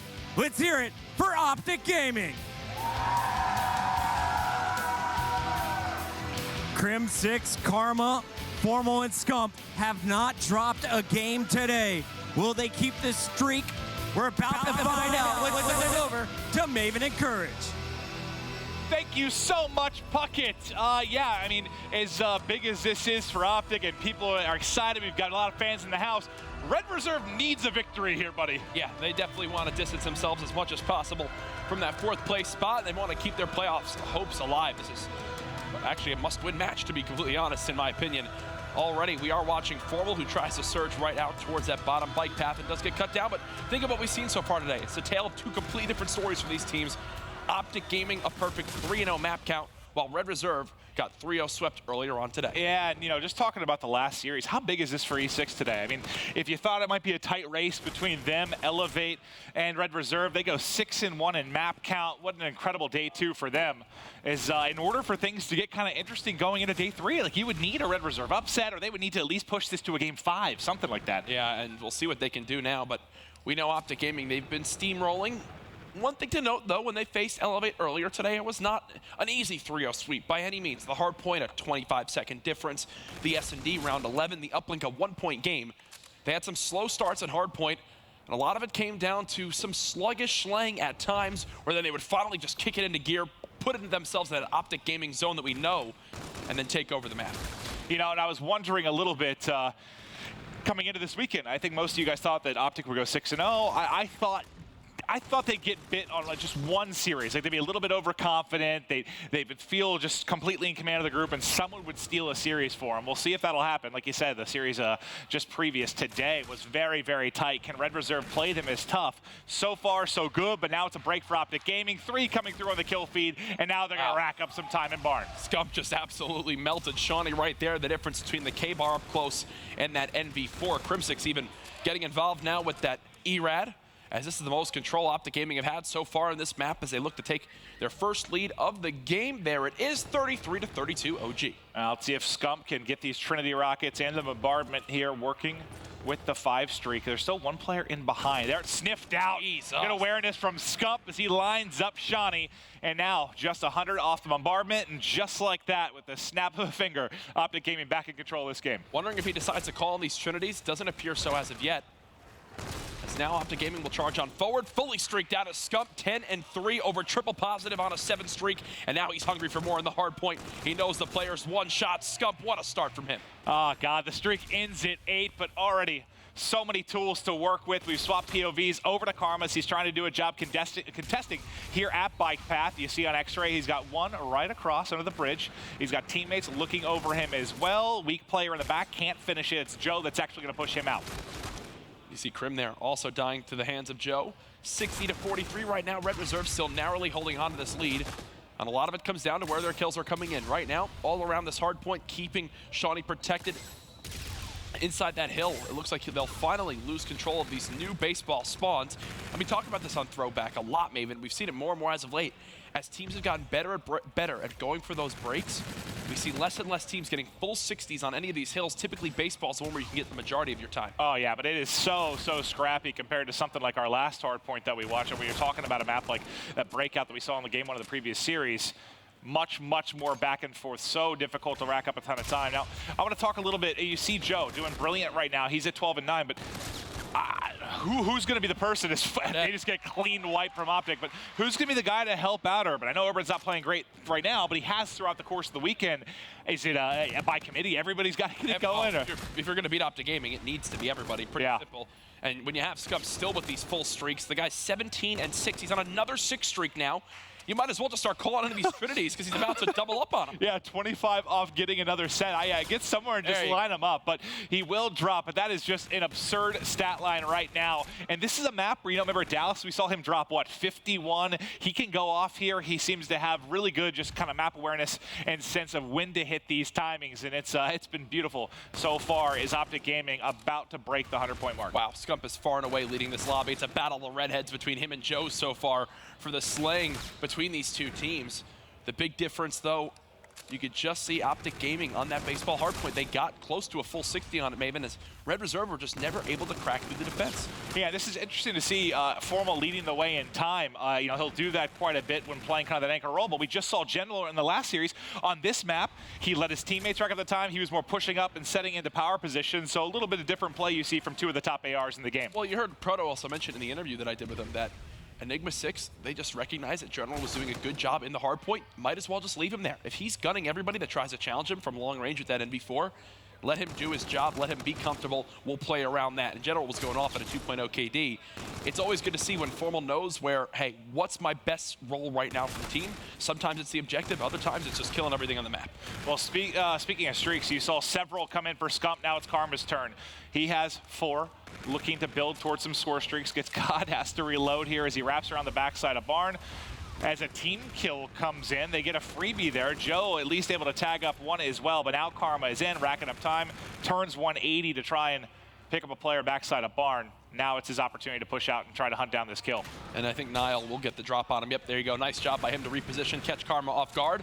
Niall now beginning to slowly heat up. He was 7-17, now 10-17. As Red Reserve, just like we saw with Elevate, keeping the game close. Optic have by no means been blowing out teams today. No, and you have to on this map. You cannot let a big lead come in earlier, you're just going to get absolutely throttled throughout the course of the game. But they, like you said, they've kept it within striking distance. Kills going back and forth in the final moments of Barn, but we're going to wrap back to bike path. Now some pressure going to be on Niall. He's the one set up in a position to make a sneaky play. Maybe let a player or two run by you here if they push down by Lemon. Going to wait for the calls from his team. Nope. Formal's ready for you in the corner, buddy. Yeah, it's Formal's way ahead of you on that one. He's seen that spot many times before and does check it, which could save Optic Gaming a bunch of time now on this hill. He's just going to fly out and challenge whoever he can near back bus and gets the help of Crim 6-2.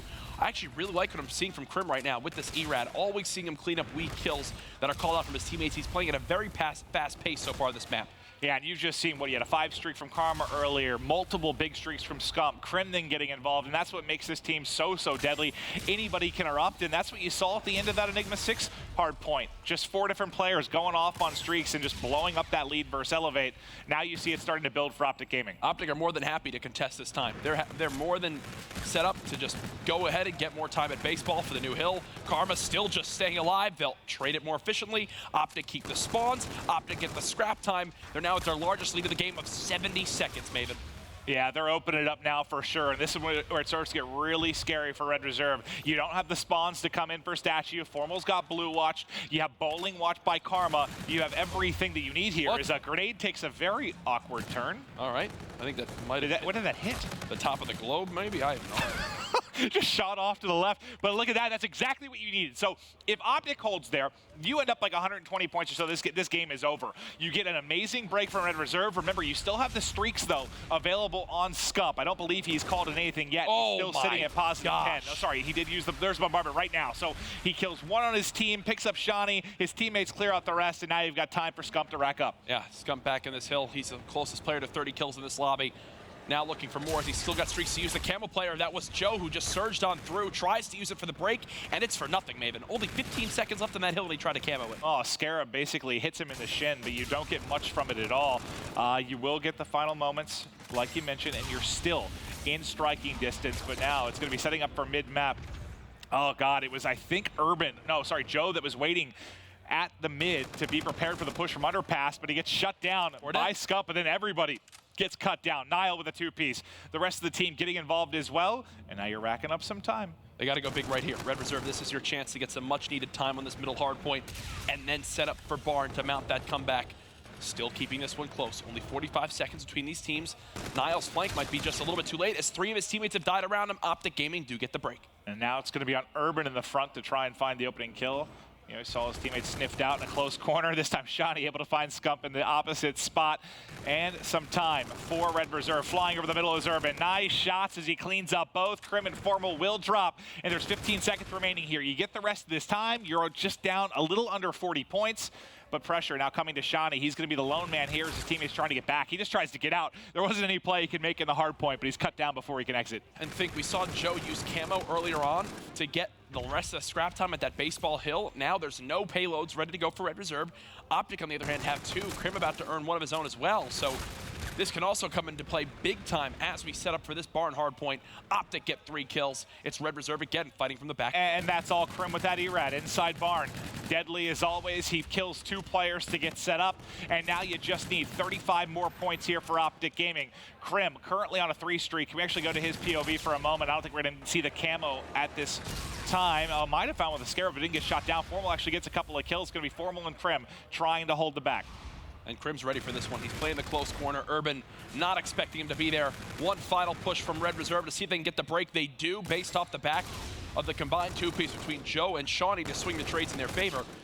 But now Optic Gaming, you've got such a big lead. Set up for the new one. Drop down that Centurion, pop the payloads when you need to, shut the door right here before we go to another potential money hill in baseball. Let's get over to Niall real quick. He's going to be the number 1 on your minimap. He's going to have a gunfight here to set up for the new hard point. His teammate actually looks over him. Shawnee able to pick it up, and now you transition out of Barn perfectly here into bike path. The first challenger comes on in. Niall shuts him down. They're trying desperately to bring this comeback in, and you like to have him in this position where he's going to be your Centurion player. That's going to help him deal with any kind of nades coming through as well, and they are trying to hold strong. I really think you've got to use it here. I mean, you've got Centurion now. Actually, with your teammates still with top middle control, you might be able to just hold on to it. If you can get a perfect setup for the new hill, that could be your saving grace. So far, the kill feed all red. Look at the scoreboard. 2 streaks from 2 players, a 4 streak from Joe that was just stopped. Shawnee picking up a kill of his own. This is just like the Optic Gaming Elevate. map where it was so close down to the wire. Now it's all on Nile, though. The break coming through, almost able to snap and find 2. There's just enough time for Optic to win it here. You have to contest for a second or 2 if you can.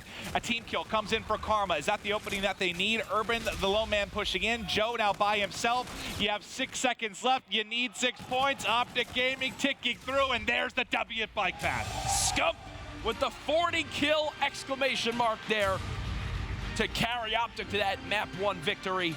Again, it wasn't the prettiest of games, but they just wind up closing it out. Yeah, this map just works for Scump, man. I feel like he's a lock for like a 40 bomb, flirts with 50 from time to time. When he's shooting this, Scump was shooting perfectly in that entire map. Every time we swapped to him, it was 2-3 pieces right there. 60 plus engagements for him as he drops 40 and I believe like 26 for the win. And I think the confidence from him, the speed he was playing at, also combined with what you saw from Crim6 with the ERAD, that was just, I think, too much pressure for the side of Red Reserve. Well, there's a look at Red Reserve. Tough map 1 loss there, but thankfully they were in higher spirits earlier this weekend when we had a chance to speak to them on Media Day.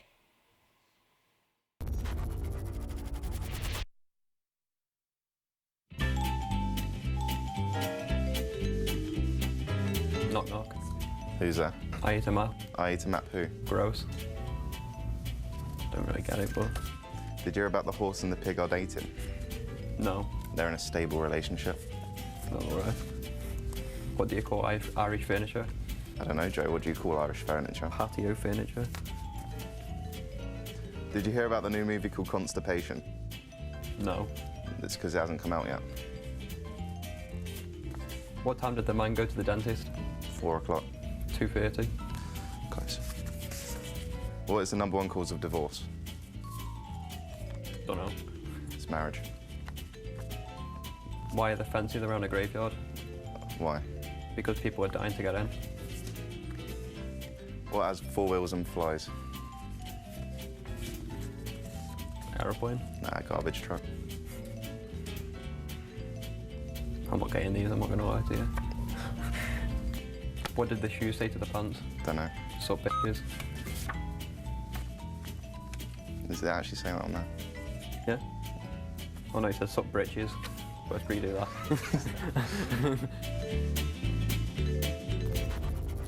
Guys, have a little bit of fun there with the bad jokes. I think they won, dude. The goal is to not laugh. And yeah, they were doing a job. I didn't, and I don't think they did either until the final one. But to be fair, those usually work a little bit better when the guys understand the jokes and laugh. Joe, I think at one point said, "I'm going to be honest, I didn't understand any of those." Which makes a lot of sense. Either way, though, Red Reserve, they're down 0-1 in this series. We talked about how they're still trying to fight for a potential top 2, but it really starts with a series victory here. Simple as that. Here's your map breakdown, though. Scump, 40 kills, a 1.48 KD, the most kills there on Optic Gaming. And yeah, you see that for Joe. 0.94 is the best KD on Red Reserve. So for those of you taking notes at home, if your entire team goes negative, you typically lose. Yes, you do. But hey, they did put up a good fight, but look at where the difference in time was. That baseball hardpoint, that barn hardpoint, the 2 considered money hills on the map. Optic just did a better job of breaking on through, forcing those spawns out for Red Reserve, and then holding it from there. You think of the payload uses too from OG. There's nothing too crazy impactful, anything that really stood out. Scump actually used his reactive armor to close out the map to get that last 3-piece, which gave him the 40th kill. Yeah, I mean, they just had a comfortable lead throughout. Never really blew the doors open, but I think every time I've casted Optic on that particular map, they outslay the opponents. It's still a close game. Yeah. I've never seen like a real lopsided victory, at least I can think of in recent memory. Throw back a tough map to blow people out on. Well, when you outslay someone so heavily on a different map and they're spawning all the way across and having to take 15 seconds to run back to the hill, you expect the team to get more time off of that. Where on throwback, you get 4 dead on baseball, they could just spawn near that middle rails and be able to supplement the hill right away. Mid rails are blue and they're in 2 seconds. Yep. But next up, it is going to be Breakout, Search, and Destroy. You know, we just saw Elevate. They looked pretty abysmal on it the first time they played it on day 1. Day 2, they won it. They looked much more solid. We're seeing teams adapt to this map as it is new to the CWL rotation. Curious to see what we'll find from Optic too. You know, Krim talked a little bit about them mixing some stuff up. They've been very good at Search and Destroy, but they're trying to find new and fancy ways to make plays. And what's kind of funny is, for viewers who've been tuning into the CWL every week, first off, thank you. Second, it feels like we've seen this a bunch now because we, as casters and viewers at home, have seen this played, you know, 4 times every weekend. Meanwhile, to the players, this is Optic's first time having an opportunity. This is Red Reserve's first time having an opportunity to play this at a major LAN setting. Well, Formal has the snipe off the get-go. There should be a gun. Can we go to number 7? That's going to be Joe. Joe is flanking behind. Joe's going to have easy kills. He's wrapped all the way through. There's the first one. Formal coming with the span down. Second, he challenges in window. Yeah, that's a gunfight you maybe don't want to take until you have a teammate collapsing on it. But he can get forward. They're distracted from the front. Joe gets caught, though, sprinting around the back. It's now going to be Krim by himself in a 1 versus 3. Make it a 1 versus 2. He's in a position. This is a very winnable gunfight. But now as they team up on him, can he win the second? One more bullet there, and he would have put it to a 1v1. Yeah, Reedy getting those shots on him as he's floating towards that bulldozer makes a big difference there.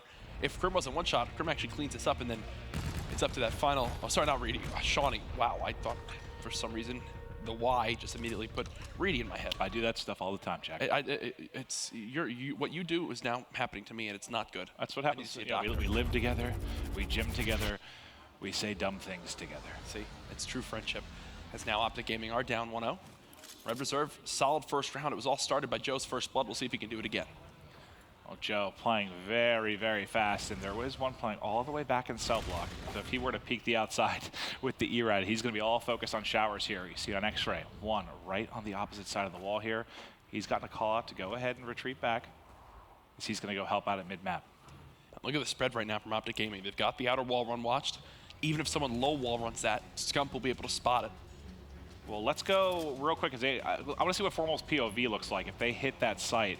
Okay, I thought they're going back to mid-map. So yeah, I thought they were going to come around the top side of B, and they were just going to get chopped down. But they've just been going back and forth. They can't decide what they want to hit. Yeah, and Optic, because of this, are taking some advantageous map positions. But here's the weak part of the setup. It's one player in showers, Karma all by himself. There's 3 members surging in from Red Reserve. They easily clean him on up. First blood and a quick plant now for Red Reserve. Okay, so Scump is able to answer back and turn it into 3v3. Krim gets one mid, Formal then around the backside gets a kill. It's now going to be Joe all by himself in a 1v2. He has E-Rad out, playing here in the close corner. They've cleared out the outside of shower, so they know he's got to be out on the wall run or out waiting in a corner. He gets the jump onto Scump. You got to win that, buddy! You got to win that! You most certainly do. Thankfully for Scump, Joe winds up holding that angle, which lets Scump slide on through, which is oh so powerful, and gets the cleanup kill there to put Optic Gaming on the board. You know, you got to think, even if he wins that, or even wins that first one, he's pretty tagged up. He's probably in trouble, but... Did you just injure yourself? Yeah, I don't know. My thumb is bleeding. I somehow cut myself while casting. Wow. I actually have no idea how I did that. Like, what is even near me that's sharp? I don't know. We might need to get Maven a little Band-Aid and a lollipop. Well, a couple weeks ago, I threw my cell phone across the room. Now I somehow injured myself while casting. Things are just going down. Oh, all right, Optic back to offense. It's going to be a 4-man hit towards Graveyard, grouping up together, looking to overflow this side of the map, and they're starting to back up. Nile, they spotted one towards the back tank. He's got a little bit of help there, and Shawnee rotating over. Well, Shawnee, that's a hell of a win. Krim got first shot there. Nice job by Shawnee to control that recoil. Yeah, and Shawnee challenges Karma right away, so 4 versus 2. Optic trying to hold this push, and that's a big nade from Formal. But now, oh yeah, Scump's gonna get overwhelmed here any moment. There it is, good cleanup for Red Reserve. Nice retake of that B site, and it all started by this man, Shawnee, 6-1 on a 3 streak. Gonna get the defuse. He's now 1 kill off the Scarab and just a couple away from the reactive armor. Yeah, beautiful stuff from Shawnee there. We'll see if he can keep it going. But this is a must-win map, like you said. Not just for the overall chance of winning this series, but just in the fact you desperately need maps. For those of you that you're not familiar with it, yes, I know we keep talking about top two. That's what matters for the playoff. But third is still a key position because that third place is going to get you into stage 2. It's going to get you into Anaheim pool play. It's going to get you into the CWL Championship in August. There's a lot of stuff still to play for. Nile and crew, this is your best game mode. You've got to secure a map win here. It's absolutely a must. You've got a round count lead, and again, they're changing things up on offense. Look at the focus they have this time around. 4 middle map. Are we going to see a similar thing, though, where they kind of back up, second guess what they're doing? Those are tough shots for Scump. Yeah. That's Nile and Shawnee just punish him for that one. Yeah, that's one where I think Scump's like, oh, maybe I shouldn't have shot there with the E-Rad at that range. You can get that kill, but it's not an easy one by any means. No, that's one where you wish you had a K-bar. He got him down to a sliver of health.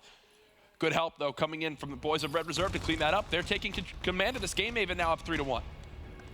And what, Optic have now, they dropped a search on day 1, and did they drop 1 map yesterday or 2? I believe the search that they dropped was to Red Reserve, right? Yeah, okay, all right, that's right. I think they just lost the one search, so see if Red Reserve can keep it going right now. Up 3-1. And I believe Red Reserve have already played this weekend against Elevate, right, in a game 5? Yes.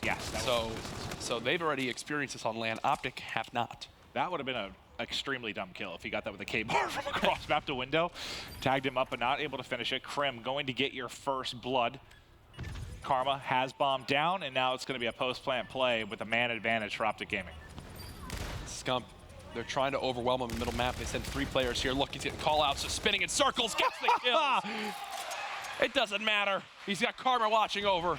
And as long as he can spin and hold right trigger, the E-Rat will do the rest of the work. Yeah, a break dancer with a submachine gun. He's just sliding, spinning, but able to take out Shawnee. You got your Band-Aids now. Oh, yes. I think I'm okay. I think that most of the bleeding is stopped.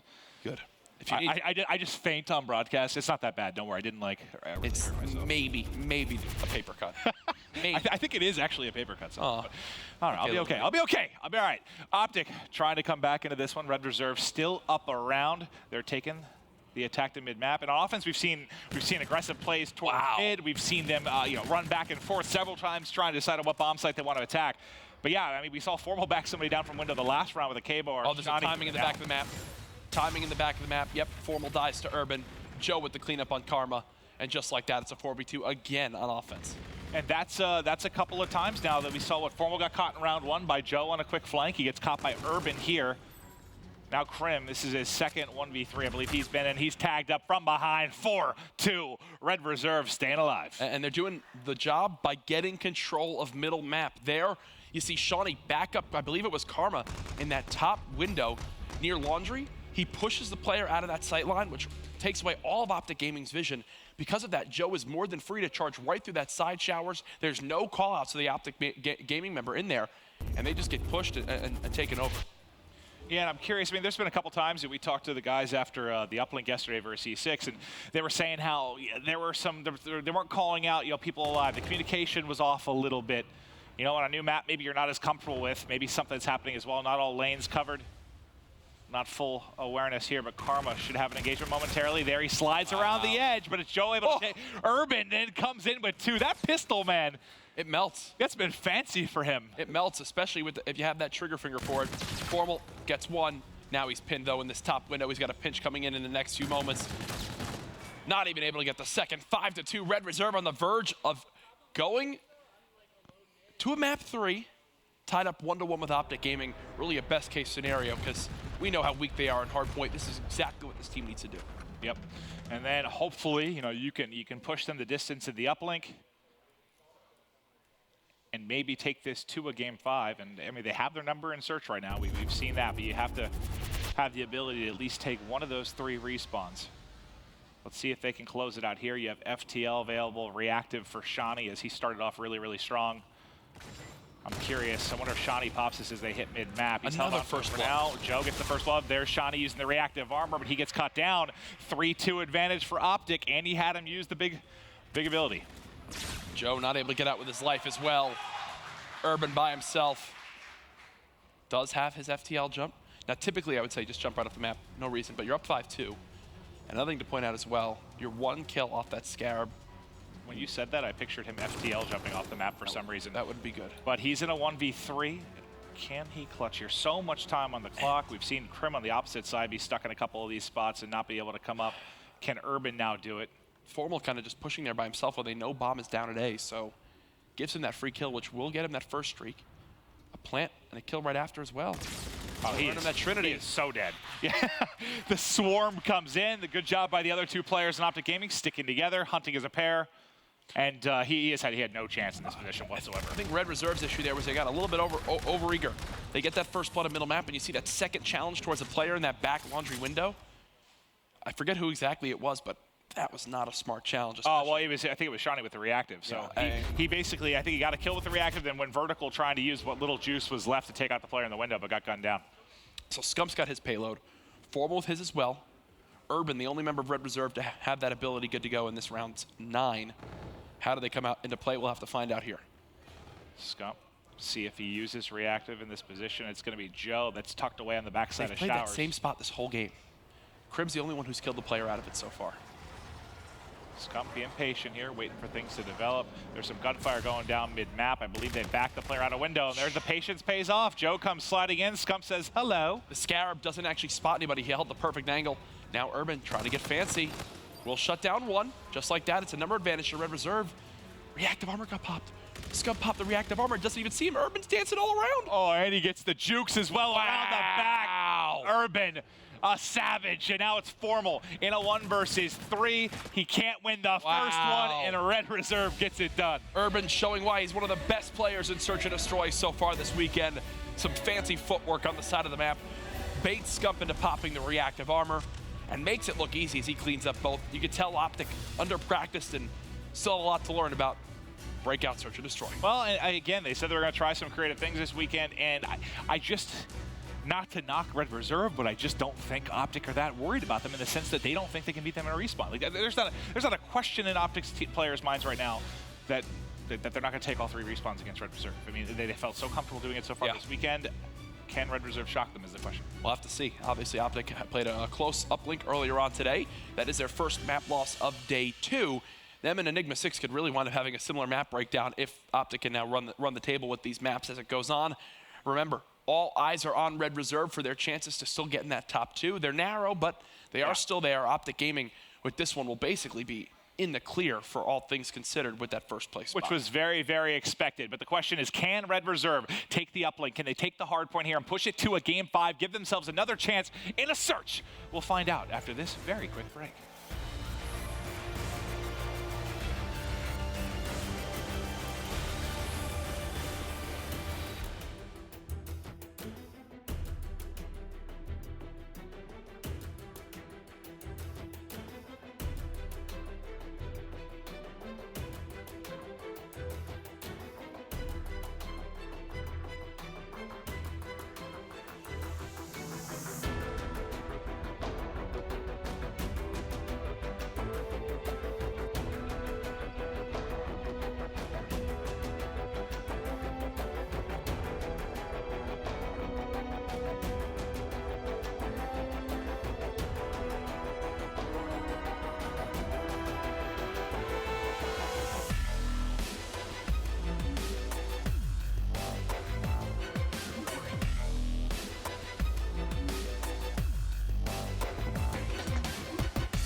It's our final match of the night, which means it's time for one more G Fuel key player matchup. This one between arguably the two MVPs so far this weekend for their respective squads. It's Scump, who's been a madman in the respawns, but Urban's specialty has been that S&D. As you can see, a 1.43 coming into the series, and he did even better there on Breakout to secure his team that map victory.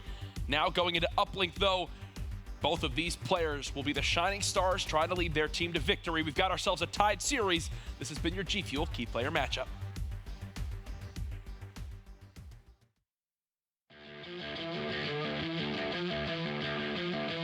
I should be an all-star because I bring objective, slaying, and a lot of other things to the table. I think that my veteran status and my play as of right now is good enough to get me in there. Probably shouldn't be an all-star. I'm pretty reckless, to be honest, but I feel like that's why I should be.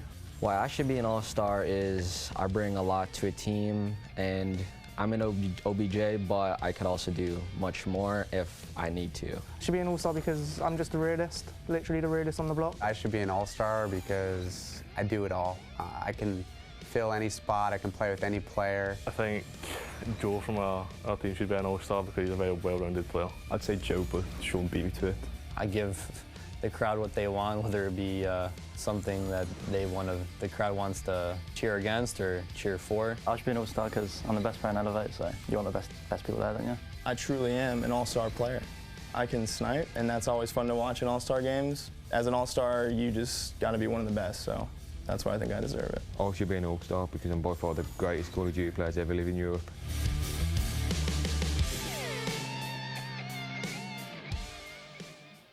Thankfully, all the casters share all-star votes alongside the community, or else, Maven, I feel like you try to make Formal be every single vote for both teams and have it somehow be a 4v4 Formal only matchup. I would watch that. We were just mid-conversation. We were mid-conversation, and Formal came up on the screen talking about why he should be an all-star, and you literally stopped and looked at it and listened. Stop! That's exactly what just happened. It did. Don't try to. I was intently watching the video. But no, you got a monitor right over here. I was like, oh, good, great job, guys. You mentioned this because this is obviously, you've been friends with him for years. But even the other day, I think you were tuning into different streams. You joined his chat, and you kind of just you were talking. Someone went, how long has you? Oh no, somebody called me out. I was in his chat. Somebody called me out for not subbing to him. Yeah. And then I guess you do. I don't know what the thing is. It's exclamation mark how long? Yeah, how long? And I'd followed his stream for like 7 years. I've known the guy since before he even played Call of Duty. I've been casting him for ages. But we have a lot of fun with that particular topic. But on the other side of things, are you starting to get the feeling a little bit like, remember how we were with Moose last week? Like, I was just like, somebody help this damn man. Yeah. Like, Millennium was losing, Moose was going off. Like, is it turning into a similar story right now with Urban for Red Reserve? I think that Urban's got a little bit more help so far, especially from Shawnee and Joe at times. It's not as one-sided as Moose last week with Millennium, but you can absolutely see some similarities with the numbers the guys put up so far. He's been electric, definitely one of the best players this week, and if he does get into the top 2 with his team, absolutely my vote for MVP. Well, I mean, I think I read something like they would need, if they don't get a victory here, they'd have to at least get a couple maps, then 3-0. Like, there's a bunch of crazy scenarios developing, but everybody drops for Red Reserve, and the attack is on for Optic Gaming. It is Formal trying to set up at the edge, pin them in the back alley. As he gets one in drop, Scump now has to go back to mid-street, take the easy 1-point toss in there.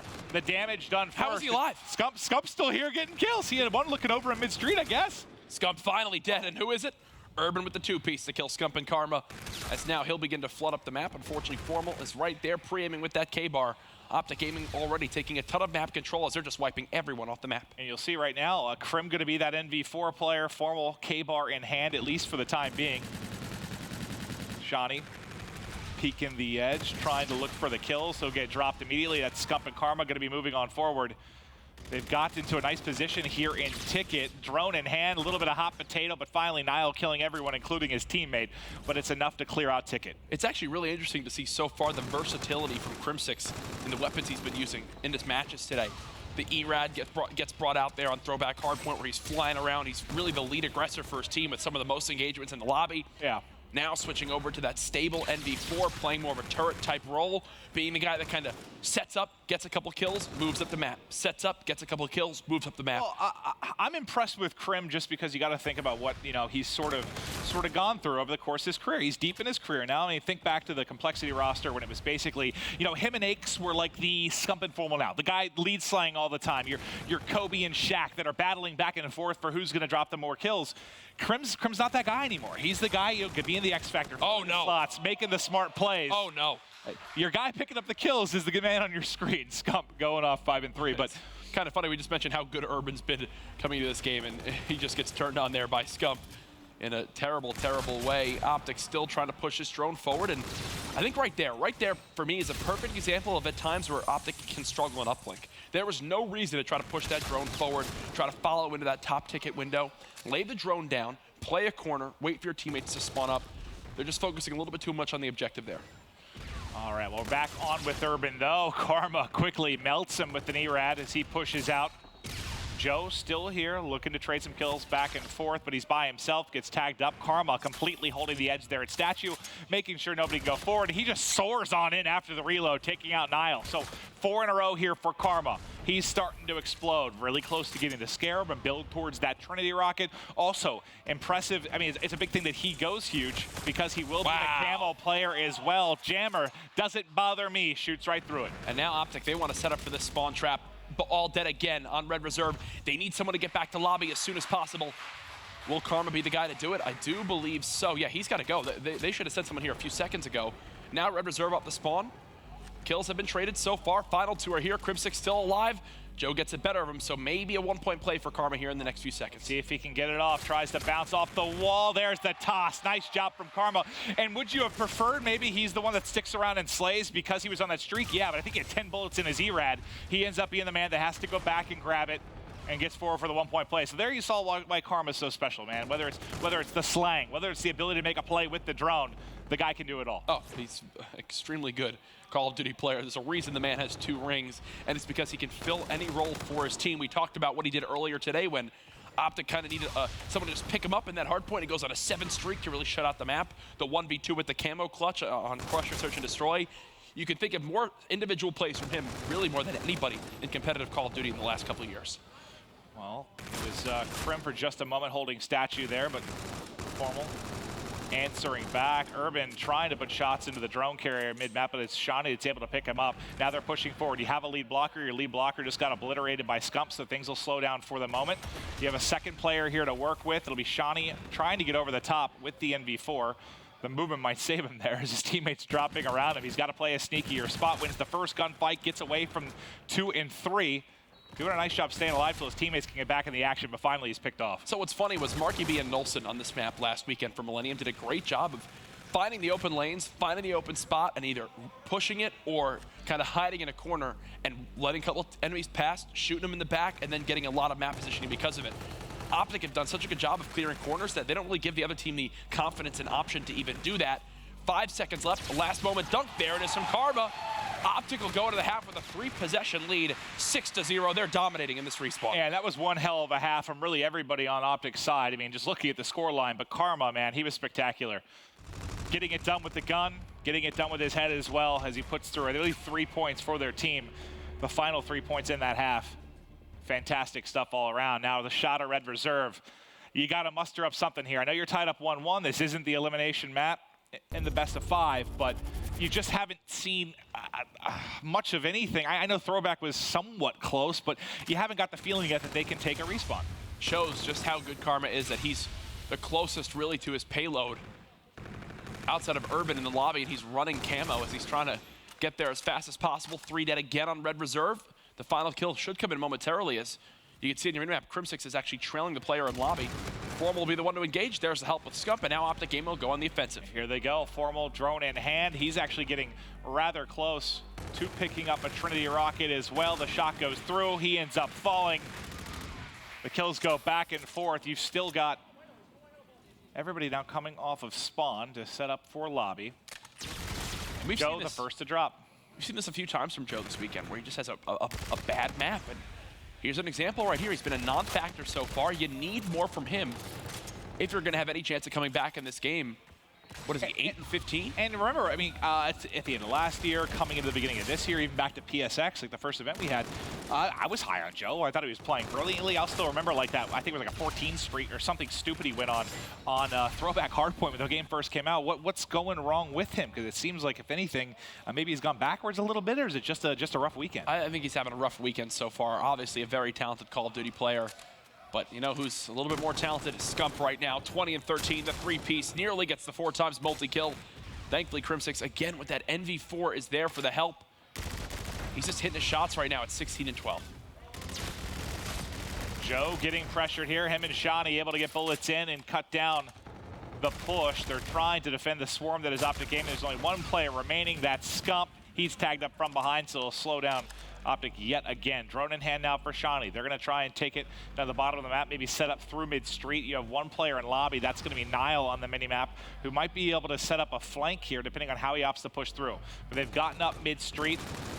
First couple of kills going the way of Optic. That's going to silence everything. That just shows how desperate this team now is to try to get a point on the board. They just tried to send the drone through back alley. I've seen that succeed. I can think of Clayster was the only one. 2-3 times this entire year where I've seen somebody kind of go through back alley and score. Yeah, Clayster did it with Overdrive and a lot of weird plays for the opposing team. Scump with 2 more. There's the dunk. I mean, this has been a wash from start to finish. Optic, this is the most in control they've looked at in a game so far today. Yeah, this has been a completely dominated performance. 2.5 minutes to go, and I think Red Reserve's just thinking, all right, well, let's get to the hard point. Let's get to the hard point and see if we can bring it back. I know we've seen some insane comebacks, but there is not even, has there been an attempted 1-point toss from Red Reserve? I don't believe so. I can't think of a single one. And that just shows the level of dominance you've had kind of across that 50-yard line through lobby, where it's just been completely dominated by Optic Gaming. Yeah, that's actually a really interesting point to bring up. Like, we saw like the 24-0 or 24-2 a few weeks ago with Envy. Yeah. And then the other team actually had a chance to score. Red Reserve haven't even. I could be off on that. There may have been. No, I can't think of one either. I can't think of a single time where they've even like brought the drone in attacking position. Wow. Now for Optic, I mean, 90 seconds left. You're looking forward to the next map anyway. You think it's going to be a breakout hard point. I think we're going to get a little special treat here from our buddy T prior to it, but for now we'll just keep on seeing how many points Optic Gaming can score. I think that's the game we're on now, and there should be 2 more for Karma here with the drone. There it is. Wow. Okay. He laid that one in, I think. I don't know that any part of that drone got in. That's got to be the furthest I've seen somebody from the actual portal able to put it through, but just Karma things, as he's now got 5 points. That's a dunk. Here we go. It's a dunk. Here we go. Yes. Points on the board for Red Reserve. All right. They took the overdrive, but they do get up the gut and get something in. But, I mean, just not trying to over-celebrate, but it just has to feel good that you had some offense at least here in the final 60 seconds, but it has not been a pretty game. No, and now with 45 seconds left, that spark of life comes after 9 minutes of play. Now you need to multiply that score by 6 if you want a chance to win this game, and it's just not going to happen. So either way, moving forward, Optic Gaming still lights out in the respawns today. 4-0 map count in them. Looking to make it 5-0 now as we head to another hard. Well, I think the problem is, like, you know, like we saw Millennium do last week on this particular map. You can swing the drone quite a bit to kind of fake people out. You can send some nice flanks through. To me, it seemed like Red Reserve sort of tried to play heads up with them and like fight at Statue. You are not going to win that fight. Nope, it's not going to happen. I don't think they ever won an engagement at Statue overall. It's been that the entire time we've been watching. Look at the performance again from Scump. He drops 40 and 26 map 1, 35 and 23 in game 3. Optic Gaming now 1 map away from being 4-0 for the first 2 days of the Green Group.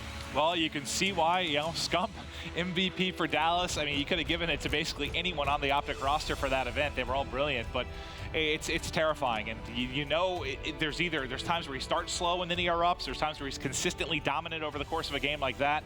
The man can do it all. And he's got the perfect pieces around him on this Optic Gaming lineup. Scump has improved so much since the first event this year. He looks way more comfortable, happy he got over that fear, really, of using the ERAD where he just always thought he just wasn't good enough with it or wasn't comfortable with it. I talked to him with it more and more and more. At Vegas, he was like, I hate the thing. Yeah. He's like, I don't like it. I do not feel comfortable whatsoever. That has changed quite a bit. Obviously, there's been some buffs to that. There's other weapons, so there's been more to it. But he's been amazing with that in the K-bar throughout the course of the year, really since Vegas. I mean, honestly, Vegas was probably one of the poorer events he's had in his entire career. He's known as Mr. Consistent if you look back really since the beginning of Scump being a thing. Yeah, and there's a reason why he's been considered arguably the best Call of Duty player of the last 6+ years of games. Either way, though, Red Reserve now on the verge of another series loss, and the issue is this has been plaguing them this weekend because they've been failing to win respawns. They're now in a spot where they're in a game 4, and they must win a hardpoint against the best hardpoint team really in the world. Well, if you had a coach like Mr. Teepee, maybe you'd be able to figure it out. To break down this next hardpoint, we're going to just that man. Thank you so much, Maze. A little tips with Teep session before we get into this breakout hardpoint. So we talk a lot about fundamentals on the analyst desk of how the right way to play hardpoint. And it's a step-by-step process on rotations, especially moving over towards these money hills. So the one I'm going to break down for you guys is the rotation from cave, number 3 at the top of your screen here, over towards 4 at commissary. So let's get right into this. It's a step-by-step process. Step 1, you need to block the spawns. And what I mean by that is get a line of sight on it. So you need to focus on this one towards the back helipad. Is if you get a line of sight on that over towards either middle or on this right side here, as soon as you get the line of sight on that, that's when you're going to start blocking those spawns. So every single kill you get when you have that line of sight, whether it's here or here, that's going to force these spawns all the way out towards the second hard point, forcing the team to have to run all the way back over to their team. So as soon as you get those kills, you can flood towards the back, and then your player over towards middle or loading. In this situation, I have Scump on your screen. He has the decision at that point whether to go middle with his teammates or go all the way front because he knows he has the number advantage. The team has the spawns blocked towards the back, so it gives your teammates that freedom. So step 1, block spawns. Step 2, take out the anchor players, which is probably going to be Shawnee in this situation. 3, flood the hill, break it out, get the hard point time. Hopefully, if you're new, that breakdown helped you guys out a little bit as we go into this map number 4. Back to the casters. Brilliant stuff as always, Teep, as we get ready now for the hard point. This is not going to be an easy task, but you just feel like if they could get to that game 5, you feel really, really good about Red Reserve. I have no idea how they're going to take a map like Breakout. I know we've seen some swings here, some crazy upsets. You know, a 2-3 kill spree can be so monumental, leading to 60 to 90 points, but it's tough to pick that way. This is looking more and more like the same story from when these teams first matched up, a 3-1 victory for the side of Optic Gaming. A situation where they just close it out in the final hard point.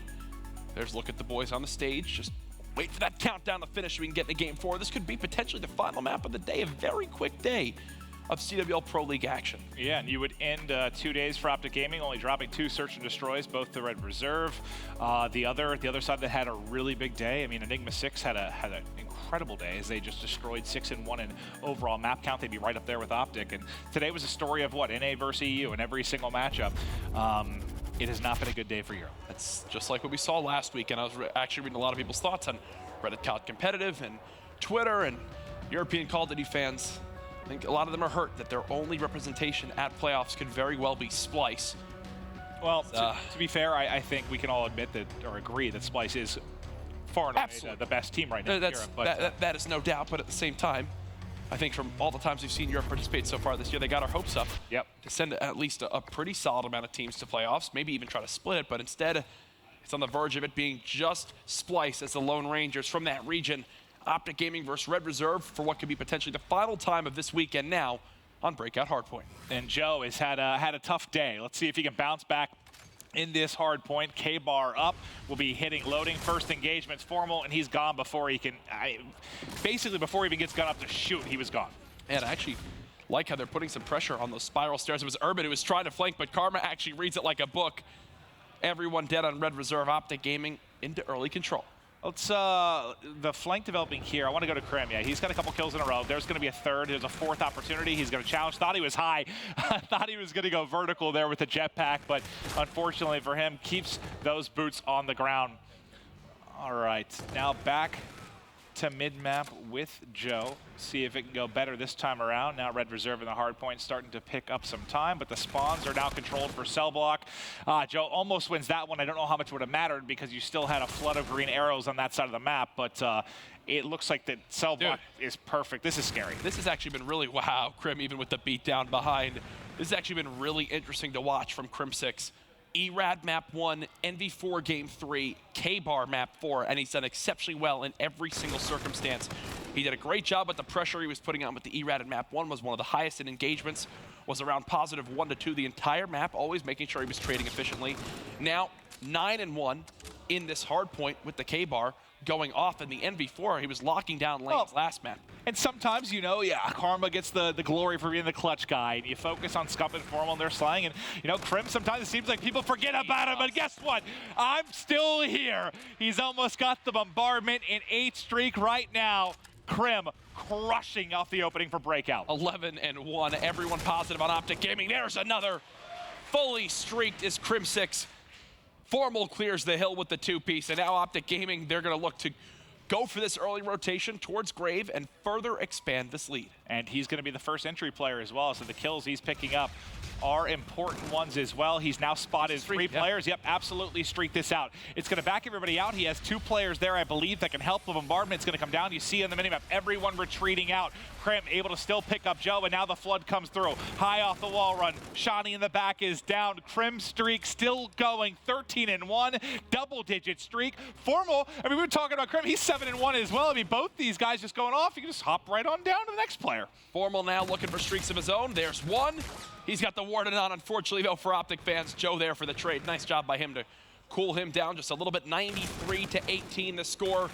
One thing we do know about Breakout, though, you can never count a team out, Maven, for how this map, with how many money hills there are, if a team just early rotates, sets up in the correct way, they can get full 60s over and over and over.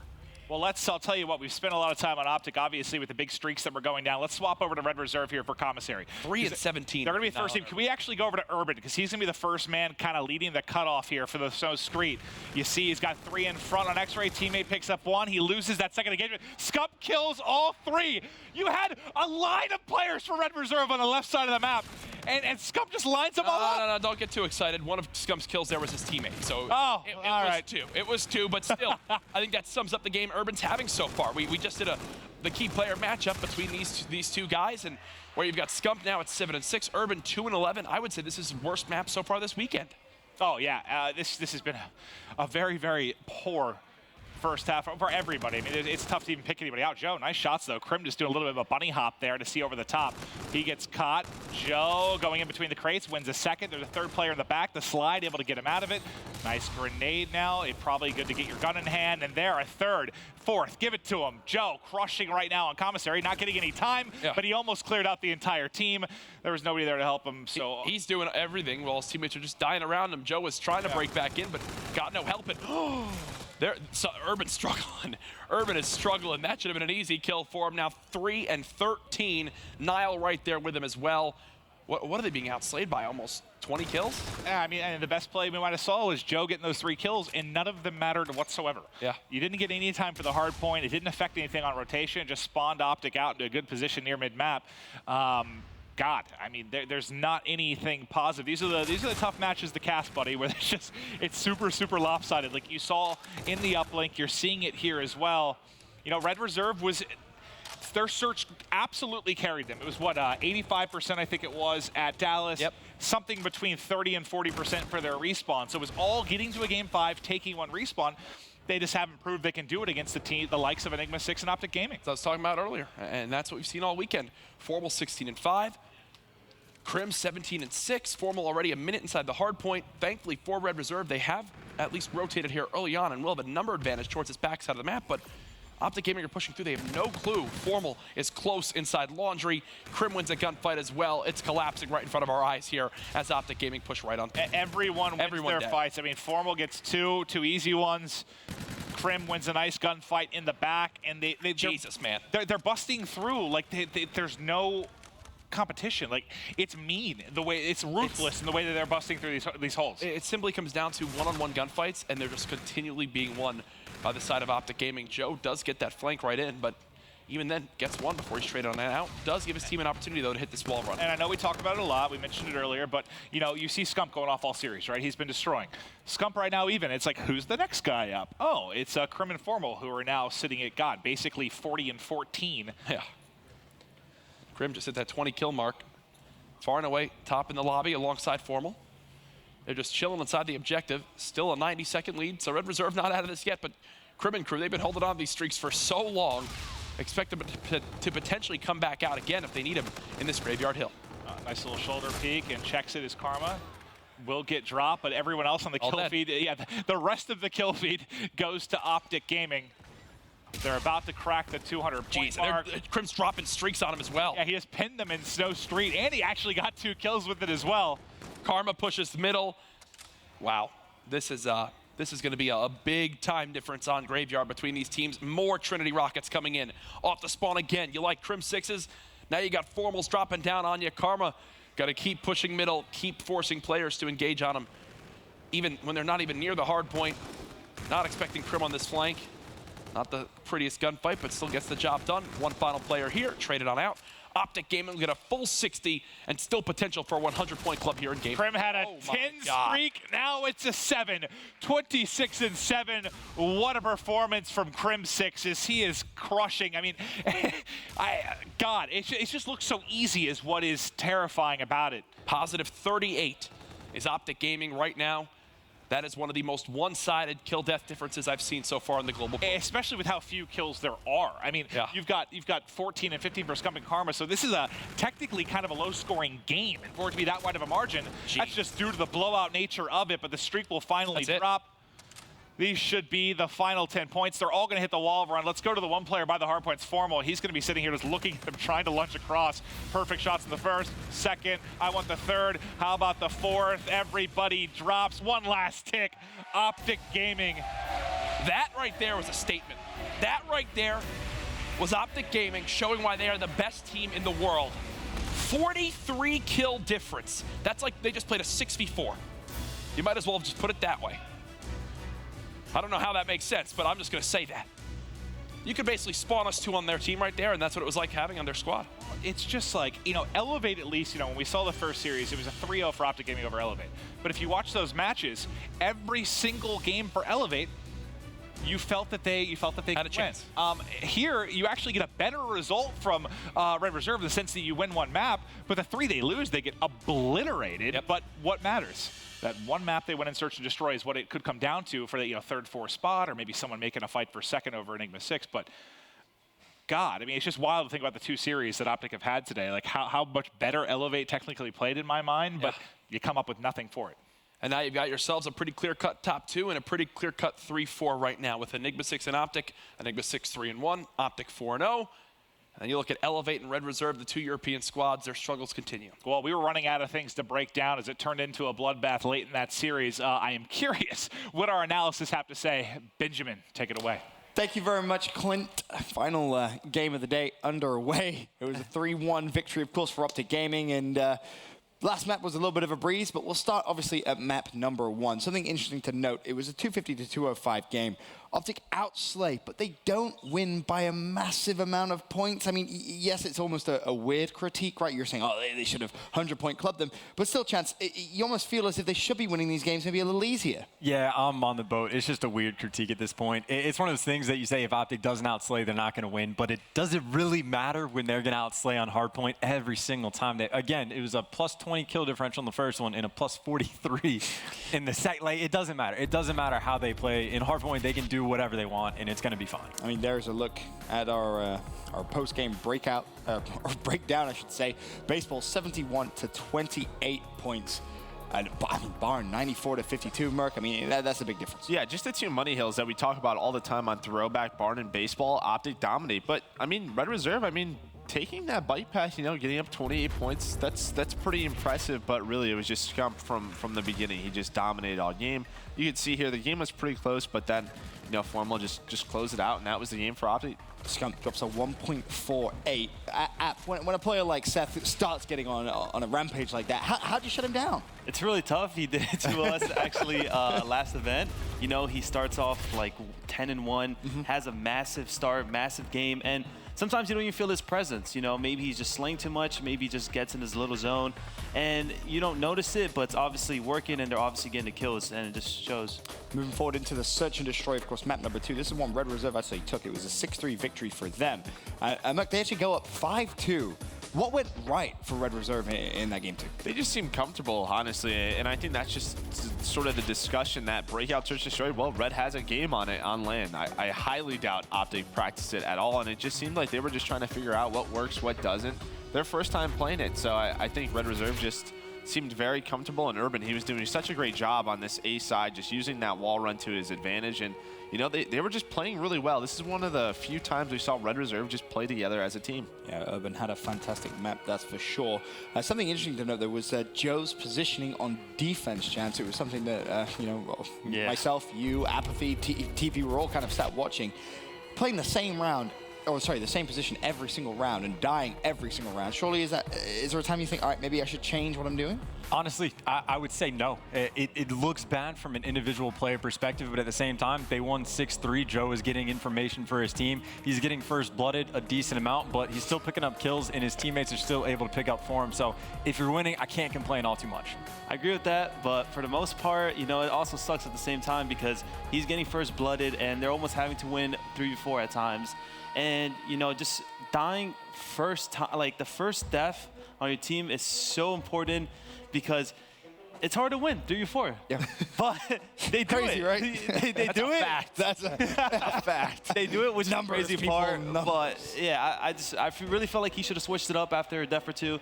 I felt like he should have changed his position, maybe go with his team, you know, fight together as 4, but he didn't. Yeah, and that's just one of those positions that we see all weekend. It's a nice little elevated corner, but you know, luckily Urban is watching over him, and that's the game plan. Urban's watching over him. Joe's in that corner, and you've seen it sometimes. It seems like Joe goes a little bit too quick. There was one round, I forget which round it was, but there was a Scarab. It goes in, it doesn't see anyone, and he just follows it up. It's not like it even hit anyone. It's like, why did you do that? They know they're gonna follow it up. Just some stuff that was a bit questionable, but a great win for them. Yeah, still, a win is a win, right? Yeah. So you tie up the series 1-1. Then we go to map number 3, and again, it was an utter breeze, it felt like, for Optic Gaming. They kind of shift into another gear, and it almost felt like Urban needed a little bit of help in game 3. He was doing everything right and everything he possibly could. Yeah, the similarities brought up during the casting that he's kind of like Moose, yeah, I think is apt. Urban been playing fantastic in pretty much all game modes up until that final game. But again, just collectively as a team, Red Reserve was just quite a ways behind. Especially in slaying when it comes to going against Optic. Obviously, we saw the All-Star video. Scump says, hey, vote for me. Another fantastic performance from him, Merca, 1.52. He's just been playing well all day, it feels like. Yeah, and this is what you want for Scump, because throughout the year, there's sort of been a question mark, really, on his motivation to play. And, I mean, the past few events, he's been back to that old Scump form where he's just dominating. He's putting so much pressure on the map. He's using an E-Rad, using that K-bar. It's so difficult to do it because when he gets in your base, it's so hard to get him out of it. Definitely is. Of course, there you can see just the closing moments of the map. It was, as we said, a dominant performance from Optic Gaming in a breeze, kind of the Optic Gaming that we expect to see definitely in full force.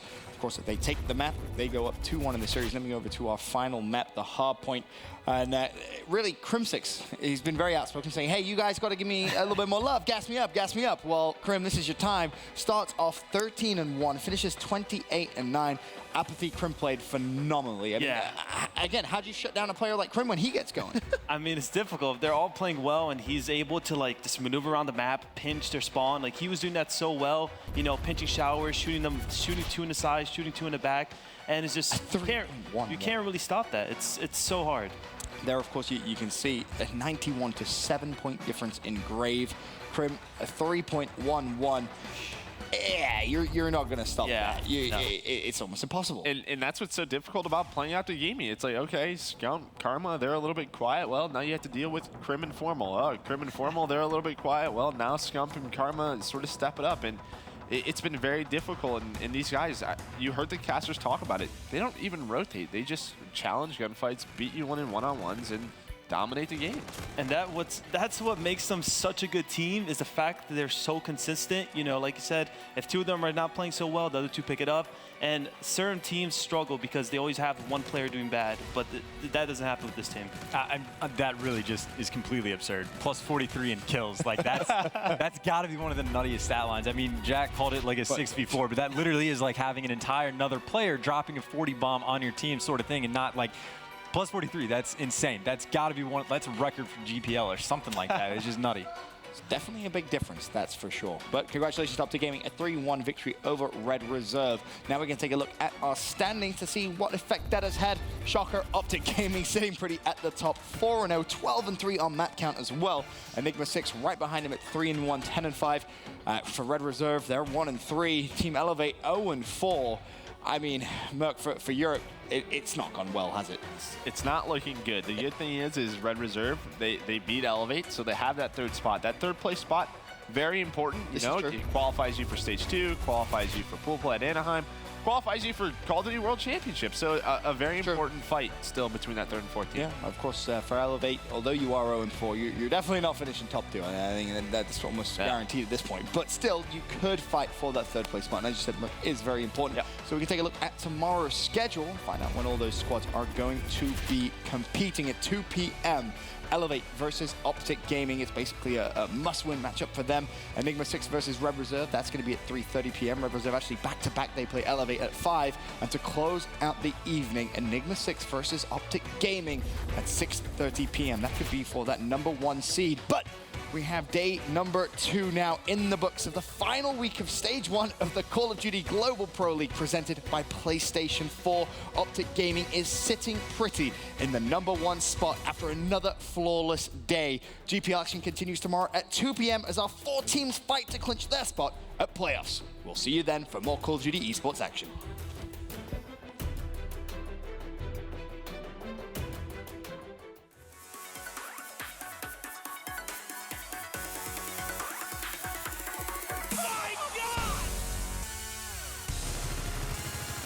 North America, Europe, as well as APAC.